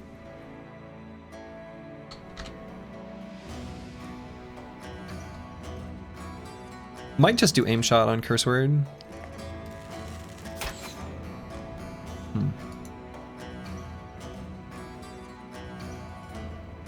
Otherwise, we're just going to chill here. What about the prisoner who can join your party after a brigand fight? Is that only possible after completing contracts? That's correct, old Zarin. Most of the bros you get, in fact, all? Maybe all of the bros that you get after fights are related to contracts. So the like fighting webnects and finding a retired soldier or whatever, that one's only related to a contract. You know, finding a barbarian after beating up a barbarian camp, that one's a contract. The brigand, you know, prisoner, that's just from a contract. So unfortunately there are no fight related bro pickups at all without the constraint of a contract.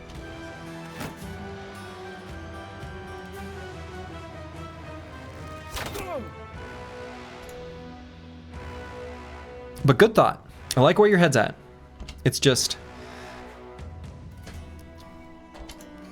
not where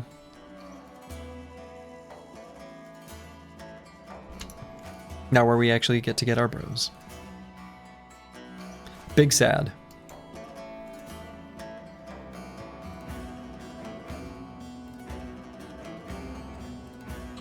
And I might just keep chilling here. I'm not gonna move forward. I could maybe get melee contact. What I'd really like is for Not Delusional to be leveled up some.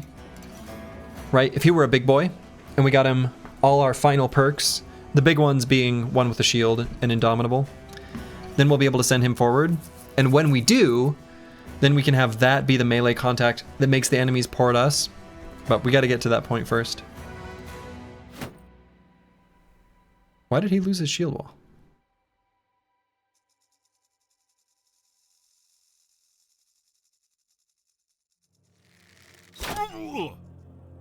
Okay. Alright, so we're just gonna chill here. One more round.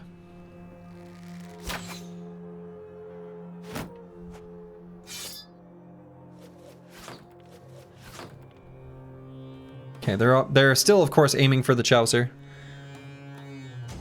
Or, excuse me, aiming for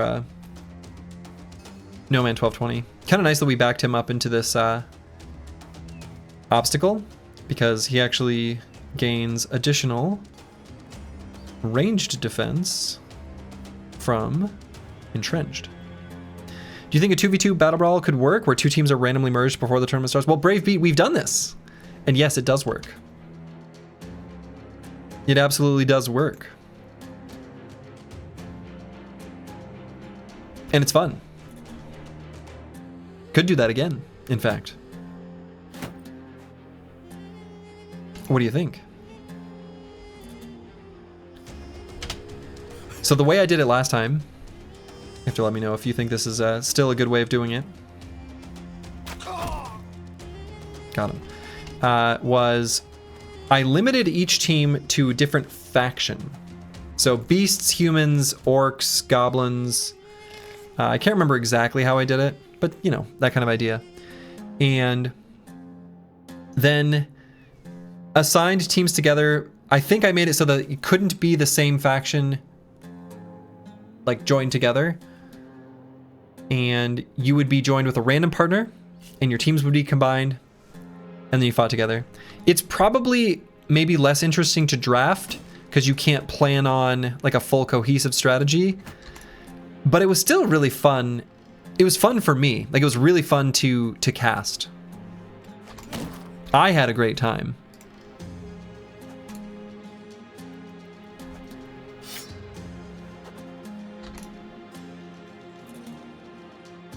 What are these these guys doing way back there? Huh. Sounds like a blast. It was pretty fun. I don't know, maybe I'd do that again.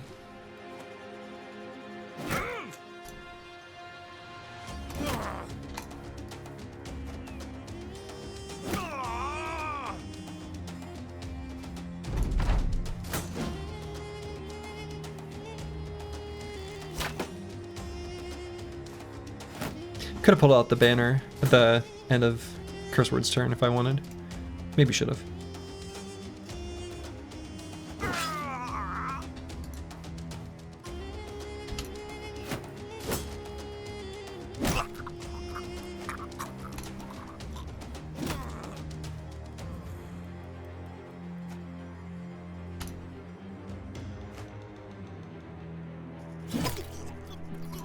Okay, sort of just like tearing them apart now that we decided to move forward.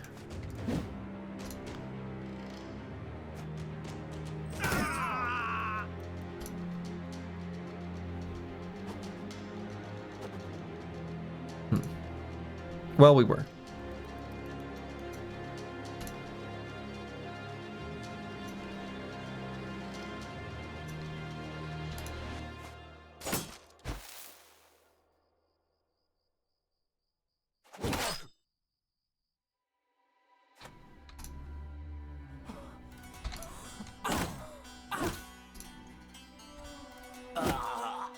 Full force. Was that before you added the no fleeing mod? Yes. And I think it makes it much better with the no fleeing. No fleeing makes the battle brawl, like, it's so much better. It's such a huge, huge improvement.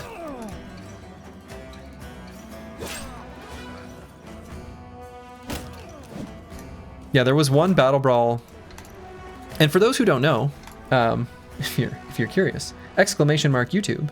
Let's see, hold on, I have a command for this.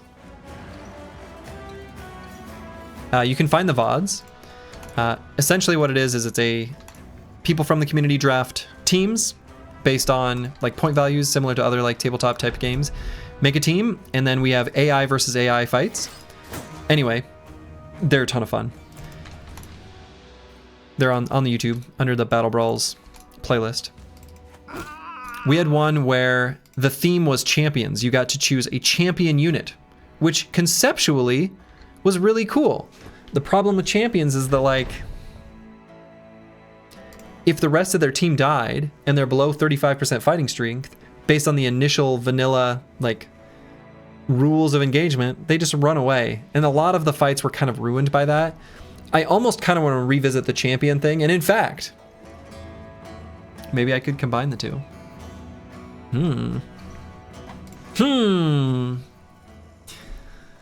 The gears are turning. Future options may present themselves. Okay. Not gonna grab the rest of this. Don't care about any of the rest of this loot, I don't think. Just trying to think of ways to improve the 2v2. Yeah.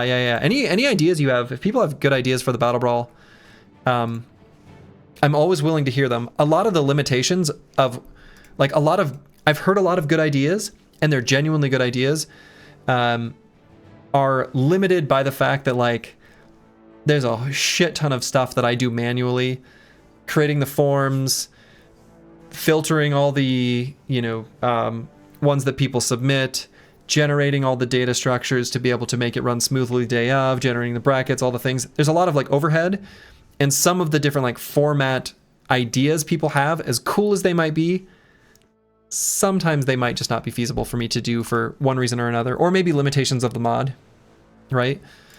A lot of different potential things there. All right, Battle Map's gonna be our sword duelist boy. Centerline gonna be next to some of these hammers.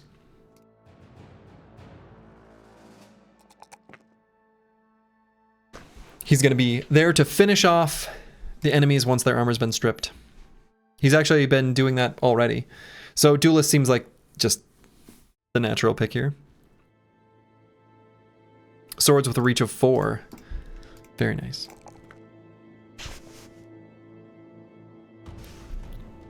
We grab a tasty 5 hit points.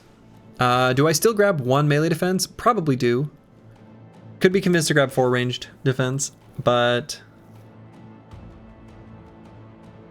Nah, I don't know. Melee defense seems too important for these brothers. The important thing about like the way they're going to scale is the fact that they have reach advantage means enemies aren't going to be able to like multiplicatively increase their melee skill. And with our phalanx, shield walls, adjacency bonuses, etc., our melee defense is going to be like into the stratosphere.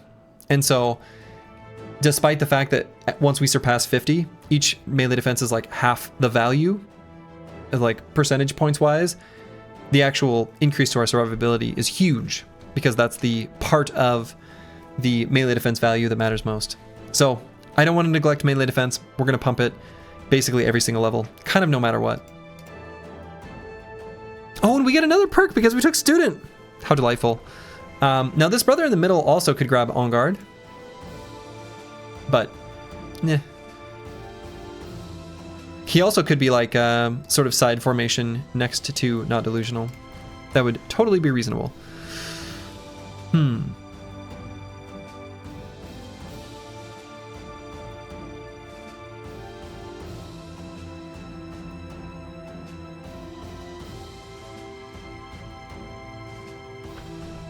I think the rest of the perks that are assigned here are correct. I'm just not sure which one provides the most value now.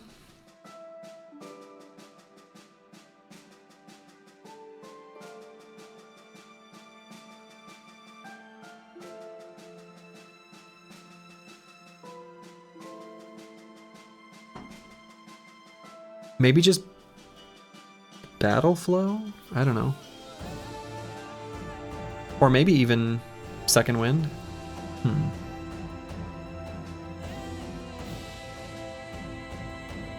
Because our sword attack is actually really cheap. 8 fatigue. It's really low.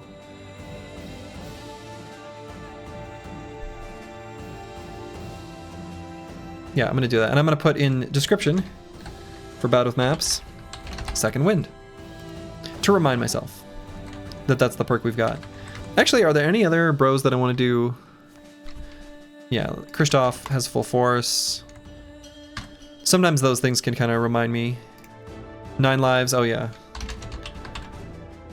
Calculated strikes. I guess 9 is also appears like in their effects.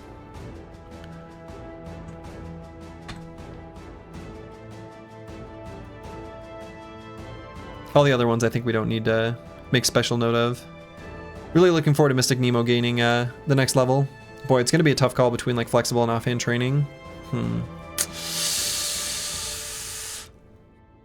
This bro has a lot of perks we still need.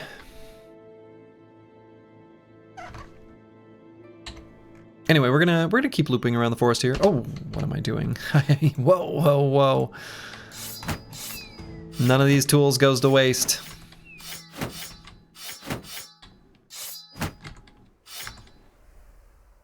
What do I look like? Some sort of tool waster? I don't think so.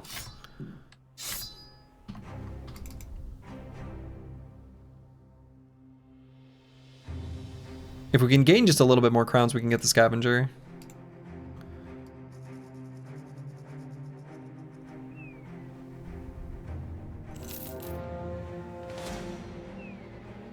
I mean, that helps, right? We can pay 1 more day of wages. I guess if it weren't for the fact that yeah, I don't know. Okay. The desert looks like kind of a nice region on this seed. So I'm assuming this is going to be true in Hardened, just like vanilla. But there's a certain number of camps that different factions get. I can't recall the number off the top of my head. But nomads get, I'm gonna throw out a number. I don't know. This is probably incorrect. Let's say 12. Again, the specific number doesn't matter. It's gonna be higher than that, right? 16. Anyway, you take out a camp, a new one immediately spawns. The spawn rules are gonna still apply. In other words, nomad camps are only going to spawn in the desert. When you get big patches of water, like here and here, especially if there's not islands, which we guess we don't know about. There might be like little obnoxious scattered islands. Anyway, once your southern cities are a little bit far apart because they can't spawn too close to those, and you've got big patches of water, you end up with a smaller overall area for those camps to spawn, meaning you can sweep that and keep re-killing camps very efficiently, especially if your team is well tuned to fight that specific type of enemy. This seed looks pretty good for just raiding nomads constantly. Maybe that's something we end up doing. I like. Sounds good to me.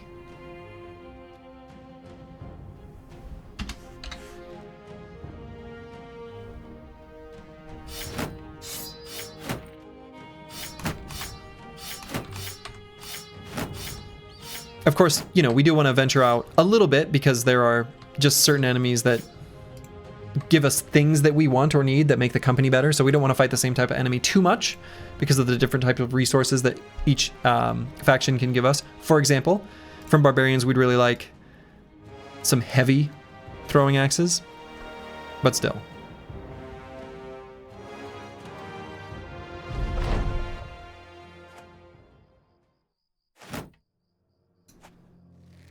How's the harder submod better than vanilla Reforged? A lot of the perks were totally changed. A lot of the things that in my mind are like a tick against Reforged. Now, I've never played base Reforged, so before I give any sort of information here, know that I've not played it. But based purely on the mission statement and looking at the way a lot of the perks work in base Reforged, and the fact that when you gain veteran levels, you gain extra perks, base Reforged just feels like an inevitability. Like, so much stuff is overpowered, like really overpowered, and gaining veteran level extra perks, etc., isn't going to provide the sufficient challenge for what I'm looking for. Whereas Hardened, hopefully, does, but still gives me that same vanilla style gameplay, gritty mercenary company, you know, type of thing. Plaguebird, thank you for the subscription. Very much appreciated. So that's how, you know, I believe it is probably better. But again, I only have got so much experience.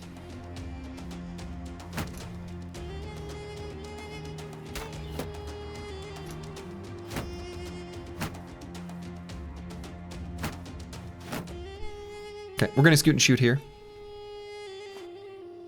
Plaguebird pulling out the rooster. God, I had a lot of fun playing Mech Commander. I know it wasn't like popular for people to watch, but I don't care. I had a ton of fun.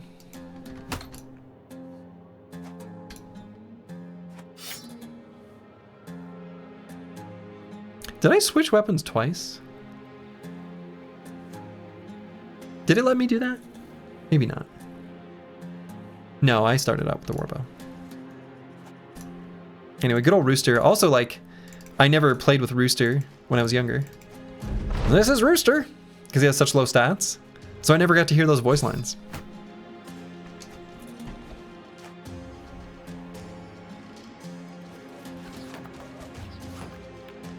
Okay, so we'll probably position here. Use the blue skip turn button at the end of our turn.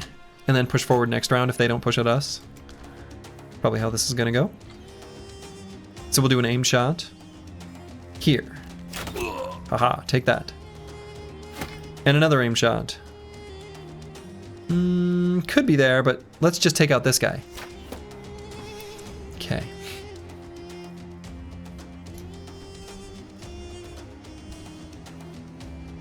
Well, let's do it in the second half of the round, just to be sure. Okay.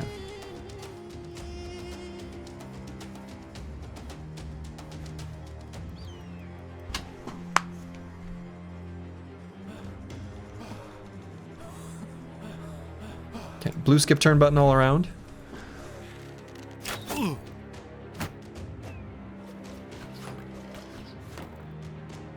Okay. So we'll wait for the second half of the round, and then we're just going to move everyone forward 2 hexes. So we'll just do a quick shot with like curse word, but I suppose not till the second half when we're closer.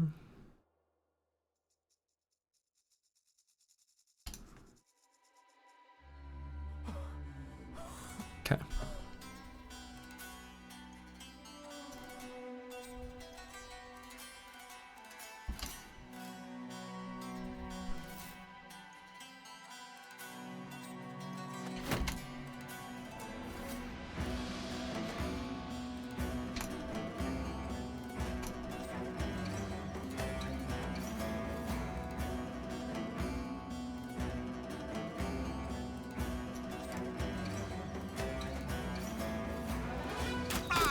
There we go. Take that.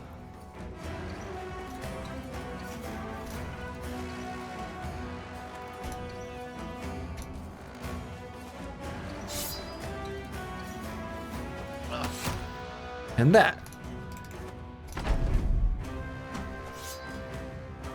I suppose they do have like 3 slings and the 1 archer, so them being so passive and just hanging back does make sense. Now I could do a little rotation and do an attack, and that'll make melee contact exist on the battlefield.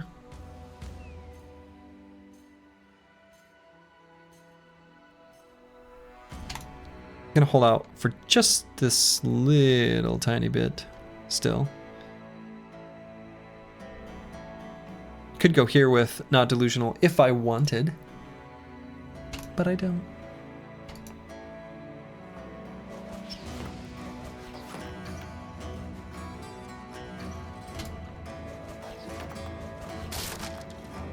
Nope. Awkward. One of our kite shields got destroyed. Huh. It's like the commander wasn't using tools to fix it up. Well, that's awkward.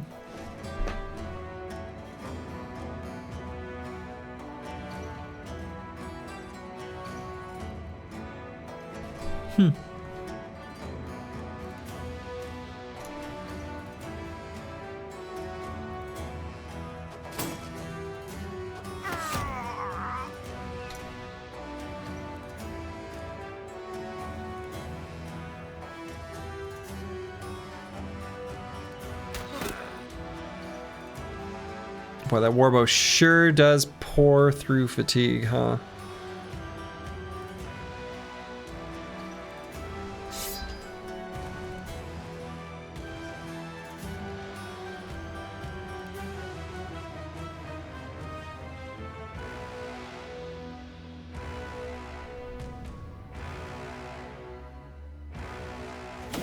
Let's get melee contact. I'm keen to do it now.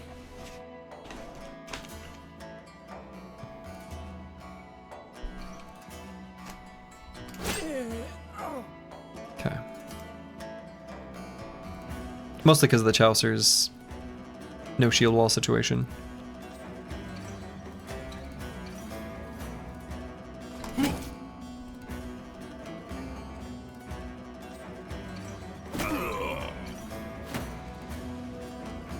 Ash Gaming Tales, thank you for the raid.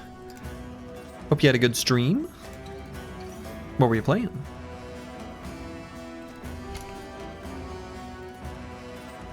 Hope you're doing well this fine Monday evening.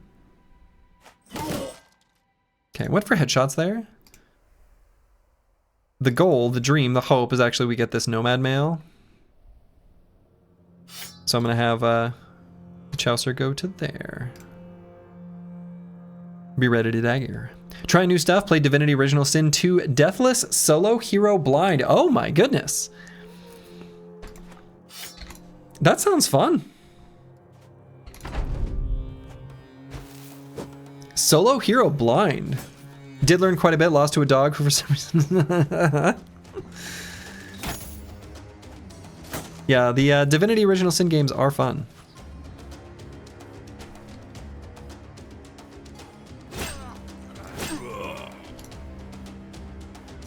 I like them very much.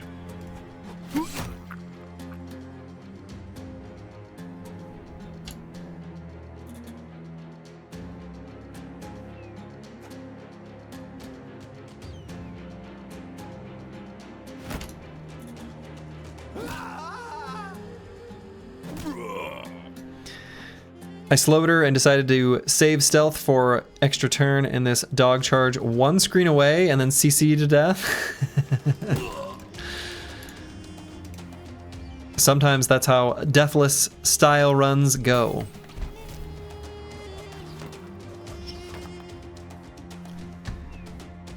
You gotta expect the unexpected. But how can you? You don't expect it.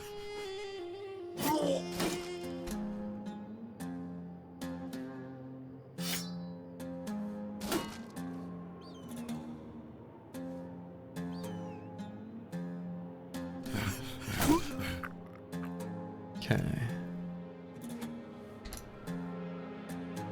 But that sounds like a lot of fun. It sounds like a lot of fun.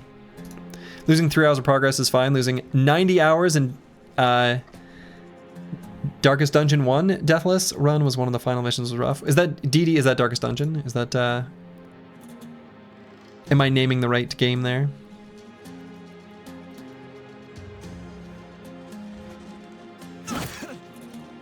DD is Darkest Dungeon, okay. It was like double damage.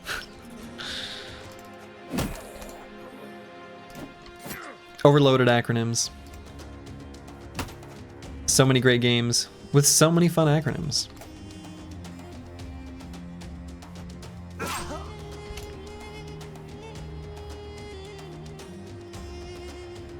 It's like losing the Deathless in Goblin City right before doing mono. Okay. That is giving me an analogy that I can understand.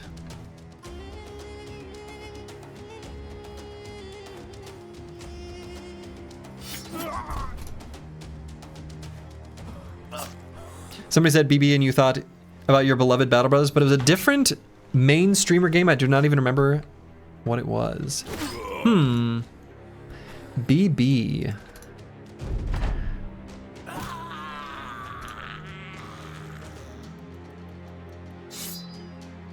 Oh, that's share weapon type, right?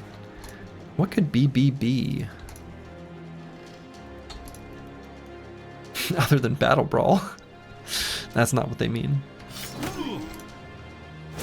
I'm not sure.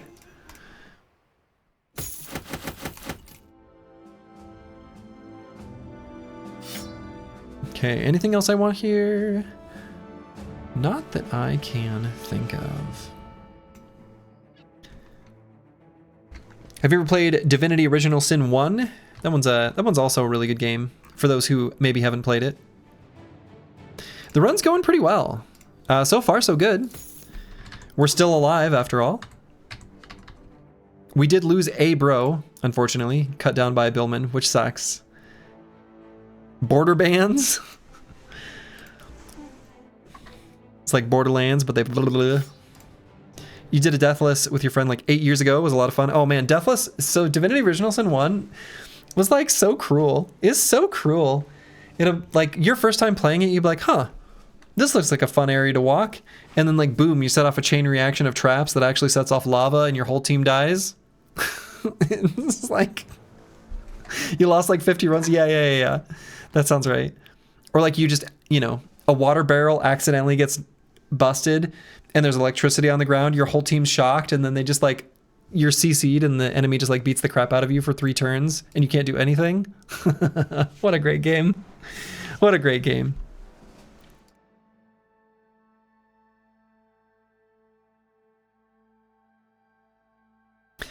You had a run you lost where trying 2 melee heroes and you killed a new enemy. She spawned lava, which instantly killed both of you. Yeah, sounds about right.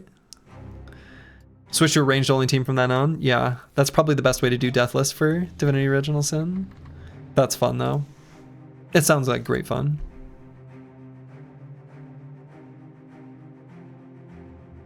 All right, I'm gonna get a Battleforged on Squigs, even though it's not like very high value. It is tool savings. For CRPGs, you really love Underrail and Owlcats games. Yeah. I've never played any Owlcat games, and I know they are beloved. I've just never played one. I'm sure there's someone is shuddering having heard that. They're like, how? I just haven't.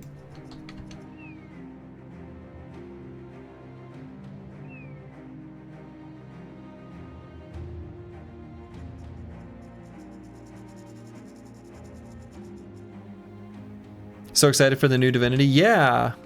Lindworm. Okay.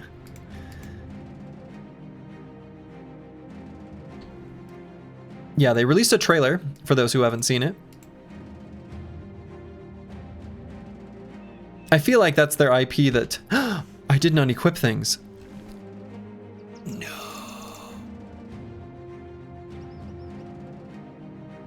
Well, I guess this gear's all fixed up. You know what? Maybe Blessing in Disguise. No, it's not. Yeah, no more busted shields. Oh yeah, speaking of busted shields. We can hire the scavenger soon. Yeah, I just want to get like a little bit of extra crowns. And the reason I want to get a little bit of extra crowns is just in case we have to wait for the belly dancer for longer than I'm hoping. Just for an event proc.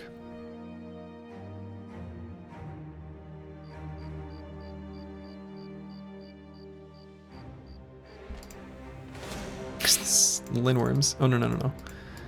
No no no no no no no no no no no no no no no no no. Are they faster than me? Oh my god. Should be able to get out of this just fine.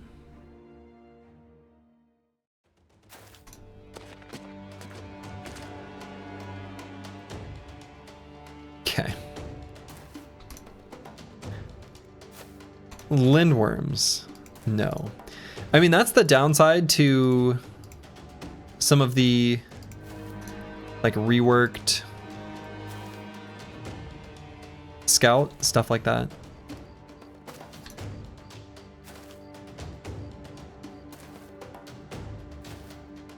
Okay, this should be safe now. They can't see us. It's not Necro Savants like it usually happens to Good Boy George. Oh man. Yeah, speedy Necro Savants, that's never good. Just pet the friendly dragons? Do you think they're friendly? I've got my doubts. I sort of doubt that they're friendly. Okay.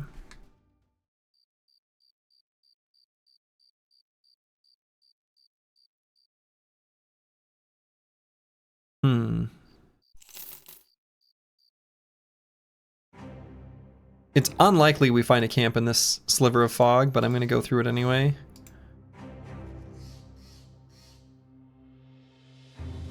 It's like day 55, kind of an awkward day number to have sort of hit the edge of things here.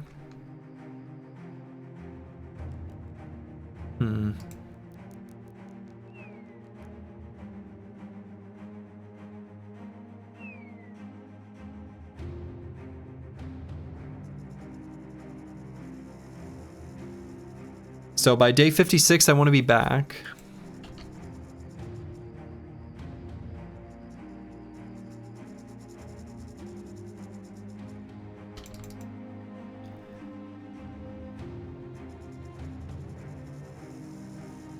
.333 challenge, Northern Raiders, only visit be friendly with 3 southern cities and the rest of the map.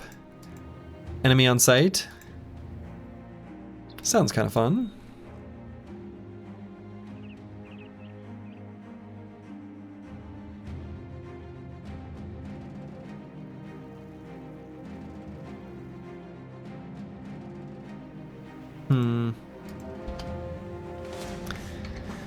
I could fight some serpents just to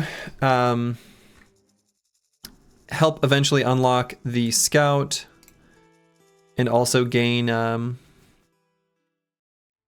little bit of mood, a little mood boost.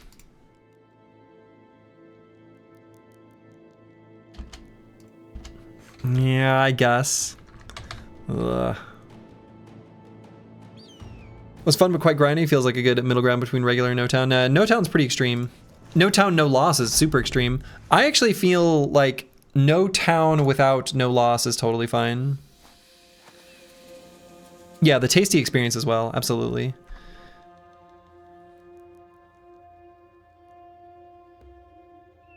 The experience is the best part, of course.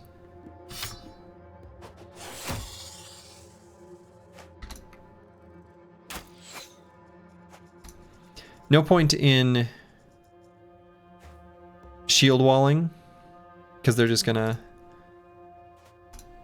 Actually, maybe, is that true? No, I'll save the fatigue.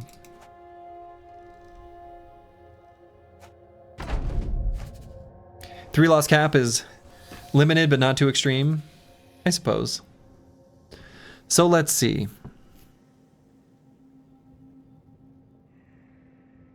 So like this guy still has an attack. But I could attack all the rest.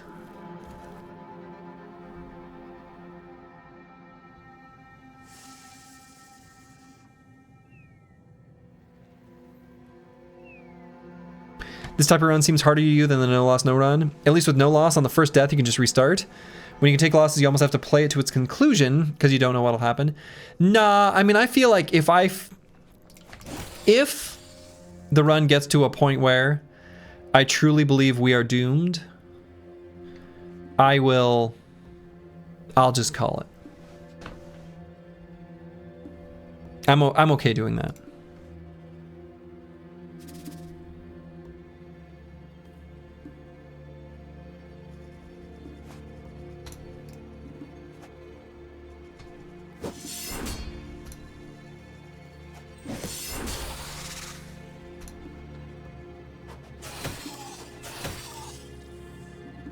Towels will be thrown. Yeah. Towels will be thrown.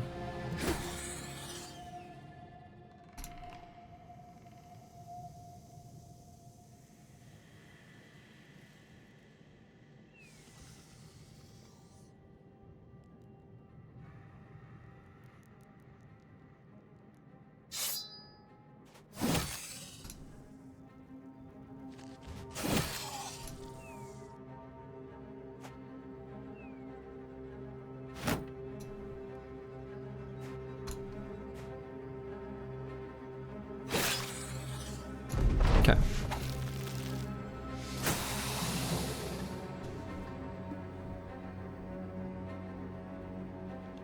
I guess I don't move Mystic Nemo there yet. 5 AM at your place. Well, good night, Ash Gaming Tales. Very late. Have yourself a wonderful night. Thanks for the raid. Thanks again for the raid. If I can use my words. Yeah, very early. Yeah, not late, early. Right. True.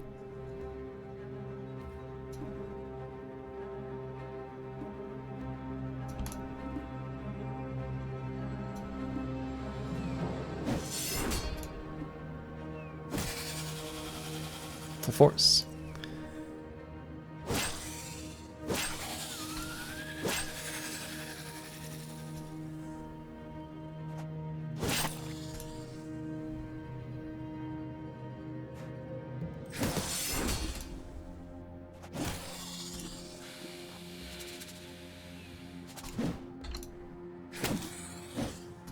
Okay.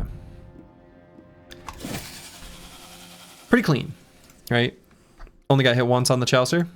We don't care about the loot at all, but we do care about the experience. Honestly, that's pretty decent experience, right? Like 200-ish on average across the squad. That's, honestly, that's pretty good. That's pretty good. Okay. So on Kristoff, I could circle back for Hammer Mastery, but I think let's tools save at least a little bit. Grab Battleforged. Yeah, they have Rebuke. Serpents have Rebuke.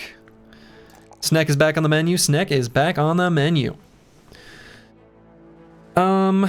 This brother will need more fatigue because of the heavy armor that we're going to want to wear and that we already are wearing.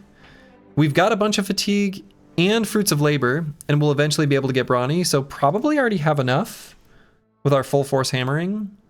So I don't think we need to invest more in fatigue. I'm kind of thinking we actually really don't need hit points either. Not really, because we've got 9 lives. Pretty good healthy pool already. This is going to be an edge of formation, bro. So probably it's going to be resolve.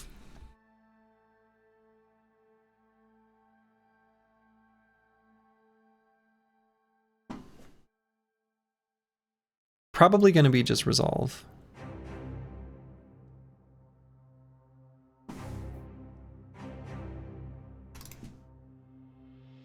Unfortunately to get the +1 in melee defense. This brother really wants his melee defense.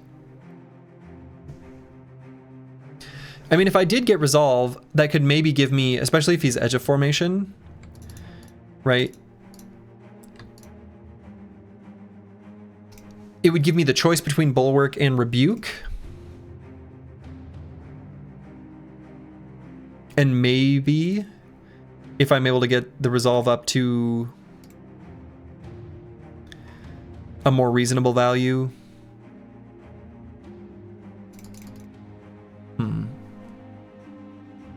Maybe we can grab rebuke instead of bulwark. The nice thing about rebuke is an enemy that can attack Kristoff but could also attack someone else. When they attack Kristoff and rebuke becomes active, then they just choose to attack someone else. So if we put him in the more vulnerable position, it kind of acts as a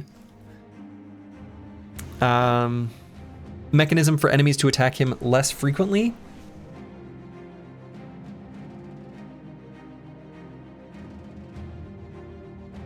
But of course, based on where he's positioned, they might not have a choice anyway. And in which case he gets a, you know, a counterattack, right? Yeah, it's a reverse taunt. Exactly. Yeah, right. Exactly. Right, because we're definitely grabbing Shield Expert and Hammer Mastery. Those are definitely going to happen.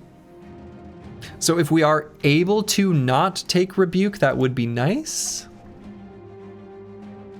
Excuse me, not take Bulwark. Not having a banner, though.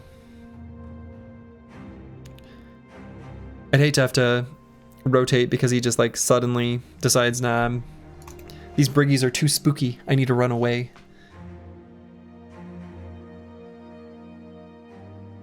What's the streaming schedule over the rest of the week? I'm going to stream tomorrow, and then that'll be the last stream for the week. So just tomorrow.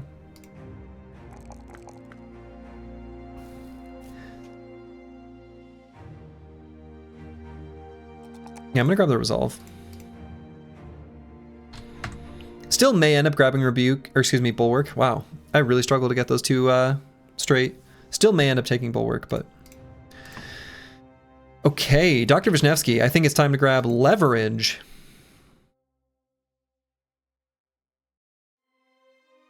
Same time, or are you off work early doing an early stream? No, tomorrow's gonna be regular work day. So stream at the regular time, regular evening stream tomorrow.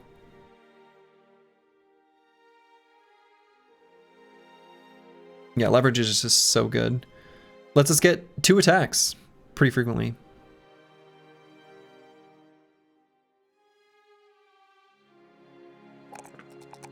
Okay, and maybe grab hit points on this brother.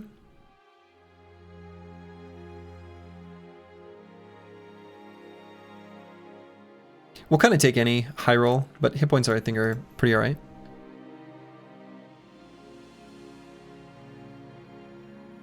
Okay. So we'll take a quick little peek over here for like Nomad Footprints, but I want to be back to Tarwa by day 56. Which I guess is basically now. I'll just return now.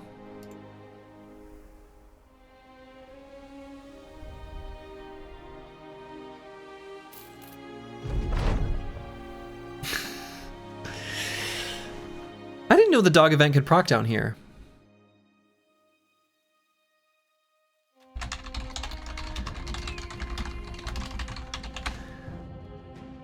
Let's see, is it just company needs a mascot, bring it in?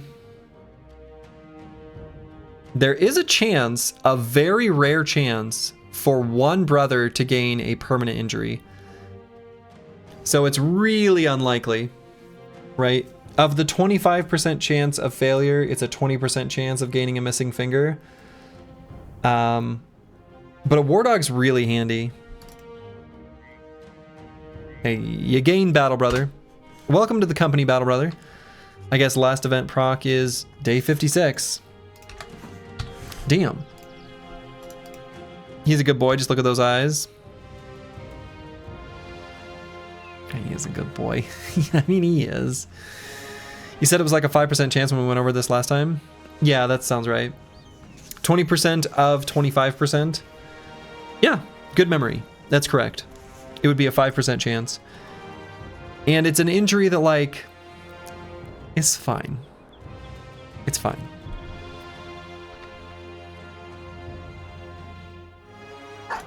Not delusional. Gets the War Dog. Really unlikely in streamer terms, it means guaranteed. Well, this time we got a doggy. We got a dog. Well, damn. The belly dancer eludes us. The belly dancer is tricky. I think that's probably a good place for me to call it for the evening. I shouldn't stay up too late. Gotta be, you know, responsible and all that, I guess.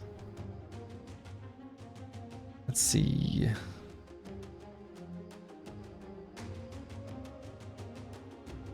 Where to send the squad? You know, no one really calling to me that I see from my follow list, so I think that's where I'm gonna call it for the evening. So to all of you, wherever you are in the world, I will be back again tomorrow. And hopefully tomorrow, we can get ourselves a belly dancer. And maybe, hey, a scavenger as well. So wherever you are in the world, make it a good one. Ta-ta.